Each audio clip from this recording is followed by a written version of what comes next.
tax so much the lower importance than of it was people then. knowing what the And like things are less tax chaotic, dollars, but the amount of people who I feel like are So like, then, what we're saying is no one is winning, so we Maybe it's a got number thing. accountability.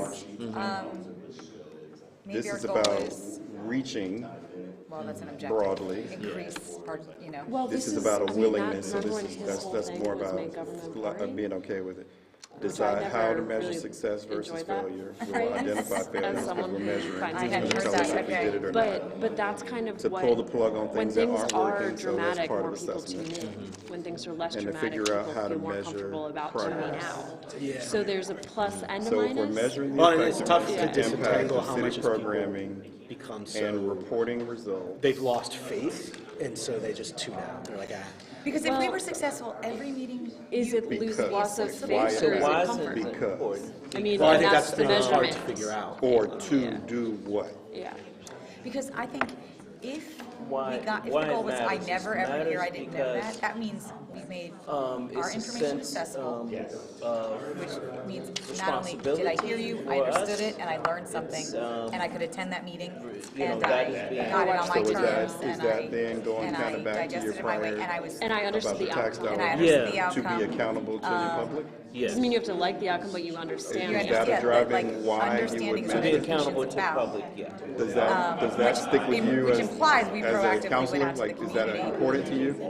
Would you say it that way? Yes, That you would want us to think measure that's our our goal. success? I think that's, yeah. oh, it's one of our plans, yeah. Measure success. I guess the question is, the second piece about communicating, To, Oh, but we need a verb, okay. yeah. are we measuring success Meet people basically where they're so at to that we hold can report it to the public and say, are genuine we doing a good conversations. job?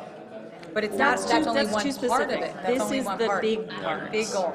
As far as I'm The concerned, meeting people's where measuring that is success required to is meet the goal of getting Right. at I better think we would drop and success to external your communication. point. It's a We're absolute measuring necessity. the That's our performance. goal. Yeah. Our goal is. And then we're reporting everybody it, knows. but Everybody's the in. Our why goal is is what I'm still looking for. 60% On the why it of matters. Charlottesvilleans are engaged Why in would the you government feel process inclined to in do some that form or as a fashion. competition? But then I'm So- wishing, I'm saying, I'm like, wait a Well, second, that's because this says my seal, when, like, that's to not, know when we're that's winning, negative and that's a positive, right? positive. And I That's just not think the it's real good goal. that The we real goal is let that the public we know want how we're everyone. doing. Yeah, and Okay, we want sometimes everyone it's to know good to in- toot our own encourage horns, is you not know, to let the public know. But an just in active general, enough we need to verb let the for this, public but know how something things that are is going. akin to But, encourage, you know, definitely let them know about the positive things that we're doing. Is there a benefit that they encourage get from our the reporting active results? participation Drop and success, Lloyd, I'm with you on that. Drop encourage success, active because and we're gonna informed report wins participation. and losses. Yeah. Because we're gonna be honest. in the What is residents. the benefit that they get by us No, telling them? the toward their, results? toward Ultimately, Their we get better. With the residents, active and informed participation with the residents to ensure What's not. But the other piece of it is that I think is important. that people are aware of what's going on in their community. No, to ensure that we I think we need to ensure that, to ensure, But this is about, we're not, Oh, this is educating. about, Oh, yeah. this is about getting to here, here, yeah. to ensure And awareness. Awareness, to ultimately, ensure- they will have more confidence Awareness is in their good. elected officials. Awareness is good. Awareness about Or engagement and not- implementation. Too much.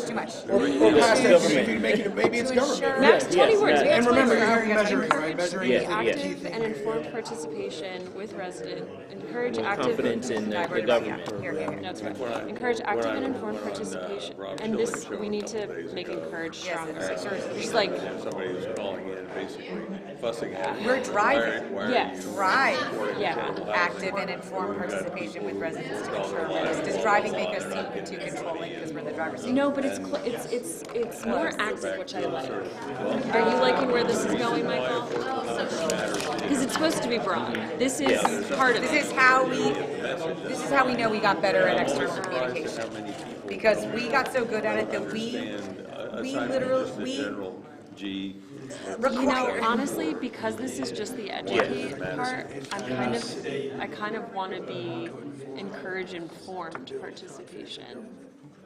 and active is more about engagement, which is the Why it other matters thing. is so that. So I would Oh, say okay. encourage residents informed build confidence participation. in government. In government, With yeah, residents that's to the ensure last part awareness of that. and activity. Can I? Like, Oh, yeah. the Shake the activeness tree, just to follows shake the the tree. Yeah, This is yeah. what it is.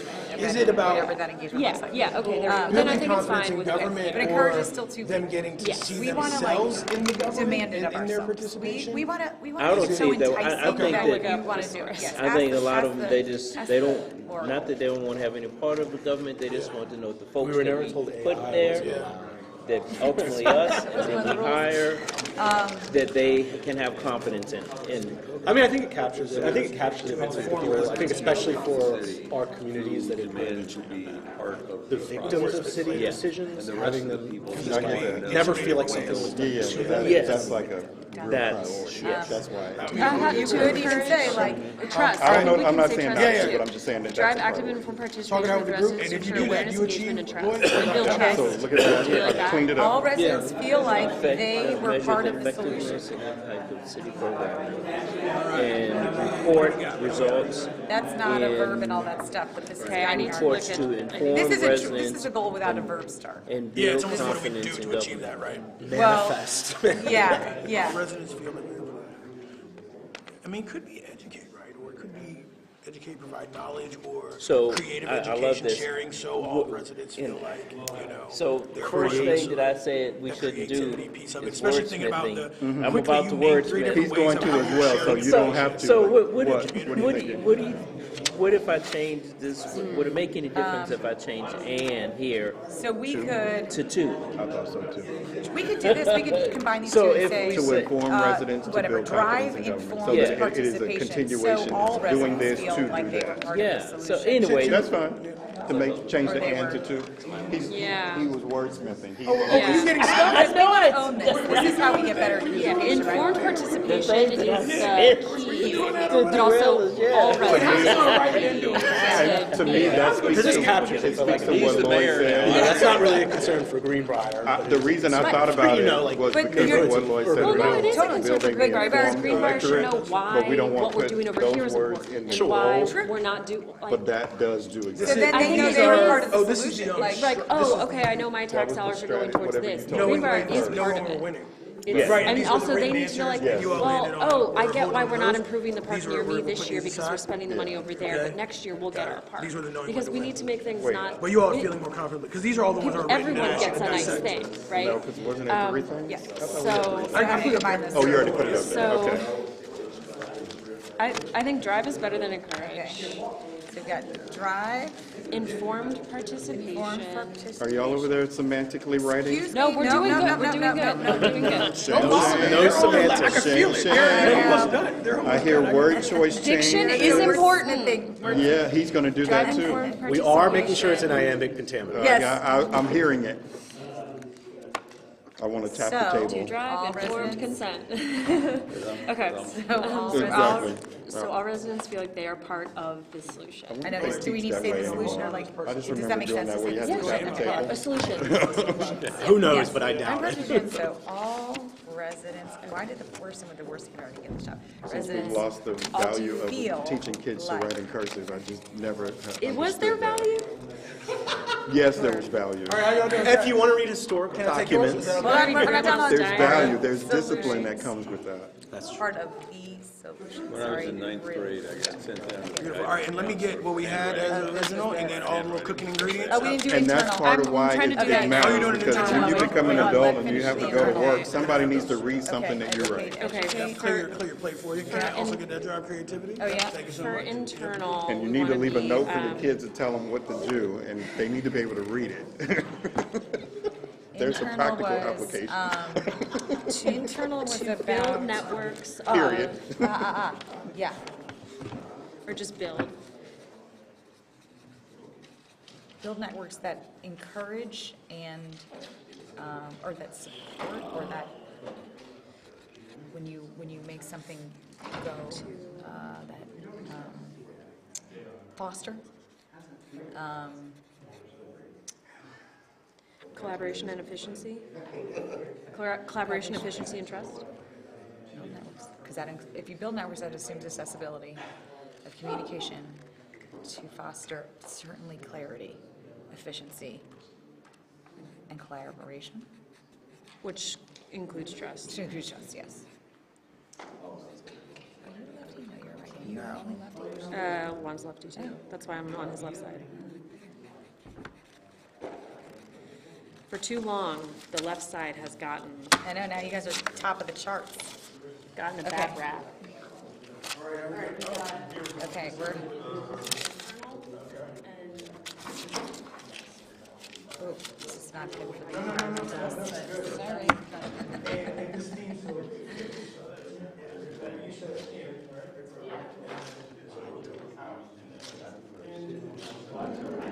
Well, I mean, this is say, get better at internal and external communication. Oh, got it. these two mean this, and then you'll. Perfect, all right. All right, bring Sam back. All right, Sam, ready to hang out? All right, do me a favor, come up this way. All right, so we got a couple of them, and if we want ingredients, I always say we want a good thing, we need to kind of pressure test it. So what I want to do is actually pressure test it through 3 different questions that kind of help us kind of go through. So there is an outcome test. There's 3 different tests. There's an outcome test, and I'm going to kind of read that. We're going to take your statements and we're going to run them through this pressure test. Outcome test, the question is, would people experience something meaningfully different from your statements?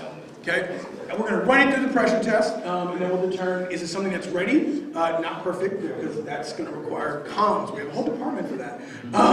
However, or something we want to refine slightly to not get stuck, right, as well. So we'll take each statement, and we're going to ask ourselves, does it meet the outcome test, which is, would people experience something meaningfully different from this statement? Second outcome test is cross-cutting test, okay? And we want to make it pass through the test, is, could more than one strategic outcome, could it advance more than one strategic outcome? That's important. Could more than one strategic outcome advance by one of these statements as well? Very, very important. And then third is the governing test. The governing test is, could this help us say no to misaligned work? Could it actually help us do it? So I want to kind of talk through some of the themes. So some of the ingredients you all talked about, we're going to reverse engineer it and then talk about Jen's theming, and then kind of read some of the statements. I might need a little bit of help because I saw some handwriting a little bit. But some of the ingredients you all coped with when it said, across all outcome areas, this city needs to feel secure, engage, go out to the community for feedback, and to clarify. There's some of the ingredients. The theme around this was to say what it means and to listen to what's said. It's like, awesome, well, what would a goal look like to kind of achieve this? Maintain accessible public engagement to educate and connect the community to inform decision making. I'll read it again. I apologize on me, not you. That's hooked on phonics. So, in order to achieve this, we're looking at maintaining accessible public engagement to educate and connect the community to inform decision making. By doing that, meets the theme. These ingredients fall in there, and then we'll read through them, and then we're going to take them to the test for a moment. Ingredients: create driving job wages. You remembered that. Create driving job wages, build residents, implement, find funding. The theme was do the thing. Do the thing. And then we looked at turn our plans into reality to meet all residents' needs. And there's depth in these. So for those listening and for those actually that did the work, there's a lot of strategic conversations that went into taking something so big, so meaningful, and synthesizing it into 20 words. That's a skill in itself to do. You also join the comms team. We might be hiring them. So also moving into the ingredients, figure out how to measure progress, measure impacts across different economic classes, accept accountability, be willing to measure progress, to pull the plug on things that aren't working, decide how to measure success versus failure. The theme within there was to know when we're winning, to be able to know like when we're winning, where we're going, how we're getting there, let's know we're winning. The written kind of goal for that would be to measure the effectiveness and impact of city programming and report results to inform residents to build confidence in government. I'll read it again. Again, we have a comms team. That's going to help. Measure the effectiveness and impact of city programming and report results to inform residents to build confidence in government. And we're ultimately looking at, remember, I'm going to kind of go back, that they're having a verb, what's being shifted, and a why it matters. Okay? So this was an interesting one, and y'all did your magic with making this thing happen. So the educate was what popped up as an ingredient, but ultimately sitting with it, looking at there was internal and external kind of communication and education to take place. So this team decided to be extra special and do one for in and one for out. So by the way, they did more than, so you're around getting better, the theme of getting better from internal and external communication. One of the goals would be to do that from an out lens, right? This is out first. From the city to the community City, and back. external, yeah. City to the community and back. Two-way. Right? Two-way, yeah. Got it, okay. To drive informed participation so all residents feel like they were part of its solution or part of the solution. And this is to the city and back, like this kind of two-way, right? Anything coming out or into the building. Got it. Our goal would be to drive informed participation so all residents feel like they were part of the solution. And that, can I Please. expand on that Yeah. a little bit? So the kind of big keyword there is informed participation. We want people to, when they give feedback, to know the factors that went into what they're being asked and also the potential outcomes of it. So Yeah. it's less of a gut reaction, but actually, oh, I have learned something throughout this process. So when I say I want to vote for that or vote against that, Yeah. there's a little more to it. Yeah. And then also, once people understand where the city's coming from, or if people have a lived experience and they can respond Mhm. with more information, knowing what Sure. we're looking for, but also their own, there's a chance for them to It may inform use their decisions. lived experience Yeah. in the context of what we're sharing and also provide lived experience that changes the context of what we're sharing. What's really also about, in order to achieve that, in order to even work on that goal, we need to work on this goal, to be able to know what we're talking about, measure things, track things, in order to be able to inform the community. If we don't know, we can't say it, or then we pretend like we know. It's a whole mess, right? It's a whole cycle. So just Yeah. for clarification, so all residents feel like they Part of the were part of it. So part of that just makes me feel like. Talking about the feeling part, the Yeah. feeling word? I hear what you're saying. So I think what we were trying to go for there, the examples that we were talking about is Are you getting hung up on the words, by the way? I just want to make sure. Oh my God! I'm sorry. No, but it's a good conversation.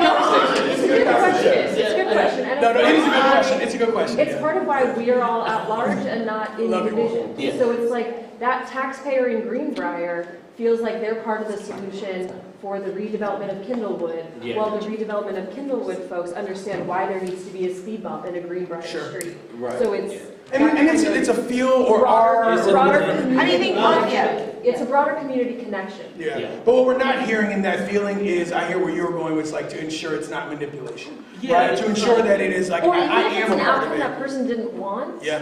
But I felt like the way you went about engaging they me. were engaged yeah, I in hear the you. solution. Yeah, I got you. Yeah. Part of it too is a conversation around particularly communities that have been victims of city decisions. Sure. How do you ensure they feel things were done with them, not to them? Yeah, makes sense. I see Yeah, what the you- informed is going both ways. Yeah. We're getting informed from your deep knowledge, Yeah. you're getting informed from our knowledge, and then that decision-making, we are never gonna hear again, I didn't know that was gonna happen.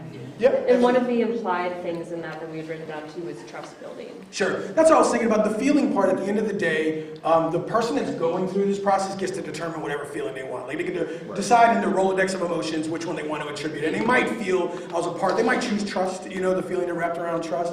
But at the end of the day, we need you to know you're a part. Well, That's what and we- I think yeah. I want to reiterate what Jen just said, louder for the back of the room, which is, Say it loud for the we back don't row. want people to feel like they said, oh, I didn't know about that. Sure. Yeah. You brought me That's where along. that is. Yeah, thank you. And You then have to the, know the project and also measure it. yeah. Yeah. And so what I hope that you're hearing in the high level of this is so much depth underneath of man, it will make us, to have a community feel like there's a lot that's gonna have to take place under it, but that's our goal, that's what we're really going for, right? And so the in education, describe in education for us in the room in the back. So this came out of, this is a little bit of organizational excellence. It also came out of our discussion on Monday about the NDS project and how all the different departments are going to be working together on facilitating the stormwater adjustment. So it's making sure that internally there's we wrote networks of communication to foster clarity, efficiency, and collaboration. So that's top-down education about like, these are your tasks and this is why, but also cross-departmental, lateral communication and education so people know, oh, when I have a question, this is who I'm gonna go to. Or, oh, I know this person's working on that, I just had an idea, let me go chat about how we can, whatever. So it's transparency about the big picture goals, what we're working towards, so if people notice, oh, we've got a surplus here, what if we spend it on this, because I know that that's a goal we have for whatever, but also knowing where to, the transparency of knowing where to find answers and offer solutions. Love it. So, I mean, we're talking... It's a lot more than 20 words. No, but this isn't more than what you said. Which I know you are good at that. But this is great. Build networks and communication to foster clarity, efficiency, and collaboration. Like, that's high. And if we went to the next level, it's like, well, how do we do that strategically? Now we're going to have a long, week-long conversation. But that's what we're going for. And then the impact of that is great. All right, what I want to do is pressure test these. There are some rules when we go through the pressure test, okay? We're going to answer briefly, and it isn't getting caught in the words or semantics. It's making the choice to refine the language, or it's ready enough to go cook with, okay? That's what we're going to do. I'm going to bring these. We're going to read through them one more time. Let me ask you, when I'm bringing them down, do you need to reference these while we go down there? Good? All right, cool. Let's bring them down. Yeah, there's no perfection thing. I'm a wall person, so if I could, I'd use the whole wall. So, all right, pressure test. From an outcome test, this is one. And let me ask you, team here, do we need to hear these in any order? Like, okay, cool. All right. So, outcome test. Would people experience something meaningfully different from this? Meaningfully different, right? So we're thinking you all have tons of history, tons of lived experience. We're hopefully looking the needle to move in ways it hasn't. In ways we've been hoping for. So meaningfully different. If we to focus on a strategic goal of to build networks of communication to foster clarity, efficiency, and collaboration, would people experience something meaningfully different if we made that happen? I hope so. I would hope so. I would hope so. Yep, across the board, yep. But also acknowledging that we're not starting from scratch on this. Correct. I know it's already something that's Agreed. been in the works, but for example, when the Quick Builds team wants to do something on a street, the repaving team should be collaborating with them about. And the thing, none of this is new, because in your strategic outcome areas, you're doing the work. Like the work is happening. Like, it's literally happening. We just wanted to go one level. So yeah, this is probably nothing new, but this is taking all of where the work is happening and putting it into some things we really are trying to strive. That's why we're doing it. The kind of why we're doing it is to build networks of communication that foster clarity, efficiency, and collaboration. We will still work on that and still build after that. What about cross-cutting? Could more than one strategic outcome area advance this? So to do this, going back to kind of what you had mentioned, when you look at those strategic outcome areas where the work is happening, could several of those, you might need to grab that if need be, you have them memorized, but could several of those, working in those areas, the strategic outcome areas, could several of those make this happen? Mm-hmm. Yeah. Cool. It almost would require that, right? It would almost, they would have to, which is great. When something's required, that means there's no exit, it's only one door, right? All right, going to the governing test, right? Could this help us say no to misaligned work? Not hope, but when you read the writings, build networks of communication to foster clarity, efficiency, and collaboration. If we're going after that, would that help us say no to things? We'll be able to spot and identify things that are the opposite of this. Yeah. Maybe decisions or postures or avenues. Man, that's not doing that. And we'd be able to hold that in front of us a little easier. Yeah, it's clear. Yeah. Then you should. Clear enough to help us at least. Yeah. All right, let's put it in the ready. Let's actually. So let's go into turn plans into reality to meet all residents' needs. Would people experience something meaningfully different from that? Yes. For sure. No, I'm kidding. Right. This one's plain. I would agree. What about cross-cutting? Could more than one strategic outcome area make this happen? Okay. If by any chance you're you know what, that really seems to lean toward one or something like that, let's talk that out, as well. Because the goal is that we don't want it to lean toward one. We need several of the work that we're already doing to make this thing happen. The governing test. Could this help us say no to misaligned work?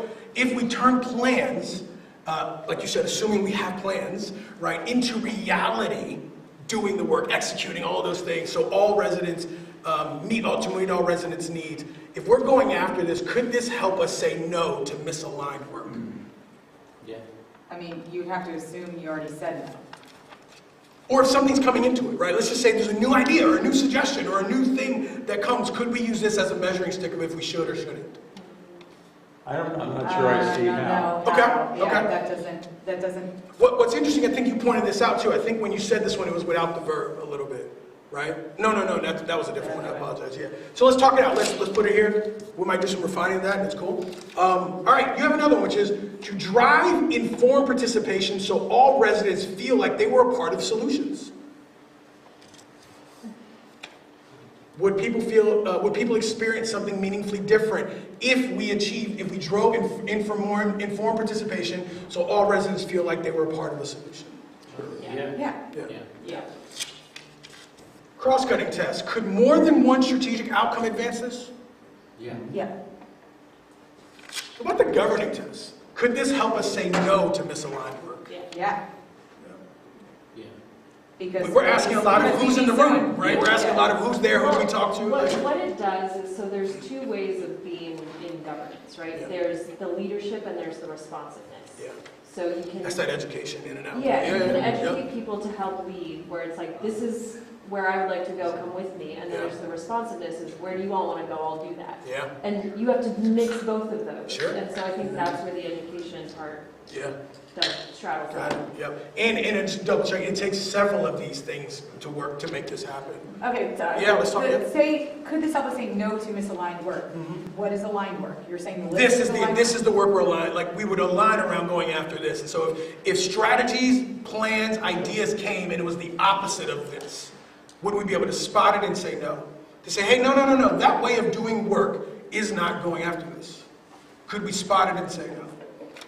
Perhaps. Okay, so, And yeah. the concern that I've had over the last 6 years doing this is with mission creep. Okay, And there's so many things that they're great ideas, they further the human condition, yeah. but the question is, should the city be doing it? And it's very rare that the city has said no. And the result is we end up, I mean, at least one result, I suppose, is we end up with 9 priority areas instead of 4 or 5. Yeah. But we end up with. I just want to give you a hug for saying that out loud. I said it 2 years ago, and nobody listened. Well, let me read out loud so we can just hear it too, in a sense of, I want to keep asking this question until like we decide here. But I like where you're going with it, is that other things can creep up, and that's for all of these actually, the mission creep as well, which is why this is such an important question when we write it, that we're striving to drive informed participation so all residents feel like they were a part of the solutions. That's what we're going after and maybe aligning around. And if something came against that, would we be able to say no? If it doesn't, if someone's talking about an idea that doesn't help inform participation, a strategy doesn't help inform participation, and we're not maybe all residents feel like they were a part of, would we be able to say that's not going after this, and maybe get back on track? Because sometimes mission creep comes and it takes us on a bit of a detour. It's like, hey, all residents.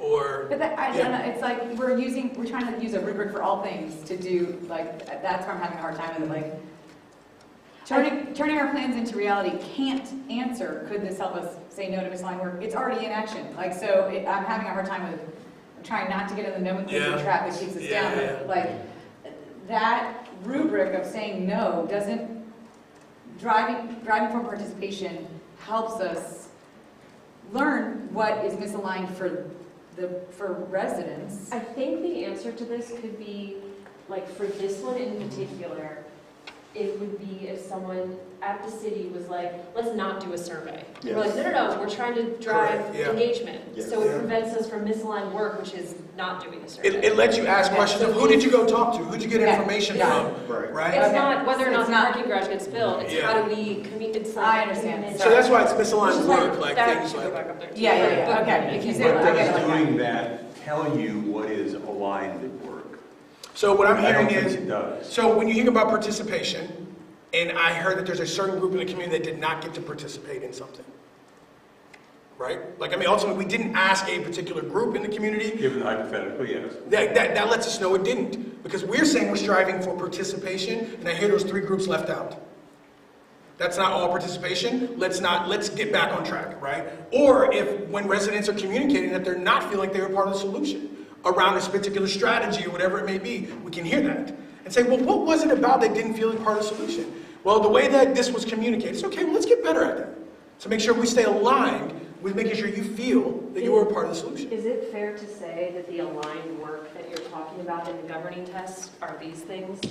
Yeah, I think it's that when I'm confused. I thought you meant aligned work with what we said we were gonna do in the strategies. You mean aligned work of this? Correct, yeah. Okay, Yeah. sorry.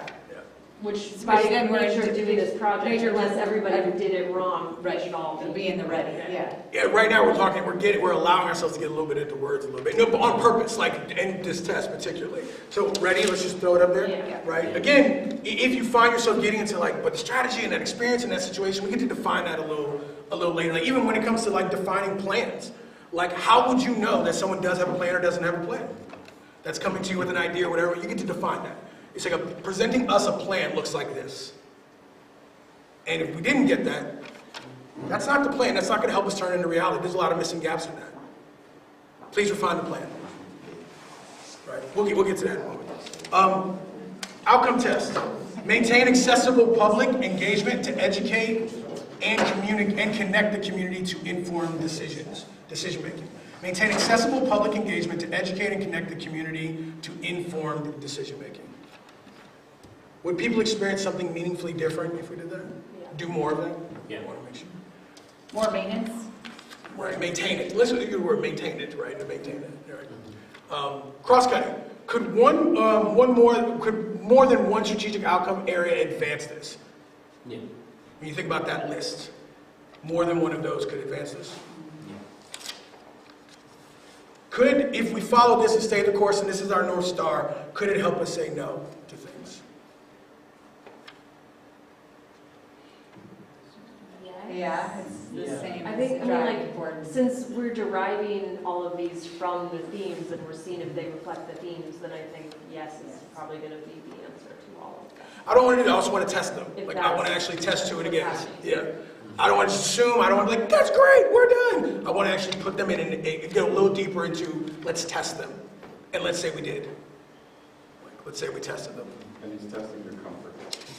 We'll get to that. Yeah. I mean, those are similar because education is engagement and education is a type of engagement, whereas engagement is the whole shebang.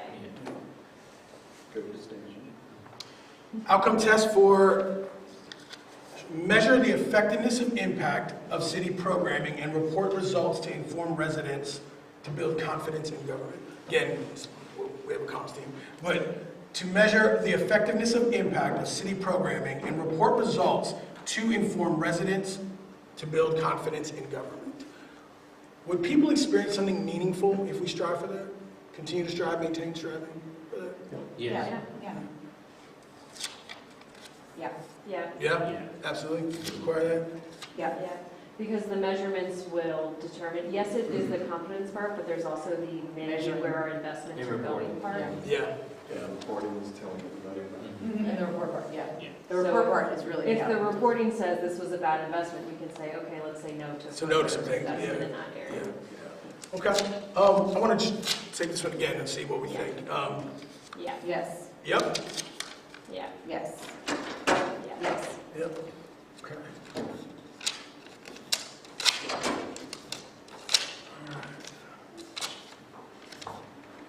Okay, I have one last question, kind of come over here. This is around hold and commit, and so this is about like agreement on things. I have see if you would hold tightly to some of these, but here's my question around individual endorsement, and I just want you to point to them, okay? As we're not to tally anything. But my question to you is there's no discussion, no explanation, but which of these would you be comfortable defending publicly as a city's direction? I want you to come and read them. I want you to come and sit with them for a moment. And just let them sit with you, let them sit with your responsibility, let them sit with the level of thought and care, let them sit with the things that are important to you, let them sit through the pressure test that we just went through, those questions. But my question is, which of these And again, this is the reason we're not marking, tallying, anything. I just want you to sit with them and get your point at least. We can pick one. It could be a couple. It could be a couple. Yeah, absolutely, yeah. But which of these would you be comfortable defending publicly in as the city's direction? This is not a trick question. This is around literally, and if so, we should take shots after this. But what I'm ultimately wanting you to do is you created something really beautiful and meaningful, and it's to be able to commit and be able to say, like, you know what, I will, just like this guy's button right there that's holding tight to his shirt, that you would hold tight to it, and you will hold and commit to it. You're like, this is important to me, and I am willing to defend it publicly as the city's direction. Take a second and just point, go up and just point to the ones. Can we soften it in a way to say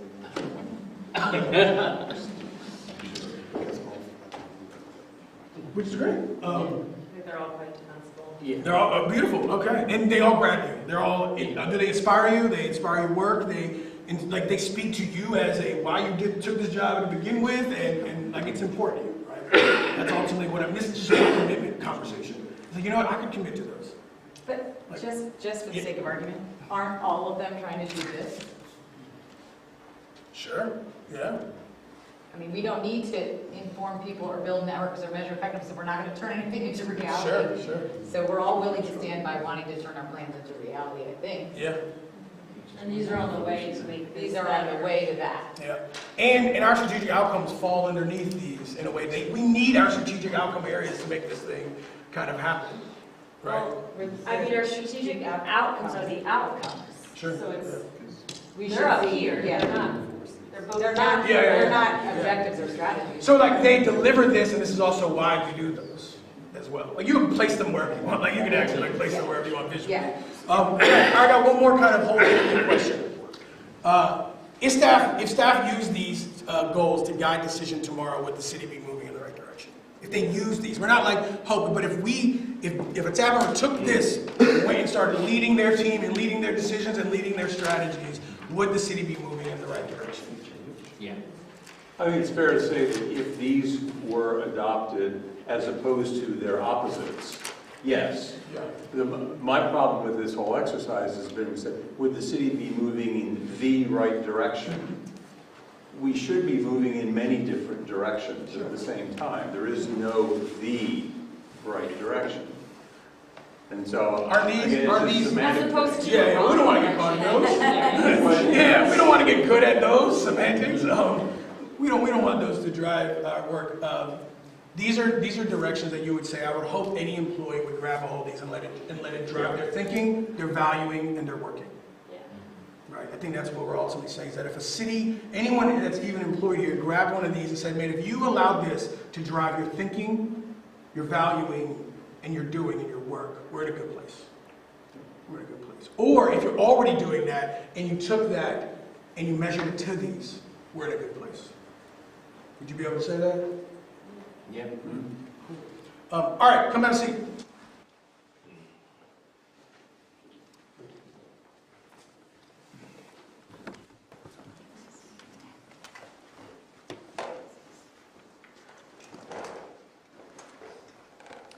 Look, you pointed out a couple things I loved it. Lloyd back there was like, you know what? At this point, we're getting caught in semantics. You're like pointing out the things. I love it. You're getting good at spotting those things that might like get us stuck or derail us. I think you're getting better at seeing those. Let me just tell you what you did today. You transformed board strategic outcome areas into durable strategic goals that can guide an entire organization. You answered that question at the very end, that if any employee that received a City of Charlottesville check grabbed one of these, it would guide them. You did that today. You aligned 5 independent governing perspectives into a shared directional lens. I think Natalie was trying to speed us up at the back and was like, look, we agree to all those. Like they do the thing. Like they absolutely do the thing. You took 5 independent governing perspectives and created shared directional lenses. You stress tested language to ensure it holds across multiple departments, priorities, and pressures. You stress tested. Not only do we create it, like, we're good. It's like, no, let's test it. Let's ask ourselves 3 other strategic questions to ensure confidence, commitment, to know why we came up with that. Not just that it sounds good, it is, but you pressure tested, which you just went a level deeper. You produce a set of goals that can influence hundreds of daily decisions citywide. I literally asked, like, can I take one of those and hand them to a lead team or hand member or a CMO and let them use that to drive their thinking, their value, and their work? And you said yes. And you practice governing at a level of direction, not just delivery, where council leadership matters most. Council leadership is what we're talking about, not like getting to the strategy, but in council leadership, it matters that you can set direction like that. That you can create something that I could say could multiple strategic outcome areas influence that? You're like, yep. Or you can create something that I could say, can I get 12 departments right now to follow that and let that drive their strategies? And you say yes. That's your leadership. That's what you're designed to do, and you did that today. You created some things that could literally drive hundreds of daily decisions. So I think, and you did it in about 2 hours, but I think, you should celebrate that. There's a lot. Can you celebrate? I know you feel tired. Like, that's pretty serious. We didn't have that 120 minutes ago.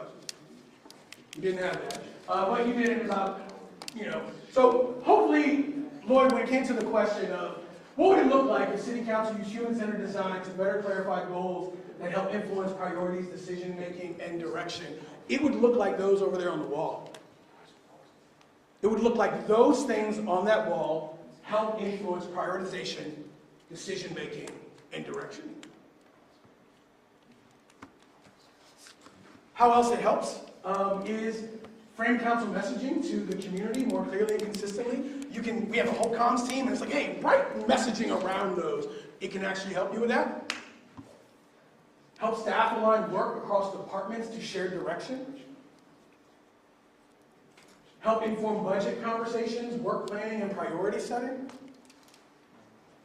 Reduce ambiguity when council perspectives differ from providing a shared directional lens. I say when there is difference, plot that in the middle. When there's difference of, I see we get caught up on words in a lot, but when there's difference that might divide, just make sure we do have something in the room also that we set aligns, in addition to. And that helps navigate the conversation of difference. Importantly, this work does not replace strategic outcome areas or existing plans. It strengthens them by adding the missing layer of directional clarity that staff can plan against and connect to.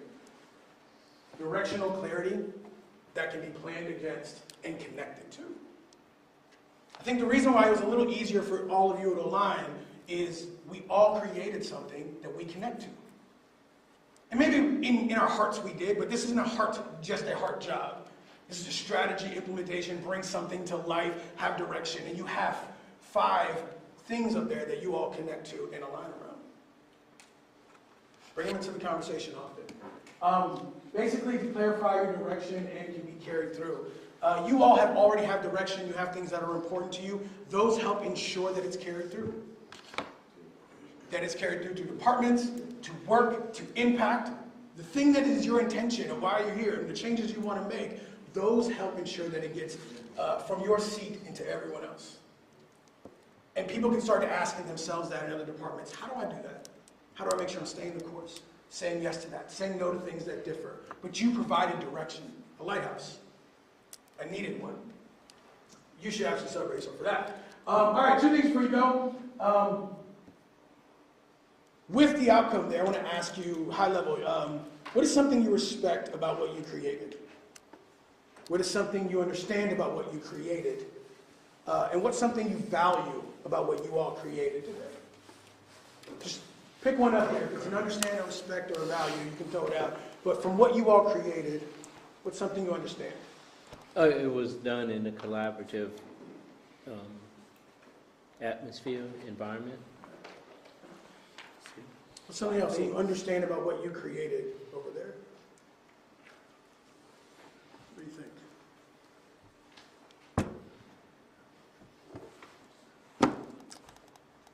We're all operating in the same reality, which shouldn't sound... I know there's other councils and other collaborative groups and other political factions and other people who are not operating in the reality we are operating under, and it makes it easier to collaborate and be compassionate when we are operating in our current reality. You're not wrong. You're absolutely not wrong. Like, you are operating, what is understood about today is that we're operating in the same reality. It's a powerful realization, and to steward that well, by the way, that's a relationship you all have with one another. I would steward that well, because now you're not wrong. That is absolutely not the case in other places. What about something you respect about what you created over there? And again, you're reflecting back on how this thing could be used and all of those things. What's something you respect about what you created? That we kept the citizen, the public at the forefront in pretty much all of our discussions. Like their names or their presence is mentioned in every single one of those. That's what we're here for. Yeah. And it showed up in our outcome, like, as well. Jen, what do you think? What is something you respect about what you all created back there? And I just want to emphasize, like, it didn't exist before today. So you created something. That we,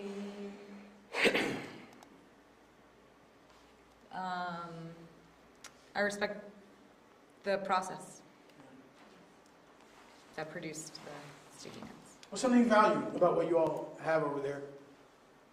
These kind of directional lighthouses. What's something you value about those?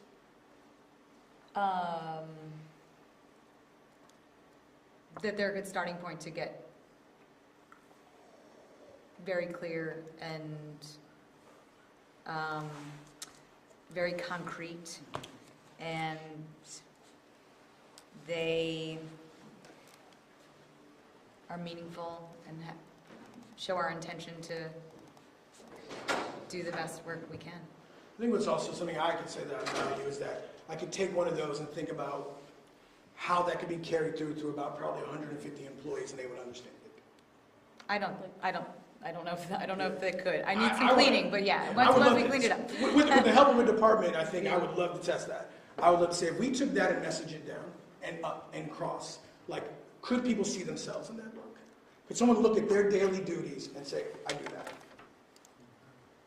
And I influence that. As guiding principles. Correct, absolutely. Sure. As a North Star, without the headlights on at night, you are going off a rail.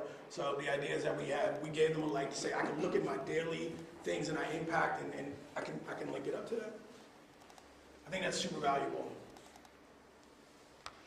All right, last thing. Last time we were together, we talked about these tensions, trade-offs, and opportunities last time we were together, and I want to bring that back up to you for a second. This is what they mean. A tension is a pull between competing needs, values, priorities, coexist required through thoughtful balance. Trade-offs, a choice of prioritizing one thing over another, knowing something is gained and something is given up. Opportunity, a possibility that emerges for growth, improvement, or meaningful impact, often through challenge and change. Do you believe that those will produce tensions, trade-offs, and opportunities? Definitely, yeah. As long as you believe it, I'm down. That's cool. Yeah. Makes sense. Like, look, by choosing some direction like that, because we talked about no work over there that could help us say no to some things, that's going to create some tension, some trade-offs, and opportunities. Last time we talked, and again, you can use this as a cycle, but it's important that in every decision, you actually consider these three things. Very similar to, like, Josh, we all line around these. Like, yeah, but test them. Take one of those and ask yourself, what is the tension it produces? What's the trade-off? What's the opportunity that it produces? Know it so you can actually speak to it and inform around it. What they help you do is create a decision record. Last time we were together, we did something like this. And so impact area, you can replace that with one of those. And then ask yourselves, to achieve this, we can anticipate pulls and stretching in the areas of tension by choosing that as a North Star. By choosing that as a North Star, we can also understand by doing it this way, we're prioritizing blank over blank. By also choosing that as a North Star, we can also understand that, however, these challenges and changes have revealed an opportunity in those. Answer these questions, and you have even more emphasis of how to talk about that and speak to it. So, we decided, and we know because our decision record. Why'd you make that decision? Today, hopefully, you can say, look, we came up with a lot of ingredients. We themed those things out. We've thought through some tensions, some trade-offs, and opportunities of why those 5 aligned areas are important to us. And I'd like to tell you what those tensions are. We are not blinded to the trade-offs that that's going to have to create, but we'd love to speak to it and educate around it, and all the other goals, right? And inform the community around what those are. But I also want to tell you about the opportunity community that we've been thinking about. And let me explain that to you, because my goal is to bring you along and make sure that you're educated and you hear this. You would probably need to do some of this work in order to help achieve some of those. Communicate to the community, talk to their investors, and educate them. So decision setting to help inform, direction setting. My recommendation is to build a decision record to help with each one of those. That's my recommendation, is that you take those and say, can we ask ourselves what tension, threat, and opportunities come from each one of those? Can we do it together next time we get together? Can we not just settle that we have those, but can we go into like why we have those? And let's really arm ourselves as a council with being able to speak to the tensions, trade-offs, and opportunities in each one of those. I'd recommend you do that. And then continue to be clear, concise, actionable, and measurable as well. Know more about the things you decide. That's really, really important, especially in rooms like this. Know more of what you understand, respect, and value about what you did today so you can go and talk about it. Know more about the tensions, trade-offs, and opportunities in each of those so you can go and talk about it. And I just want you to know the partnerships and the organization of how we do our work. I want to kind of inform you of what we've done. Even though these are not how we work, we've done something with the organizational excellence. We decided to take it and put it into practice and just kind of showing you highlight a little bit of what we've done inside the city manager's office. Was what does organizational excellence actually look like? What does it actually look like in practice? What outcomes do those practices produce? What skill is actually required to do that? And so we did that inside the city manager's office, looking at organizational excellence has a series of values attached to them. There are some practices that lead to certain outcomes, and those outcomes develop certain skills. Skill set is very, very important when it comes to executing anything. So we took organizational excellence because it is a how one works. But how do you do it? I've asked a lot of people that question, and there's a million different answers. But it's really important if we want to do it often, do it consistently, and do it with impact, that we understand the practices, outcomes, and skills. So we did that in the city manager's office, just letting you know we took your organizational excellence North Star and decided to do something with it. And I remember asking the question, that's awesome that council kind of has that there. What's that mean? Like, what's it look like in daily behavior? What's it look like? How do you actually perform organizational excellence? And how do you know it's working?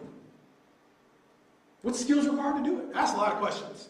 A lot of questions. Then ultimately people are like, can't you just accept the one bumper sticker phrase, man? Can't you just be okay with that? My answer is no. I'm always going to ask you how you do it. How do you know you did it well? Who's it impact?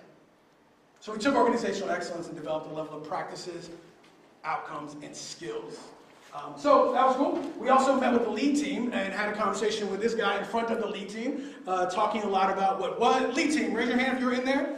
Yep, awesome. Lead team was actually in there. They got to hear us interview Sam on talking about what was, what is, what could be, and what's next. And this is something we told the lead team. We said, when you endure a process, there are always going to be many parts that you enjoy and many parts that you don't. The one thing that is required through it all, though, is a purpose behind it. When you endure a process, there are always going to be many parts that you enjoy and many parts that you don't. The one thing that's required, though, is a purpose behind why you're doing it. So, I know you feel like this. My hope for you is this. My hope is that you leave this workshop with greater confidence and purpose in what you're leading toward. Now, so my goal was to eventually have you have those. That you can become more confident and you have more purpose in what you're leading toward. And maybe you're like I did, Joshua. I had 9 of these, and at the beginning I told you it was a lot and all these other things. But I wanted to just to take you one level higher to give you those. To give you those over there. And that you have even more confidence and more purpose connect to what you're leading. That is my hope. That is what I got for you. We did it together. Thank you for coming alongside. I know that it wasn't easy. Absolutely not easy. But what I love about it is we're all coming from the same reality. We all chose it together. We all aligned. We all took those and ran through an outcome test, cross-cutting test, governing test. We all see the community impact in all of those. It requires a lot of work to get so aligned. So I'm grateful and I appreciate you all that let me do this with you. So that's what I got for you. Thank you. Thank you. Yeah. All right. Yep. Thank you, Josh. So that should have felt like therapy. Is that what it felt like? It should have. I like the fact that he did add the part at the end. I did not know he was going to share with you what we have done with Josh over the past few months in the city manager's office and how it even connects to this. But I'm appreciative of just the opportunity to connect. The work that we've been doing with him as well has really been first starting with your 9 strategic outcome areas and picking organizational excellence out of the middle and saying that's where we need to focus first. So we've spent the past 8 months or so diving into that, and it is what has led to the reorganization of the office. It is how I made the decisions on what it was that I was going to do in allocating resources, creating and establishing positions that were going to address things that we were doing, not doing, and could be doing better. And in all of that, it was always with this Northern Star of what you all had on that list of organizational excellence is what you wanted to see coming out of this organization. It has also led to the desire to go beyond just the city manager's office and work with the lead team, which is why he did that true live therapy session with me. It was one of the most uncomfortable things I have ever done because I was truly in what I would consider a vulnerable state, being honest and answering every question he posed to me, and he did not tell me all the questions in advance, so I had to deal with the fact that all of them were looking at me when he asked the question, looking to see what that answer was. All of that was important to me because it continued to connect me to what you had as the vision for what you want to see out of this organization, but also what it was important for me to be able to connect to this team and how we're going to be doing the work to make sure that we deliver for this community. So I've appreciated what it has felt like, even though it has felt like therapy. As we bring new people into the team, they are being introduced to it as well. Evan, Steve has already been through part of the gauntlet with Josh. Evan will be going through it shortly. And when Roman gets here next month, he too will join in that effort because we want to make sure that everybody is in that same place. We're going back to the lead team, so we've told them that, hey, take a look at this. Here's an introductory of this in November, but we're coming back in the spring, and there'll be more. We'll go deeper. And then they, too, will be taking it a layer down into their various departments and working with their teams as well. So this is not something that we're just touching. This is something that we're digging into. We're going way below the surface. And organizational excellence is something that we're going to live out. It's not just a term that we use. So thank you, Josh.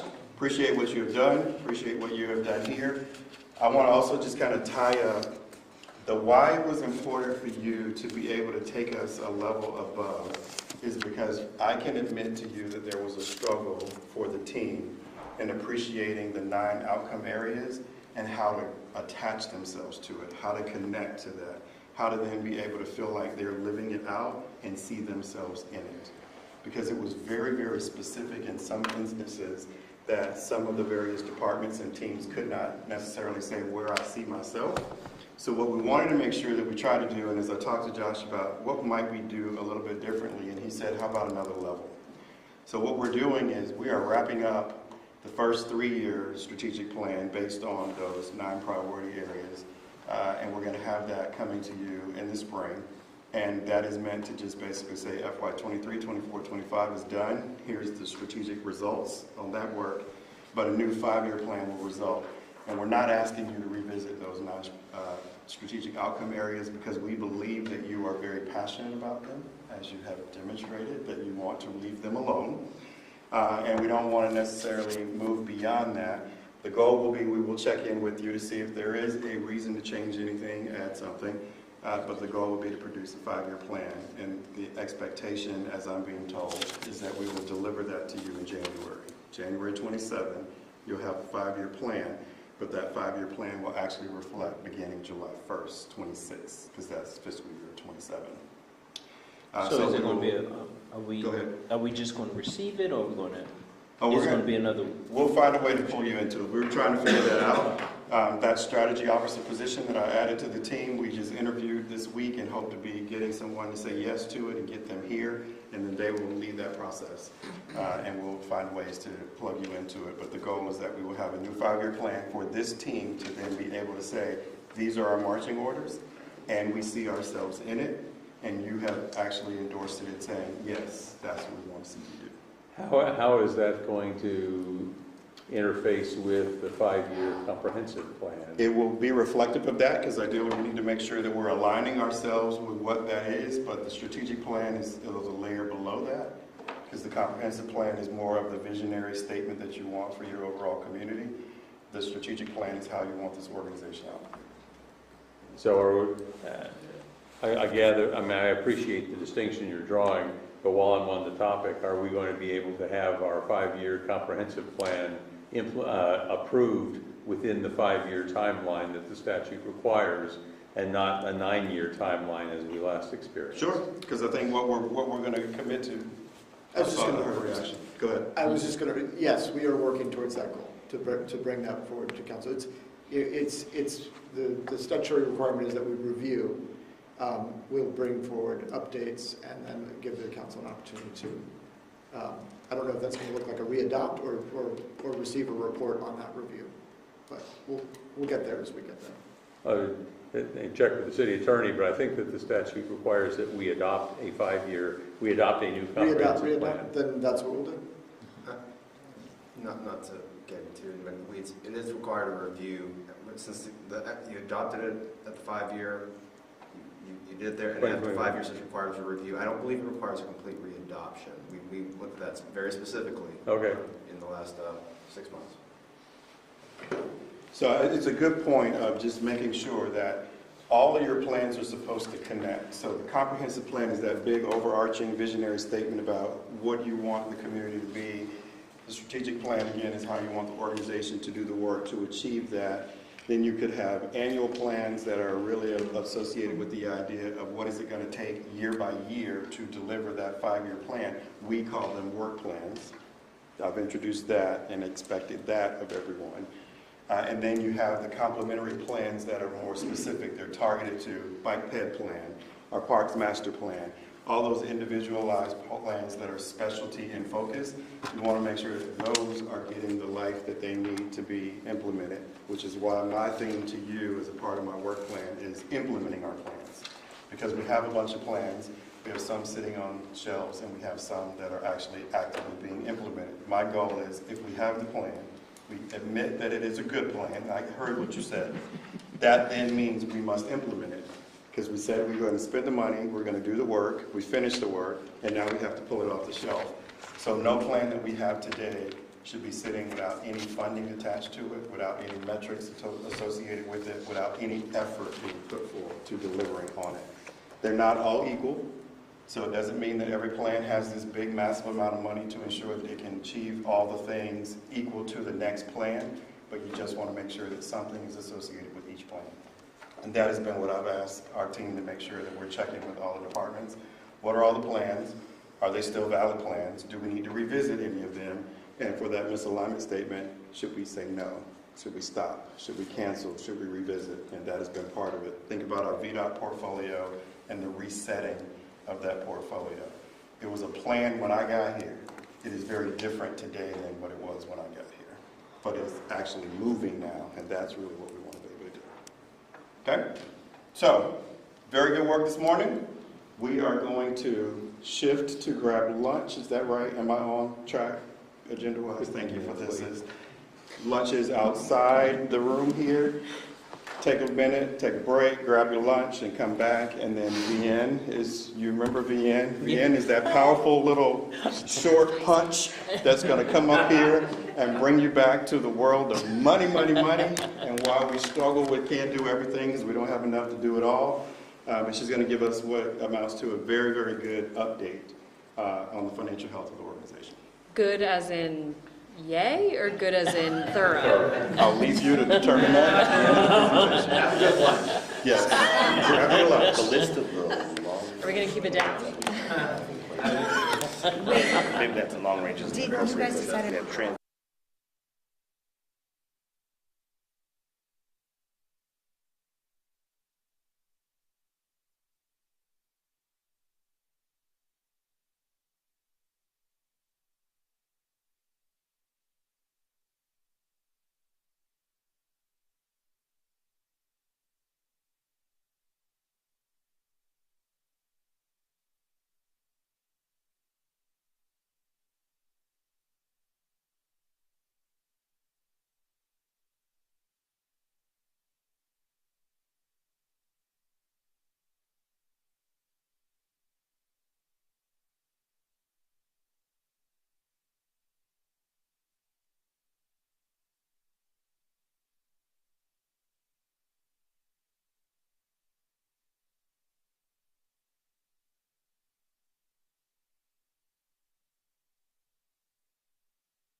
Absolutely. What's home? I labeled it, It's so I French didn't and do my butter. broken one.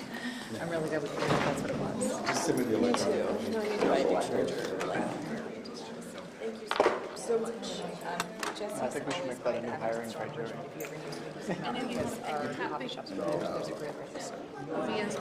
Sure. How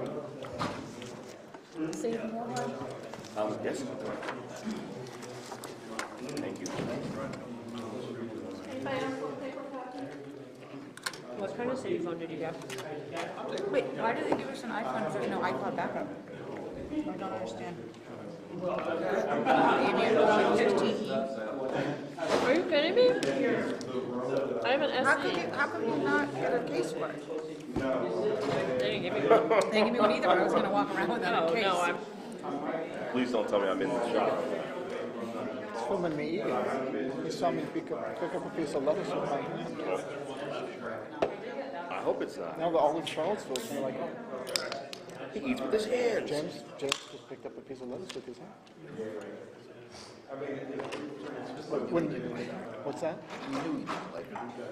Yeah, exactly, right? When you're done with one piece of lettuce, it can be hard to stab it with that fork, so you just kind of go. We gotta get Jamaica on that. Now I got to come to Acton by defending myself. Getting out there first with a public message. She knows, I didn't say M&M's, I could have said M&M's. But we're on. Keep it coming. Keep it coming. Bring me two, actually. I'll get Good. All right, so we're going to go ahead and get back into it. We're going to go into a financial health update. Our speaker for this section is Vienne Leung, who is with PFM. PFM is our financial advisor. They tell Chrissy a lot of things and make her hair stand up on her head, and then she comes to my office and we have to figure out what that all means. But Vienne, as you all remember, presented during your fall retreat, and again, I just wanted to make sure that we brought that forward and give her a chance to give an update. Vienne is really good at studying what's happening out there and then finding a way to come and tell you in a way that you can understand. So that's what I like about what she does. So Vienne, take it away. Sure. Well, thank you everyone, and good to see you all again.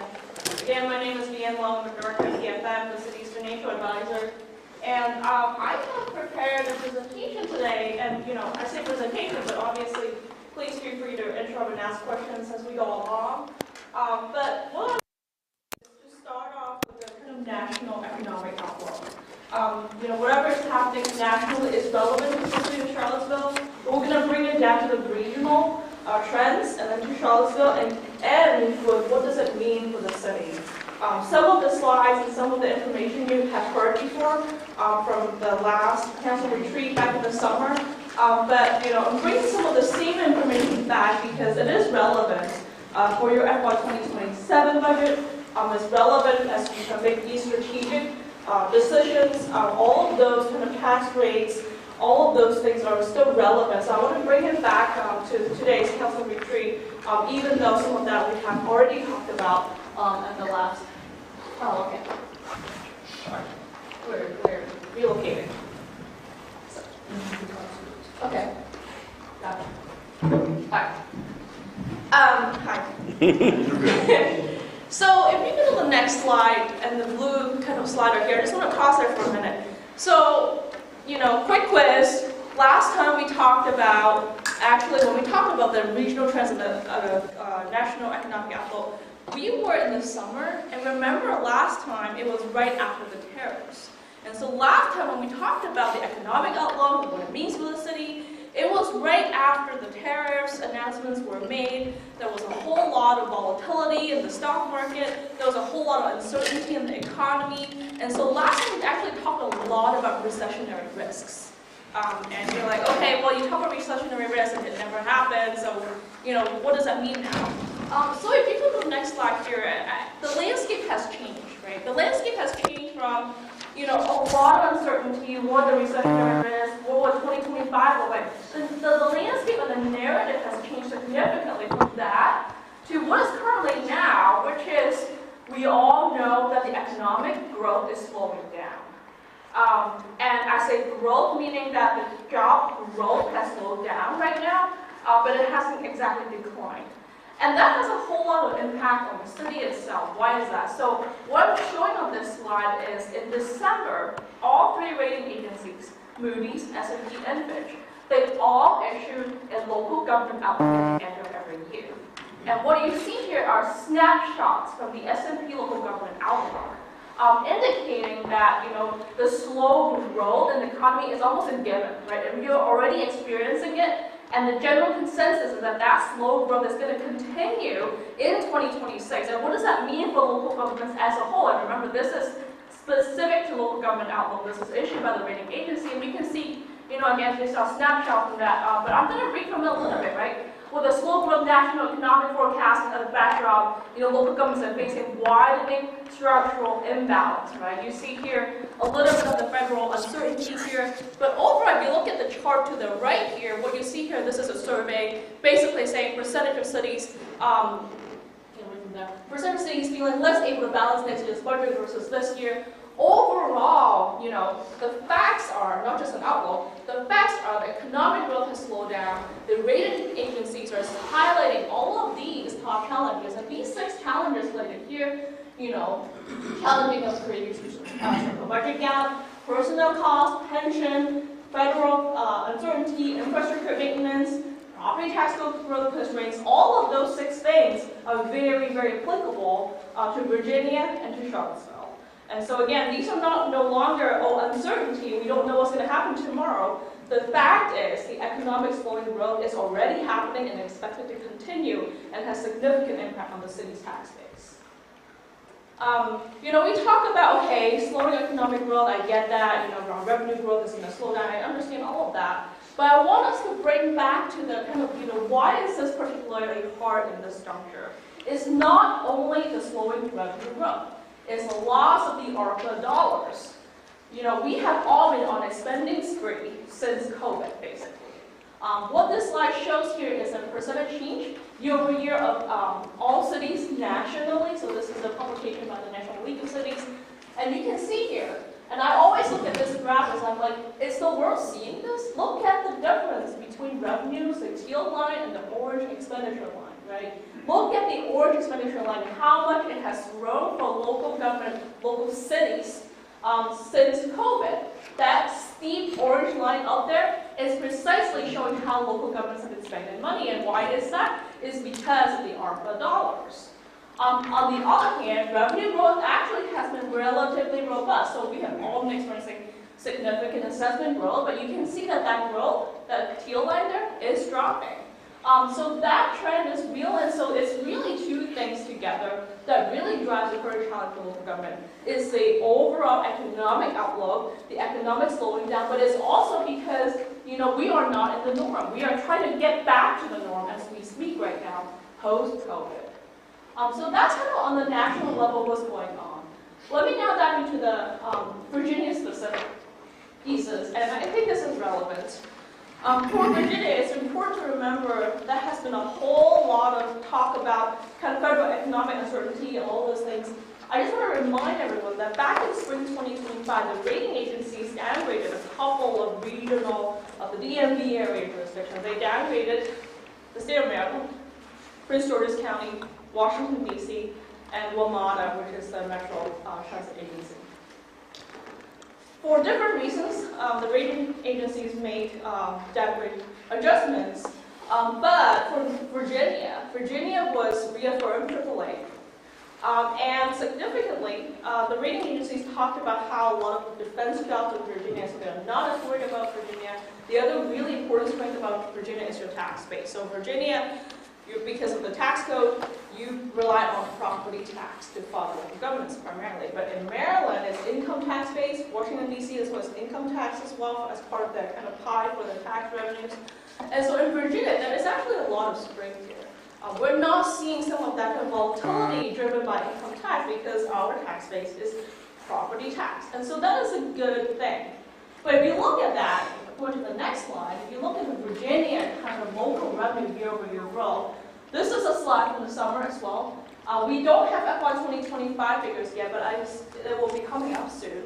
And what I would expect is that the growth line there that has dropped in FY 2024 will further come down in FY 2025. That is the expectations. We're seeing that across the board. Your ACFA will come out very soon as well. You will see that as well. The growth is slowing down across all Virginia local governments.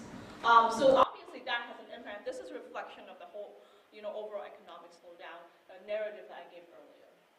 If you go to the next slide here, another clear, very important trend in Virginia is collective bargaining. This is a slide that summarizes the places in Virginia that have authorized collective bargaining. And what I wanted to highlight here is that since authorizing collective bargaining for these municipalities, I don't know if the colors are really showing, but essentially a lot of places have started certifying the unions, and so these pending will soon become with numbers, right? We have seen, so if you look at Charlottesville itself, you started with certified police and fire first, right, and the Teamsters came later. And so essentially as more collective bargaining agreements are finalized you will essentially see more of that inflexibility on the spending. And we'll talk more about what inflexibility in spending means, but this is a landscape. This is a landscape from a national perspective. This is a landscape on the regional perspective. Again, local governments are going to face a lot of headwinds, and it's not only me saying that, it's a rating agency saying that too, and we are seeing local government generally prepping for that overall. Okay, so with that as kind of backdrop for Charlottesville, what does that mean for you? I always start off with the pies. I always start off with the revenue pies and the expenditure pies, because at the end of the day, your budget balancing is your revenue equaling your expenditure. At the end of the day, that is the bottom line. That is the financial equation. And in order to understand that, you gotta know what are your major drivers. And so this is your overall revenue pie. Half of your revenues are property tax. A little less than a quarter is what I call other tax revenue, the meals tax, the sales tax, the lodging tax, and so on and forth. And then what I'm calling the non-blue ones are the other. So what you're seeing here, if you recall what I talked about, on the property tax side, your assessment was growing very robustly, right? Post-COVID, everyone's assessment has been going up. But then, right now, what we're seeing here is that your assessment growth has been slowing down, and the 2026 land book will come out. Has it come out yet? The 2026 land book. I don't think it's official, is it, Chris? Should be coming out very soon, right?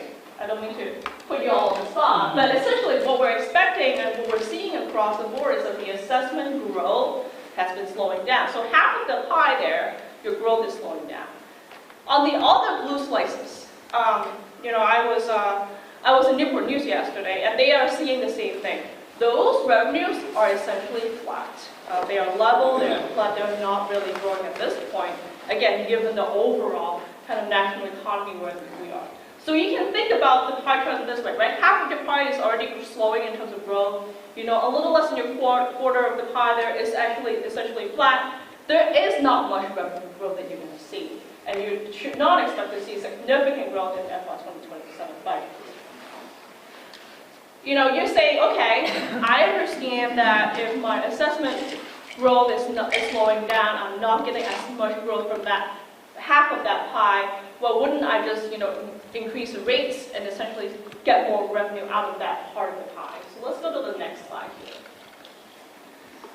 Wanted to show a little bit about tax base and tax burden, comparing Charlottesville, which is the blue bars, with Albemarle County. As you know already, your tax rate is higher than Albemarle County, but then your tax base is weaker, meaning that your per capita taxable assessed value is lower than Albemarle County.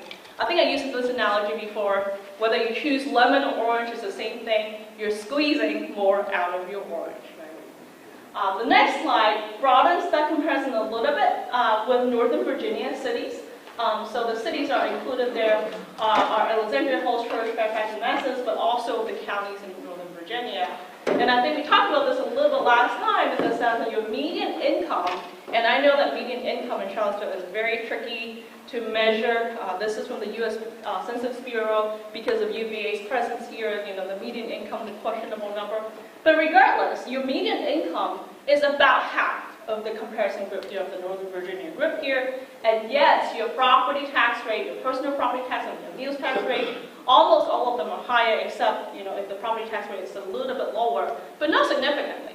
And this is what we're comparing. We're not saying that you should be the same as them, but just to give you context as to what your tax rate is looking like at this juncture. You know, the 98 cents tax rate is, you know, higher than Albemarle County, you know, compared to the Northern Virginia County, which has much stronger tax base. You're not that much lower than them. One more slide on comparing tax bases and tax efforts. The state measures revenue effort. The state measures how far you're squeezing the orange by this measure of revenue effort. And I do want to highlight this slide because, you know, if you look at Charlottesville City, higher means higher effort, lower means lower effort, and you can see that the number is much higher than your Northern Virginia city's counterpart.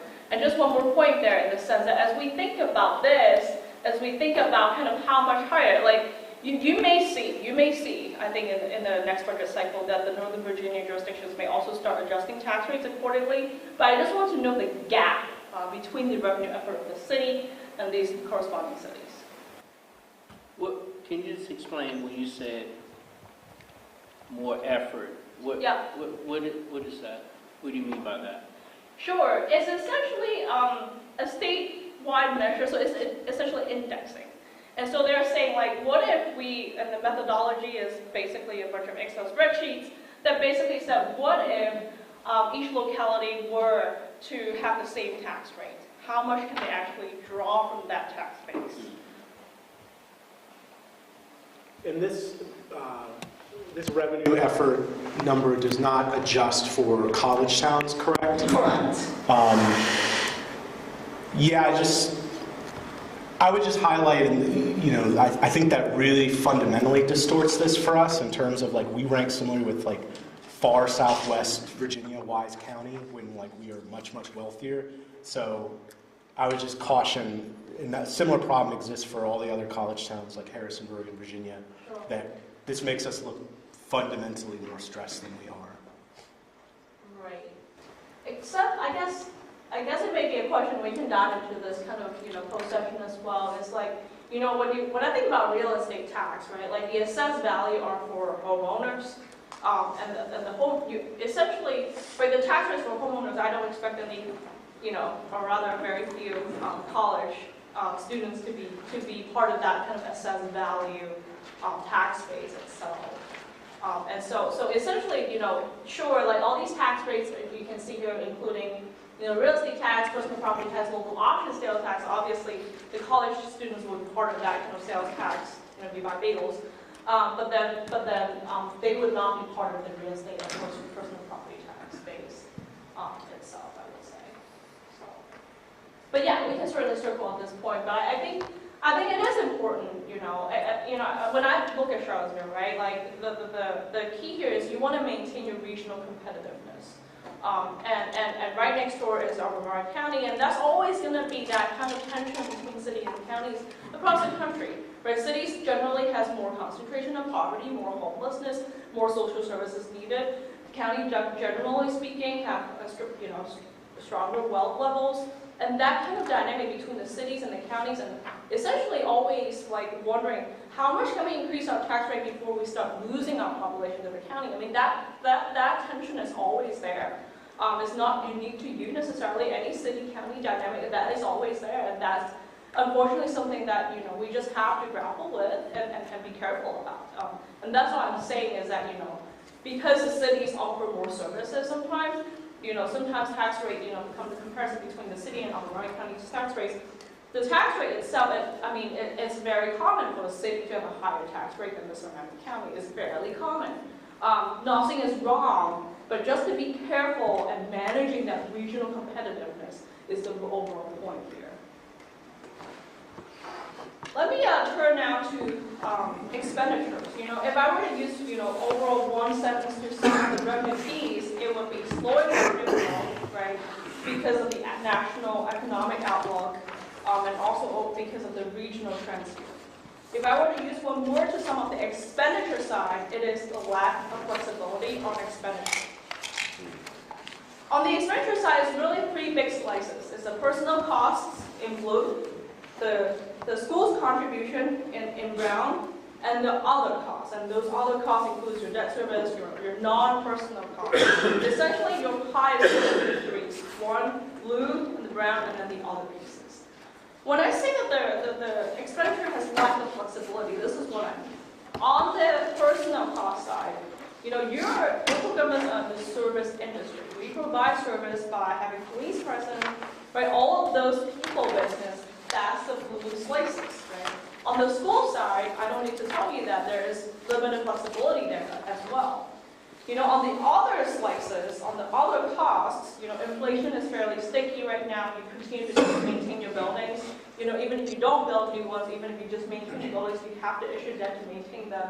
So overall, there is that lack of flexibility on the expenditure side to essentially curb spending growth.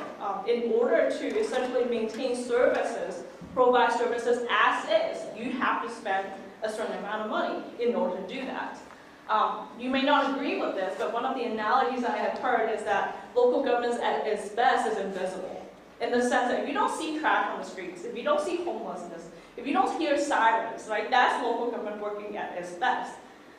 A point that, some people agree, some people disagree, but my point is, just doing those core local government services is a big part of your spending. Just maintaining your police presence, just doing the daily things that you do, public works, fire, all of those things require a certain level of spending. That is the current level of service. So beyond any investment, beyond any strategic priority investments, on the baseline level in the core government's piece, like just to fulfill your mission, you have to spend a certain money because we're in the people business. When I say lack of spending flexibility, let's go to the next slide, and I want to talk a little bit about why I say that. As you know, the city has collective bargaining, and that comes with some lack of flexibility. Right now, you're negotiating a contract with police. Next, you will negotiate a new contract with fire. Essentially, the way it stacks up, you're almost going to be negotiating a contract almost every year, basically. And that comes with some inflexibility. When you have a contract, when you have a multi-year contract in place, you're going to honor that contract. To honor that contract, you have to make multi-year investments. The other thing about this is that, at the end of the day, because of the process that collective bargaining provides, Chrissy right now is going to have a reserve in the budget, based on the police contract and however it goes. Right? When we're budgeting, because some contracts are not going to be finalized yet, there needs to be some level of buffer based on that outcome. So collective bargaining in itself can result in some lack of flexibility. And not only you have it, the schools have it as well, right? So I want to show the next slide here, where the schools also have collective bargaining. I only saw one public contract right now. I know that the second one is pending, at least not public yet. But the current licensed personnel contract has a 5.5% increase built into the multi-year contract, and that is going to significantly increase the school's pie funding pressures there. And I'll just note, all I'm saying is these problems are not unique to Charlottesville. In Fairfax County, which is also facing a lot of budget pressure, what they actually had to do was they actually go back to the schools and say, we have a budget shortfall. We can't fund that. And they actually go back to the school to make adjustments regarding those compensation increases for schools. So again, this is not unique to you. We're all just in a very unique place based on the economy, based on where the proposed COVID world has gone to, essentially, right? Based on how much federal funding we're able to be blessed with. But this is a juncture that presents significant challenges for local governments overall.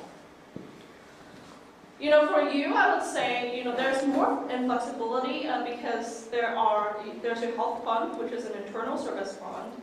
Over the years before FY 2022, you were able to build up these kind of surpluses, but then essentially you build up your savings account and essentially took a vacation, and essentially use some of that money to fund healthcare. But now, even with the FY 25 surplus in that fund, we are seeing that being lower than the targeted number. So you have to build back up that fund balance, which actually has increased again because of the 2025 surplus there.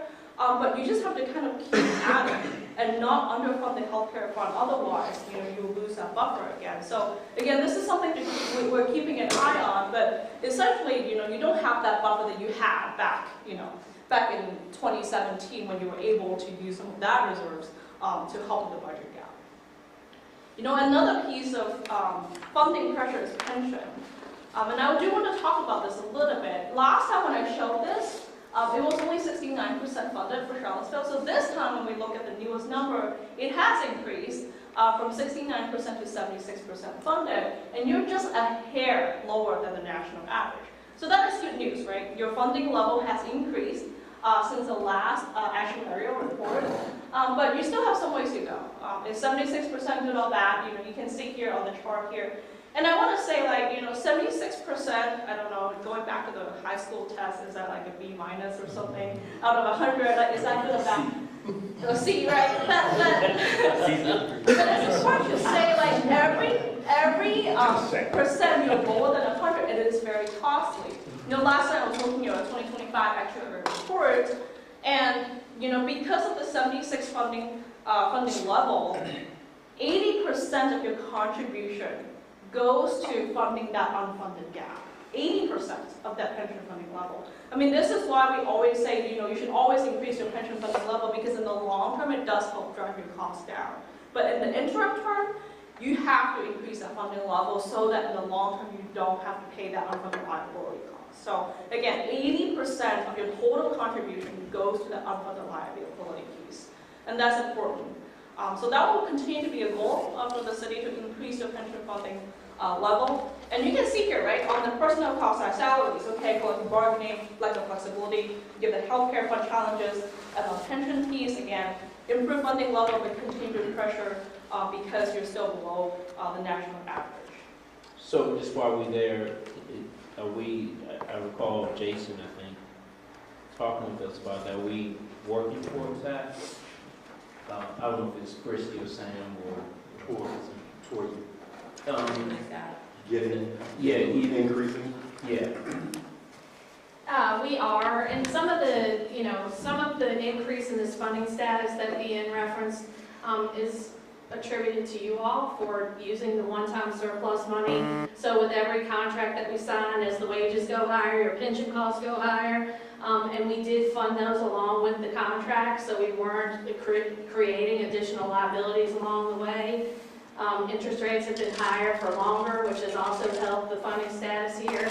So a lot of management decisions have gone into helping make this percentage better. And so we will continue that. As we continue to increase the contracts, this is always part of the equation that we'll be coming to council with to make sure that we're maintaining where we need to be. And I would add that what we have been doing is when we get the surplus detail, the knowledge of how much a surplus is, before I even allow us to think about anything else that we can spend that money on, we first go to things like this. We go to those things that the healthcare fund, the pension fund, wherever we know there might be a gap filler that's needed, something that will kind of soften some of the pressure that we may feel, we start there first. So any thoughts that anyone may have on the budget team about, oh, this is a place for me to be able to get money to do this, that comes after we consider items like this first. But this is exactly the point where, you pay for the core local government services. And then you have to make these investments, which was really, truly required in order to gain good fiscal grounding. So, there's a core piece which already grows because of all the kind of baseline costs grow, and then you have to invest in these things, which is really to be a good fiscal steward. You have to do that. You can see why I say there can be a lack of flexibility when there's already that many pressures that you need to do in order to be good fiscal stewards. And that really is the main point here. Remember that earlier, sorry. Yeah, question before we move on to the next slide. The 80% of what we're spending is funding the gap. I don't understand that. Is it important for me to understand that?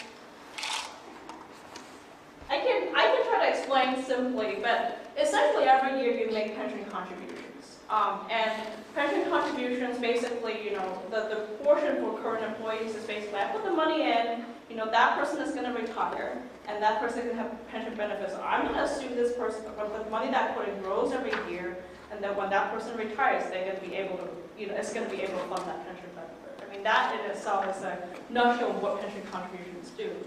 When there's an unfunded liability, when it is not 100%, what your actuarial does is that they take that unfunded liability and say, you need to pay that back over time, and they will spread that cost over multiple years, and essentially that unfunded liability is basically saying it's not enough to pay for the retirement when they actually retire. So you have to give above and beyond. It's almost like, think of my retirement goal, like I have a retirement goal, and like every month I'm supposed to contribute to it to meet my retirement goal.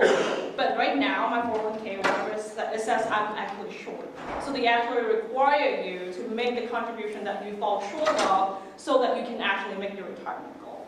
So that's essentially is what that 80% I was telling you is about. And because they spread those costs just over a handful of years, not over 30, 40 years, which is what your normal costs generally do, is spread over a long time, because they spread those costs over a short period of time. That's why it's so costly. Okay, thank you. Yep.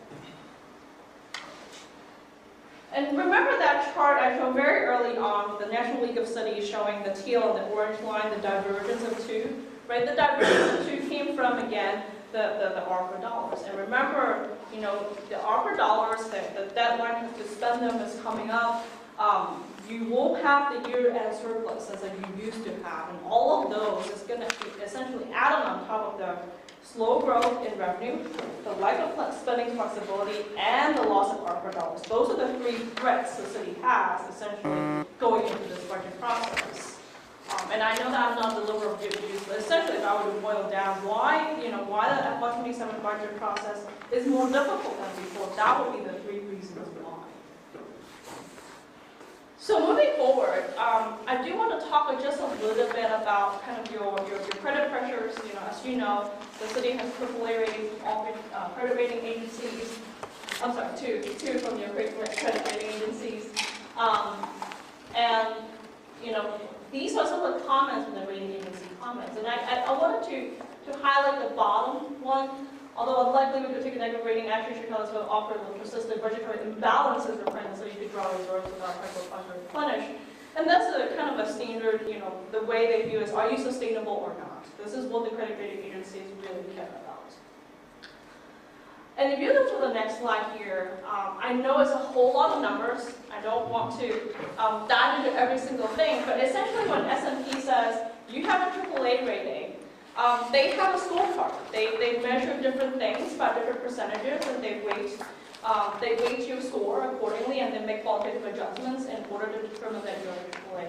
So the one thing I want to highlight, and I don't want to go through all of this in detail, but the one thing I do want to highlight is under the financial performance.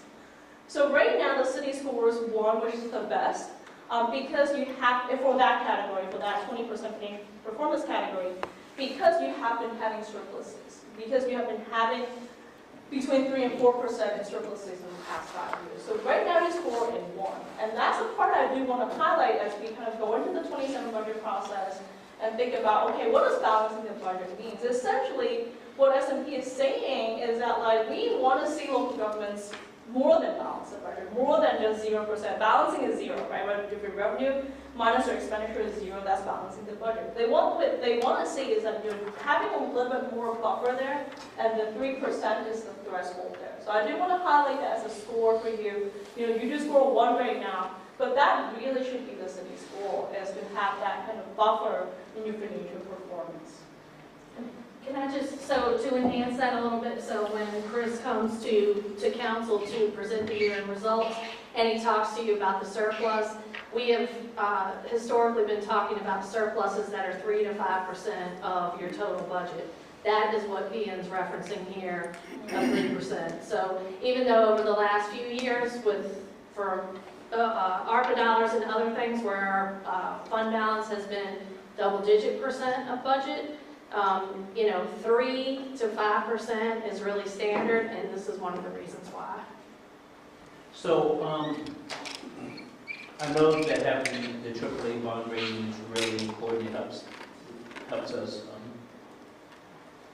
borrow money more cheaply. It's our more simplest terms, if you could, what will help me is like if I'm explaining to people like I've been schooled a $90 million project and we're getting different funds. If you could maybe just give me a ballpark figure, like because we have that AAA bond rating, we may have saved X amount of dollars. Is it possible to just, I'm trying to put a number to that because we can say we have AAA, but what does that mean concretely for the city? And that is always a tension in what exactly you described. Yes, it comes with lower borrowing costs. Generally speaking, it's a staple for good financial management and strong tax base. It is very coveted, AAA rating. Because we've had it for many years in a row, is my understanding. It goes back to the 60s, I believe. Yeah. But we can actually quantify the difference between a AAA versus if we were rated something lower. And we can get that to you. Give you some talk on it. Yeah, thank you. And then why are our numbers so bad for debt and liability? Or 3 and 4? Sure, yeah. So again, the scorecard is, generally speaking, we don't expect you to score the best in every single category. Okay. Thank you. Actually, rating agencies also make qualitative adjustments, and yes, your debt scores are lower, as you pointed out, and part of that is because of the maintenance needs of the capital buildings, because of all the assets that you have to maintain.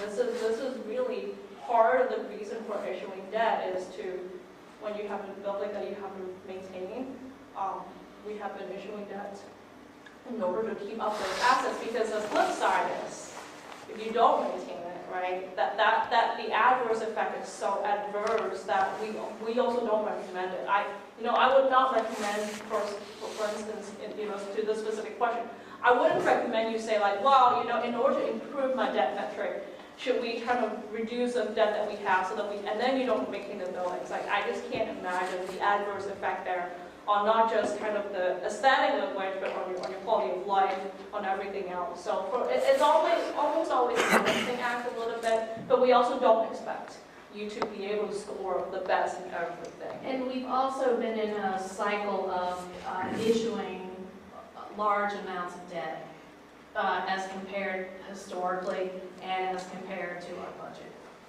For example, the $90 million review.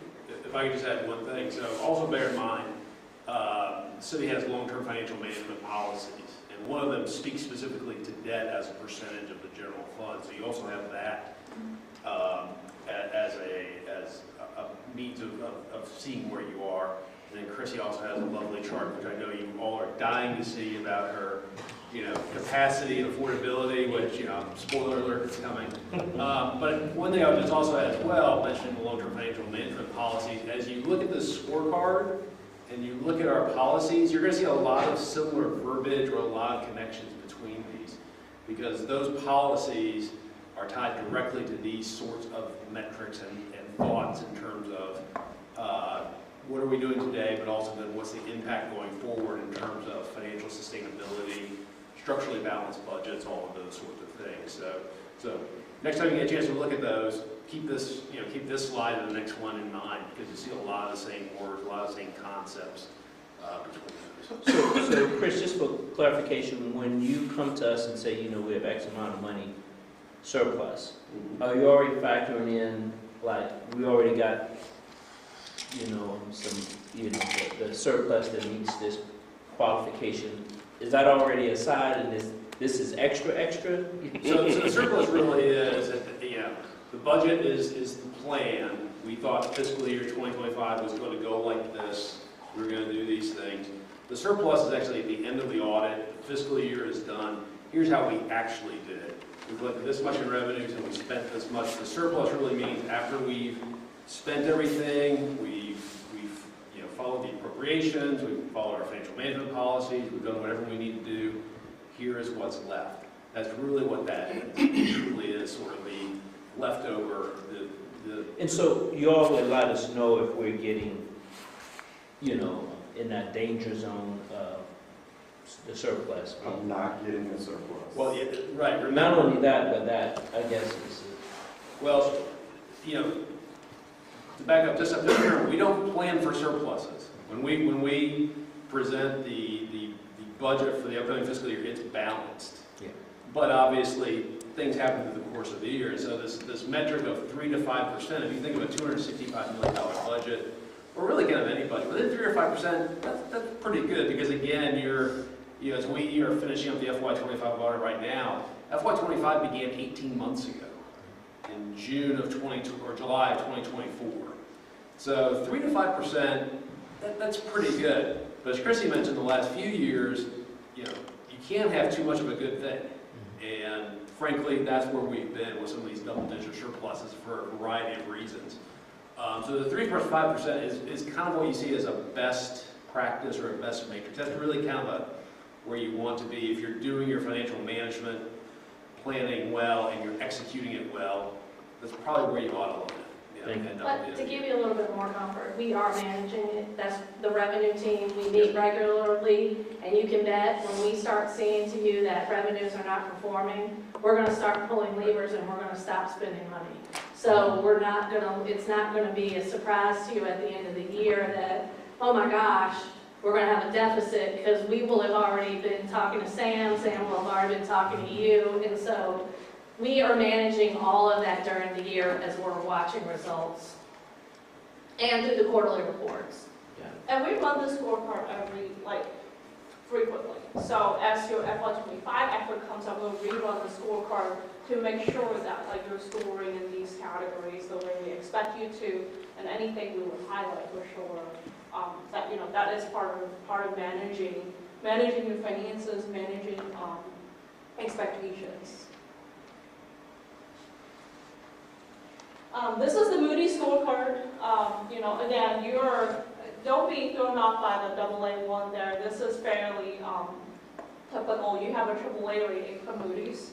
What Moody's does is they run the scorecard and then they make qualitative adjustments. And actually, it's not very common that we see municipalities score squarely in the AAA category all the time. So I just don't want you to be thrown off by that score right there. But the point of this slide is that, if you look at your available fund balance ratio, it's still very high. It's still, was almost 50% in 2023. In 2024, it was almost 40%. It's still very high. But these are the measures that we're monitoring to make sure that you're on good financial ground and that your rating pressures are not, not severe in any way. And just one other point to the monitoring the spending, that was another reason why when we had these big surpluses that, Sam came to you and said, listen, let's not spend it all at once. We don't know what's happening. There's other levers we might need to pull. And so that is part of the reason why, he's been holding on to those monies because, it's great to do the fun new stuff, but also we need to make sure we've got enough in reserve if we need to pull other levers because of what's happening in the larger scheme of things.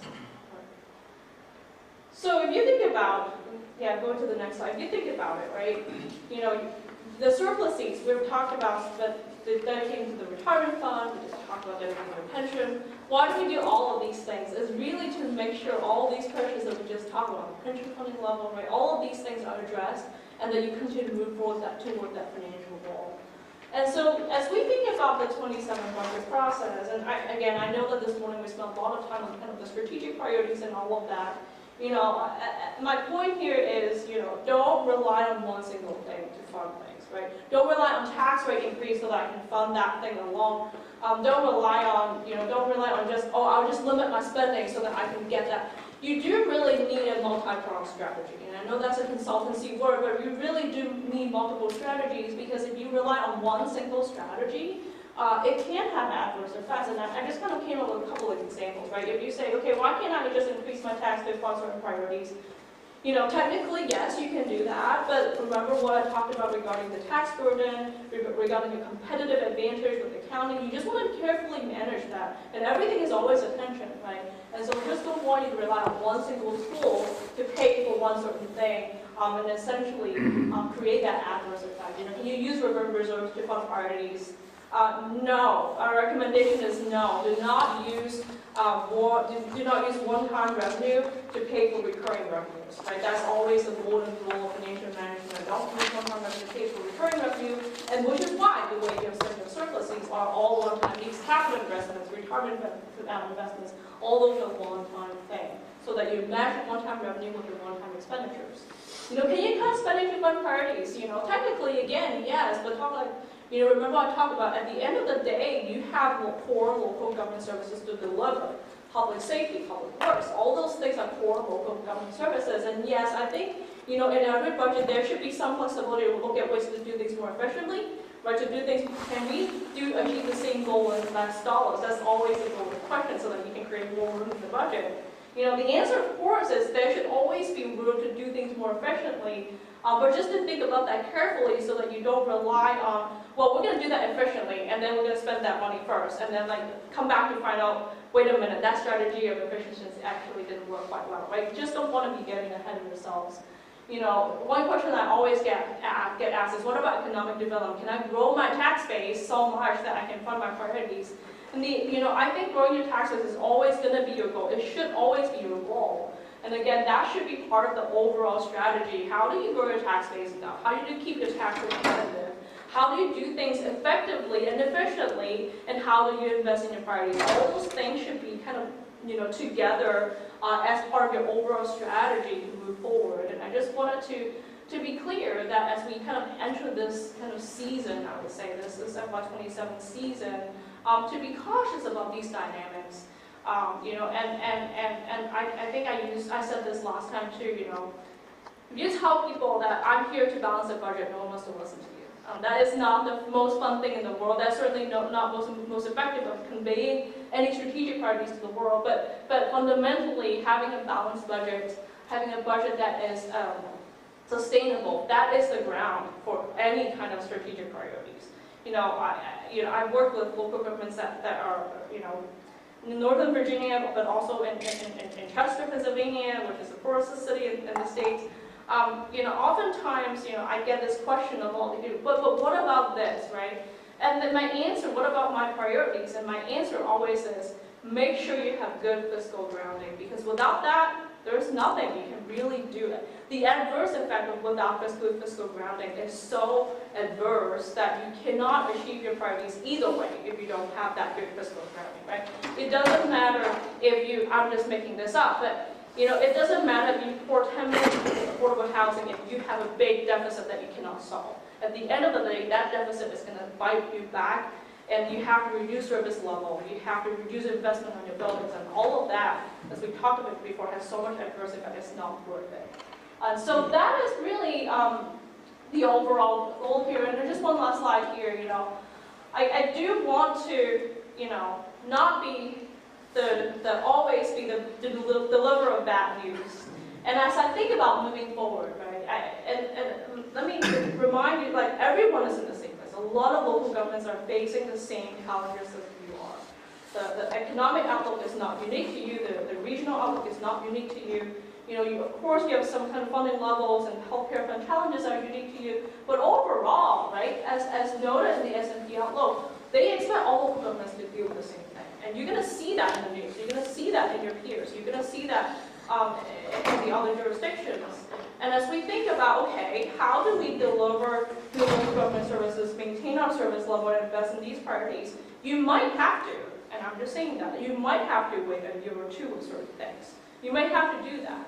I was watching Sound of Music over the holidays again, and wait a year or two. It doesn't mean that it's a bad thing at the end of the day, but some of the things you might have to sequence it, some of the things you might have to prioritize it, and I think that's part of the conversation is, okay, in order to maintain our service level, we need this much money. We want to invest, we have this much money to invest. How do we prioritize that dollar so that we can get the max out of that, squeezing that out of that dollar? How do we get the maximum performance and output from that dollar that you're able to invest? And I think that is ultimately the overall goal for this budget process, is to maintain your fiscal balance, invest in your priorities accordingly, but truly prioritizing and making that kind of sacrifice accordingly based on the fiscal reality. With that, I have essentially picked the components, right? Yeah, no. So one of the first slides that you had, it had that revenue from the city, the circle. Pie chart? The pie chart, yes. Yeah, 50% is based on property tax. And I'm just trying to remember from your presentation in August that if we're right at that point where that is about right, if it's, you know, so is half of our revenue coming from property taxes, and you mentioned that the assessment is going down. Is that about right? Is that what other cities are? I don't have an exact answer for you. You can certainly circle back. I mean, generally speaking, right, most Virginia cities and localities are driven by their property tax dollar. You're somewhat unique in the intergovernmental piece, right, because of the agreement with Maury County that you have. So that piece, I'm not saying is wrong or anything like that. I'm just saying that you're never going to be able to exactly match the percentage, but this looks kind of overall on track with what we're seeing overall among, like, again, Virginia jurisdictions, because once you cross the border, like I said, Maryland, for instance, relies on income tax, which we don't have that in the tax code, but generally speaking, yeah, property tax is the main driver. The other miscellaneous taxes are the smaller tax drivers, and that the reason, right, is property taxes, generally speaking, seen as not very volatile, very stable, right? Meals tax, sales tax are generally more volatile. And so this is a good, like, this is a mix that provides you with stability in many ways. We hope with the new zoning ordinance to have more properties.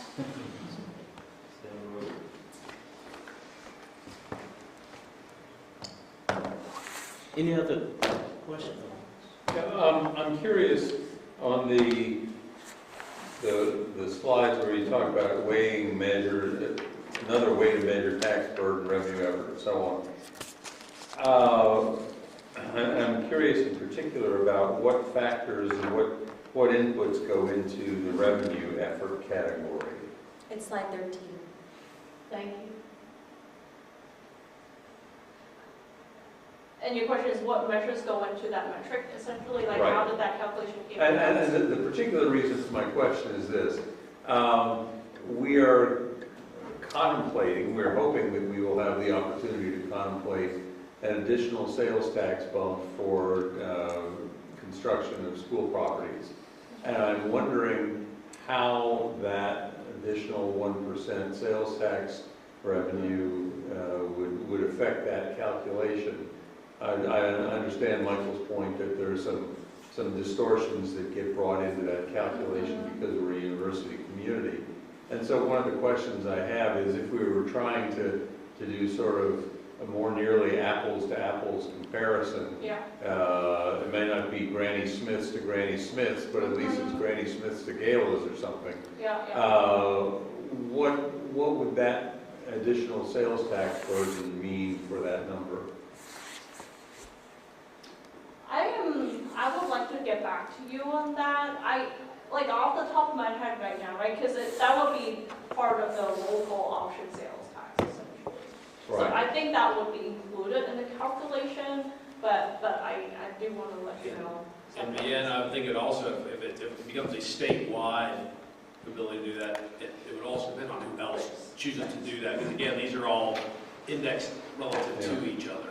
Yeah. So if like the top 13, between 1 and 13 do it as well, I would think we would still be in 13 with just that one change, because everybody's doing it now. But I would think that number would change, but I think that's part of the factor too, just who does it or who elects to do The that. curious part is, I wonder if it's impacted because it's dedicated.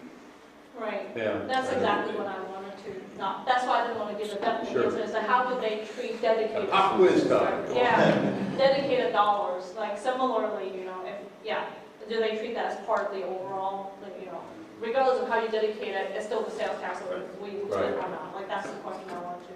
But then the other question that comes to mind as I look at the revenue effort number is that we know that there are some taxes that are paid at least in Charlottesville, are paid more by out-of-town people than in some other localities. It's either because they're tourists or because, however, we end up factoring in the University of Virginia student population. You know, there are various reasons why some of those taxes are more a local burden than others. Real estate, residential real estate is a classic example. That's a purely 100% local resident tax. I'm just wondering if there's any way to again, try to figure out what we're comparing when we're comparing these different numbers. Yeah, and to be honest with you, right, this is a state report that they release, and this is I forgot what I think this is they have a time lag in kind of releasing these reports as well. And if you can go back to the previous slide, right, the best way to kind of adjust for these factors that you just talked about, this one. Like the best way to adjust for these factors, again, because it's a statewide report, the best way to adjust for those factors is really this, right? Like, I mean, this, you know, this gives you a sense, I mean, I suspect, right, the revenue efforts index is driven in part by the significant difference in overall household income. And I suspect, I mean, that is part of their calculation. They account for that. Median household income is the measure there. And I suspect that is the main thing that drives this. Because it's not just about tax rate. I mean, if you just look at the tax rate itself, you're lower, right? They're slightly lower than kind of the weighted average that I'm showing there. But it is, I do think it is the squeezing of the orange that drives some of those kind of higher revenue efforts. And again, just for context, we're in the ranking, we're in the same area as Wise County, which last census had nearly 15% population decline and an income of like 25,000, and you know that doesn't really pass the smell test. Ranking in terms of what? How stressed we are in terms of our revenue. We're in the ranking, we're similar to Wise County. And where did you get that? That's from the state's, state. just looking at the full state report. Whereas obviously we're one of the wealthiest localities per capita in the state. And it's interesting to discuss this because, you know, for some of my clients, you know, I told them like, hey, like, when was the last time you increased your tax rates? Like, you know, if your expenses goes up, you know, your tax rate, you know, needs to go up too. So it really depends on the regional nature. And from my perspective, you know, I wouldn't necessarily compare you to Northern Virginia. This is just kind of a drastic comparison to make the point. But the truth is, you are regionally comparing yourself with Ardmore County, whether or not it's fair. You do have to somewhat, you know, live with that reality. Live with the reality that you have to deliver more services, or you have more, you know, concentration of poverty than the county. Like, those are the realities. And I think if I were, you know, if I were thinking about just tax rates generally speaking, I would primarily compare and look at Elmore County and the surrounding because, you know, the geography in terms of people living here, you know, if people wanted to live in Northern Virginia, they would live in Northern Virginia, right? Like, that would be kind of what I would be putting my heads in terms of making sure that you still maintain that regional competitiveness. And that's why I said, you know, use multiple tools. Don't use one tool to deal with, you know, deal with the same problem, and that is part of it, is to make sure you have the right balance between revenues and expenditures and not rely. I always say that, like, don't rely on revenue alone to fix a gap, don't rely on expenditure alone to fix a gap, always rely on multiple things to fix a gap. Thank you. All right, I hope whoever comes next has a more cheerful agenda. Get ready. Another round of 5 things, man. All right, so we're done for right now. We're going to take a break, give you a break, because we know that was a lot, and that was a bit heavy as well. And just kind of setting John up for, he's got a little heavier, not heavier, but a little more heavy stuff in the way of just structured procedures and FOIA training, but he will make it fun because he is who he is. So let's say 120. Back at 120. It's a generous break. Okay.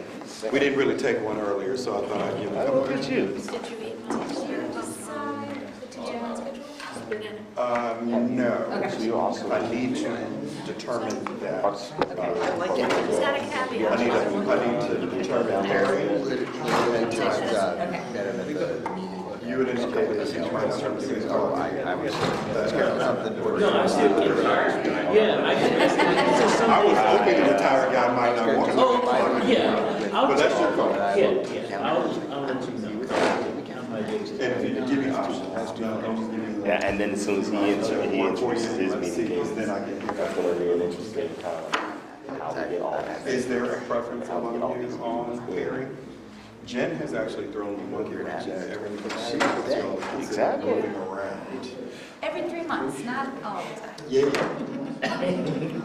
It might be later How do you nights. feel about that? That might be a reality. Flexible. Early in the workday. So, Yeah, it's feasible. It's so for feasible, now, yeah. for now, basically, we're just under the pair. Towards the latter part of that. Hey, Phil, What's that's fine with, okay, so that's fine, that's fine. stick with that one. That's the first 3 months, you said. Yeah, true. Important at the beginning of the day, so True. Is there any need to change your timing? Is 8 o'clock on Friday still good? The thing about the park for just Thursday at 3:30, and they were the times that on that, depending on Sam's No, it's easier. for So response. Thursdays at 3:30, it will be the existing. I'm contemplating that one of pitch to James, what he thinks it's necessary. She's working on the It's calendar really right gonna now. be around It's dramatic. Just make sure there's like, board that, oh, it must not have been, because Ryan linked to advance. Oh, no, I have a couple different ones. So that's standby. Mike, 3:30 is good for you though? That actual time is not. I'm gonna send you this message. James, have you seen the emails from I almost had a director say, Yeah. what are you trying to say here? 3:30 on Thursday. Corey Yeah, I can or do, Knowing that Clifton something could come up later, we'll deal with Clifton this morning yeah, they're usually an about the hour. Rosanna? Yes, we normally do it because we're. I saw we're that gonna ch- I stick saw with that the chain weekly that was schedule, going. So therefore, Yeah. an hour should be Talking good, so about, you'll have more I mean, this is cleanup. where I brought It up looks the like issue that that is, I there's keep no, talking I about don't have into, any, there's a like, human boards on the other. people. That's great. Correct. The treatment of these people. Thank There's a broader kind of quality of life issue, Correct. broader community. And then, the third thing I'm adding is there's a cost issue. Yeah. And all three of those are kind of going Yes, on I have that as in long as here. we do nothing. Don't do that. And so I've been thinking about Sam's cabinet concept. Like, is this, should this be an attempt that we Card is kind Thursday, of 5 to circle the 7. wagons around what we want to do? Because the concern is there's no designated funding mechanism for cleanup. Yeah, So that might. And is it something we want to fund the long Thursday, term? 3:30, I think that's still.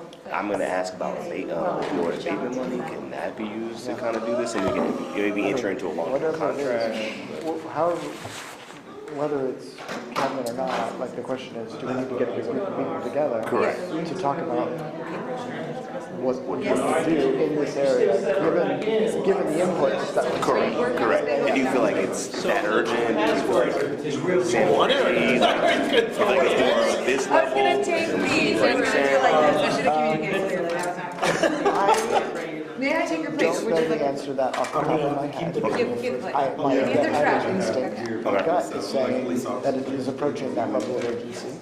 Particularly because Thank you. part of what we need at least to talk about in the context of that is our partners and their reluctance to get involved. Yeah, Because, there's various solution sets, right? One is to find funding to. Yeah, that's a Band-Aid. Anyway, that's a Band-Aid. And so, but then the other, so then is it, are we doing permanent funding stream to do cleanup? Or are we applying pressure, or are we doing some combination of those things? yeah, and it seems like there's a spike in the Seaville reports. So it seems like public sentiment is shifting more towards enforcement. That's an interesting question. I think that we've had that spike for a while. I don't know that we've seen enough. Well, I'm since I've been here, I'm hearing about it. Yeah, absolutely right. And I mean, the fact of the matter is, it is a steady. Yep. This is an issue. All of it, actually, what's happened is the locus of that concern has shifted. It was in one area of the city, now it's in a much larger area of the city. As the problem has continued to grow, unaddressed. Yep. My word, unaddressed is my word. Yeah, People may yeah. disagree with me on Yeah. that, but unaddressed is my Or at least inadequate. We can all agree about that. Yeah. All right, I didn't know if I need to be trying to But solve that but one of the today. things we talk, you know, I think one of the things we kind of landed on is that roundtable, which we keep using Yep, that time for right, other yep, purposes. yep, But I yep. think we've run out of other purposes. Yes, It's time to yes, have yes. these conversations. Yes. And to the extent that we can kind of, It's so obviously bad. kind of flag it and say, you know, this upcoming roundtable, this is the topic. What I want to do is I want to see how Come prepared to talk about. does he call. That's what I'm Okay. interested in. At least we're thinking about it. And to get really interested on it, well, is this supposed to be a place where we actually start starting those conversations? Because he doesn't Here's some of the data, we He hasn't like, checked in. oh my God, now we're defining the problem of data. Yes, yeah, that will be, And I stand by, No real it's relationship there at all. what, But the when he three of starts us, to it's give me Rebecca Roman, it's other people on the court team, Or right? Mhm. And pre-identifying, all right, well, if we're gonna talk about this issue on that, at that meeting, then we need to bring in yeah, who needs to that be in this room? person, that Yep. person. Or they need to brief us so that we can come in with the room, however, but yeah, we need that expertise represented. Yeah. Yeah. I mean, yeah, I shouldn't talk at it, I mean, 4,000's not much, but it could very quickly total like add up. If it's 4,000, it's 4,000 every time we do this, and we need to be doing this monthly. Yep. Well, guess what, that's now $48,000. But even more concerning than the dollar figure is the fact that our staff capacity. Especially people like that. Once you've met him, is already you'll just be like, oh. leaving I'm so aside the inclined additional work that we Yep. have. He's just a lot. He You really go is. across our popular, He liked the me, population. and I had never met him before. I was We, warned. by some measures, we have inadequate staffing to do the Yep, maintenance yep, for that. yep. So now we're saying to that same group of people, now you have to look at this. And this is the best of the best in terms of the cleanup work that you do. There's that and the safety Yes. of those individuals doing that work. Yeah, well, that's what drives the cost up, yeah. I'm saying that the staff, that they have to work around. Oh, yeah, when they're doing the regular rounds. Correct, that, Technically, because the area we're talking about is not actually running. yeah, Our work, well, what we're doing is we're just maintaining right along the trail. yep. Via the lease agreement we have, we've essentially outsourced maintaining the remainder of that time to this time. Who is volunteers. We have a chance to get. But you're right, along the outside, it's. So that's what I told Sheila. Good. I'm glad you've done that. That's good. Regular maintenance people are dealing with is higher. Yep, yep. So, yeah. Okay. Easy things right on a Friday. Yeah, man. Appreciate that. Yeah. All right. I just wasn't sure. And Ashley's out today.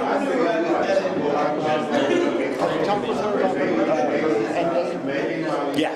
So she's supposed to send me a revised letter. She's gonna still do it on the 6th. But Physically, in terms of. yeah, but extended until the 2 16th. weeks out so that she's collecting.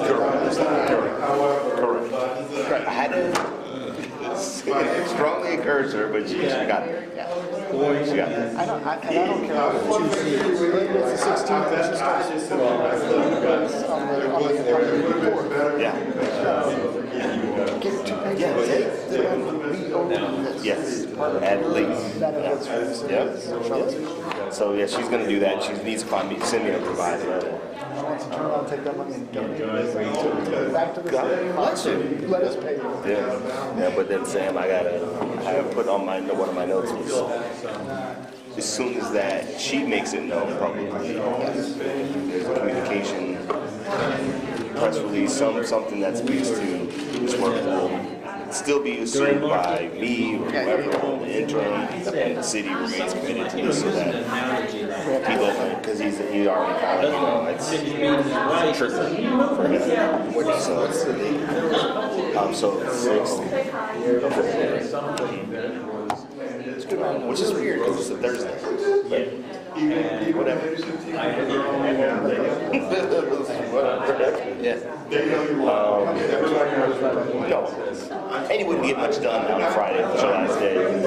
But she's gonna work really, really hard up until that point, so I appreciate it. That's good professionalism. But everybody is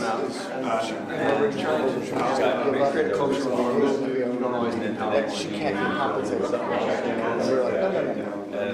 Make your actual MBA 16 so you can ask.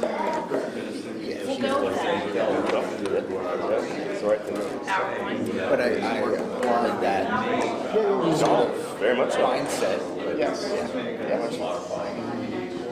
I'm gonna grab these things so I can do Josh and assignment before poster time. Apologies, I'm just gonna grab some material for you. Consultant. Big plans this weekend? No. Yeah. It's supposed to rain a lot. I know. My hope is, Have you always been a Fox guy, or is that like something you grew into? to play some New Balance? Good enough to notice. I like color and You still enjoy it? I'm not a, They're losing interest. They enjoy the real or they're doing sneaker. Okay. For me, it's been an evolution, you know, because they're so comfortable. And that's what I really pride myself on at my age now. But it was like, forever I've always kind of like associated with like older men. So it's like, oh, I'm an older person now. But I think I've always they're been kind of dressed like a Rain's like they're saying. I'm like a person, I'm good at gym and walking and treadmill. Everywhere I go. You know, I really appreciate it. Mountains, and then it gets Oh, colder. they're so comfortable. Hiking in the mud is no fun for one, but also really bad for the trails. I've done the trails. It's not great for my shoes. Yeah. Well, there's always, what, the cinder trails, or don't we have some trails around the city that are, I know it's just like outside, not hiking. Yeah, but I would do that. So, yeah. The one that I was thinking about actually is the Monticello Trail system up around Monticello, which is on the trail system. They publicly, a lot of it is pretty well regulated. Fair amount of it's so that could be a reward. She's got actually get outside. When I use the term hiking, all I really do is to set a goal that it's at least 4 miles outdoors, somewhere usually city. It doesn't have to be outdoors. Okay, there's no vertical elevation gain for you. I draw the line. If I'm doing, if I just do 2 miles, that's a walk. That's all you have time for, and that's fine. I did a mile and a half this morning watching the weather. Did you? That's it. 4 miles is kind of an arbitrary way to You tell me. But there it is. Really what it means is if I want to go for a hike, which means I want to spend 4 miles worth of time out. Now, do you bring the family with you, or is that? It's largely actually James. Not that anyone else is in but frankly, right now, only my youngest is interested in going hiking. So I'm not going to wait for someone else to be interested. This is I mean, that's my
like that. Yeah, everyone I've never met one that I was like, wow, you're just a picture of normal. Right.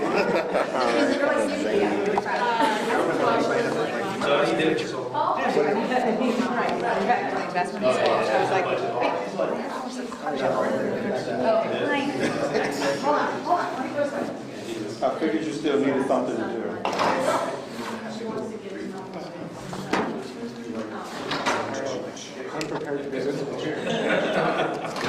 Did you use the shoe away? Oh. I appreciate that. Don't ask for. When does the rain start? That's a great question, because I had my. All right, to see your time. All right, so we are ready for our last segment of the day. Your city attorney is going to walk you through a few different things over the course of this last session, and then I will do a wrap up at the end, and we will be free for starting our weekend. So, first of all, I want to thank Sam for the, passive aggressively putting the after lunch after the financial presentation. Really, set him up, I'll knock him down. Pump him up, John.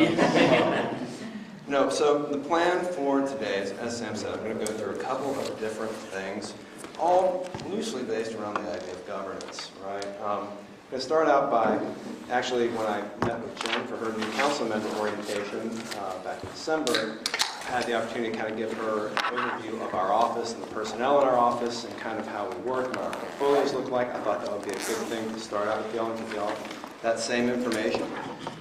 Then we're going to go into an overview of your rules of procedure, talk about those. I'm not going to sit here and read the rules to y'all. I think y'all are adults and read those yourselves, but maybe highlight some things in there.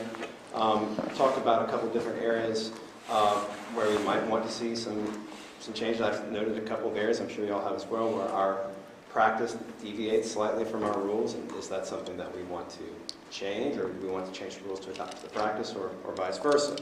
And then finally, I've got a consideration of a couple of possible changes that I've identified over the past 7 months. I've had brought to me by other members of city staff that both deal with the council's rules and procedures and how you conduct meetings, but also some things that are also contained not strictly in the rules, but also in the city code that we might want to consider making changes. And I just want to get y'all's thoughts on whether you want to consider those changes, and then I would bring something back to you pretty soon, actually, if that is something that you want to see.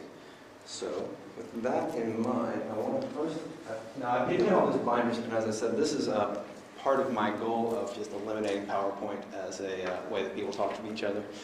So rather than having this thing up on the screen, I put it in this nice binder in front of you. And also, since we're talking about riveting information such as rules of procedure, it's nice to have something that you're flipping along with to keep you engaged.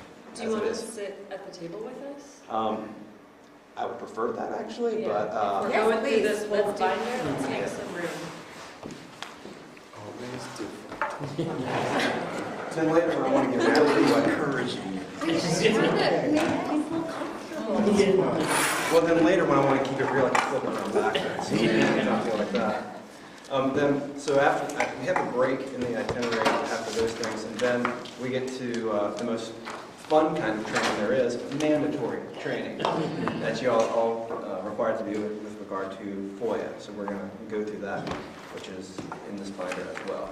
So starting out with sort of the overview of our office, as I've gleefully told you in the past, we are now fully staffed. This is a great thing for me and for the city, I believe. So if you look at this first bit under the first tab here, you see how our office is structured. So there, Vaden is our chief deputy. Is one of the first things I did when I got here was promotion. I was happy to find somebody with 20 years of experience sitting in my office, just ready to step right into that role, and he's been fantastic at it.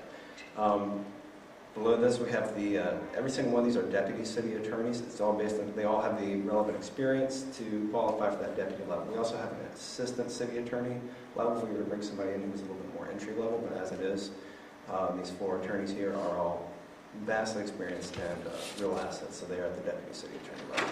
And below that, we have the support staff, and then below that, they're also really holding all of us up as it is. I'm sure all of y'all have had the opportunity, maybe you haven't yet, but the chance to interact with Monica, our FOIA officer. That's a vital role. Used to live in the clerk's office, but just this fiscal year came over to our office, and Monica was actually serving as the interim when I got here, and because after the previous FOIA officer left, and everybody said, "Oh, thank God she's applied." And she's fantastic. Love having her there.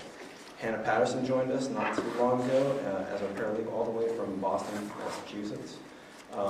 One thing about Hannah, her husband works on a oil rig in the Gulf of Mexico, not America, and is she also has a 2-year-old child. She's handling when he's off on the rig. But Hannah also has a JD and is probably going to be looking to take the bar exam before too long. But right now we've got one, a paralegal. And then Erin Rocha, our administrative assistant, I can't say enough good things about her. She's the one who keeps all of our heads on straight. And Erin came to us after years and years as the front desk person at a school up in Greene County. So she's used to dealing with, well, I'll say whiny toddlers such as myself. You flip over to the next page, you can see how we're organized. When I first got here, April, Vade, and Sue in our office were all of these various things that you see here were distributed among those 3 attorneys, and their workload was incredible. So the first thing I recognized when I got here is we needed to give folks some help. So as you can see here, where each of these, the way it's done is each department is talking directly to the attorney who is within their portfolio. And then this gives the opportunity, if somebody needs additional help, we can pull in additional help. If somebody has some more expertise in some area or some issue somebody's dealing with, we can support each other in that way. But they're the primary contact for these various departments. Just to highlight a few things, obviously I'm handling any matters that's coming up from this body, from the city manager, from the city clerk, also Chrissy over here, the budget management, the communications. I can't get away from my roots as a litigator, so anytime there's some litigation, I'm going to be wanting to get in the mix a little bit. But also emergency management, which I share that responsibility with Sue over here. Vaden, as I said, he was 20 years as county attorney in Pittsylvania County, just a vast wealth of experience. Everybody in the office does report to me, but Vaden helps me a lot with managing the office and strategic planning and keeping my head on straight, really. You notice in one highlight of his portfolio is that he advises the airport authority, and that is increasingly it's something we do by an agreement with them, and it's a significantly growing area of work for our office. I'd say working 10 to 15 hours a week we're having to spend on airport matters, and it's only probably going to increase as they go through this expansion. Jason Birch actually came and gave a presentation on Tuesday to the lead team. It was great to hear what they've got going on out there. But also he's handling NDS, right? Which is another, 80% of what a legal office in a city does is relate to land use. So is filling an important gap there. Sue here, she handles a lot of our first responders, police, fire, emergency management. She's going to be our frontline person for those departments. I also back her up on a lot of those functions because, as you know, that's part of my background as well. Sue came to us after years and years as a prosecutor in Atlanta. So she has a lot of experience in a courtroom. April is the longest tenured member of the city attorney's office. She's been here since 2023. So believe it or not, I often do have to rely on her for some institutional knowledge just because how things used to be are still relevant. But she's also handling, I'd say, one of the main things that she's handling for us is sustainability. She's really keyed in with Crystal and all the work that she's doing and is providing them with a lot of help. Caitlin Weston, she joined us just in December from the Richmond City Attorney's Office, and I'm already hearing just great things about the work she's doing. She's, interesting thing about Caitlin, she's an expert in AI law and has done a lot about work in AI in the public sector, how you go about contracting, how you go about protecting. And she's already been working with our IT department on various contracts, how we talk about AI, what provisions govern it, and also with IT about our broader AI policy as an organization. So she's a real asset in that area. And then Sheila here, she came to us as, she was previously the county attorney in Culpeper and has more than 20 years of experience in local government law. And she's been just a real asset. She's got a really strong background in DSS work, but also in human resources, and which is, it's always a serious source of liability for a city, so we're really glad to have her there. If you turn the page, another thing I did is I've assigned both primary folks for each department, but also secondary, so somebody's on vacation, somebody's sick. there's somebody ready to step into the gap and to assist. And just when you go on vacation, there's somebody that a department still can call, get on the phone, and needs and provide them with support they need. So that's the way our office is organized. I just want y'all to have some idea about the people who are. I'm oftentimes the face y'all are seeing, but these are the folks who are really supporting the work in the city and doing that advising. So, unless there's any questions about that, move on.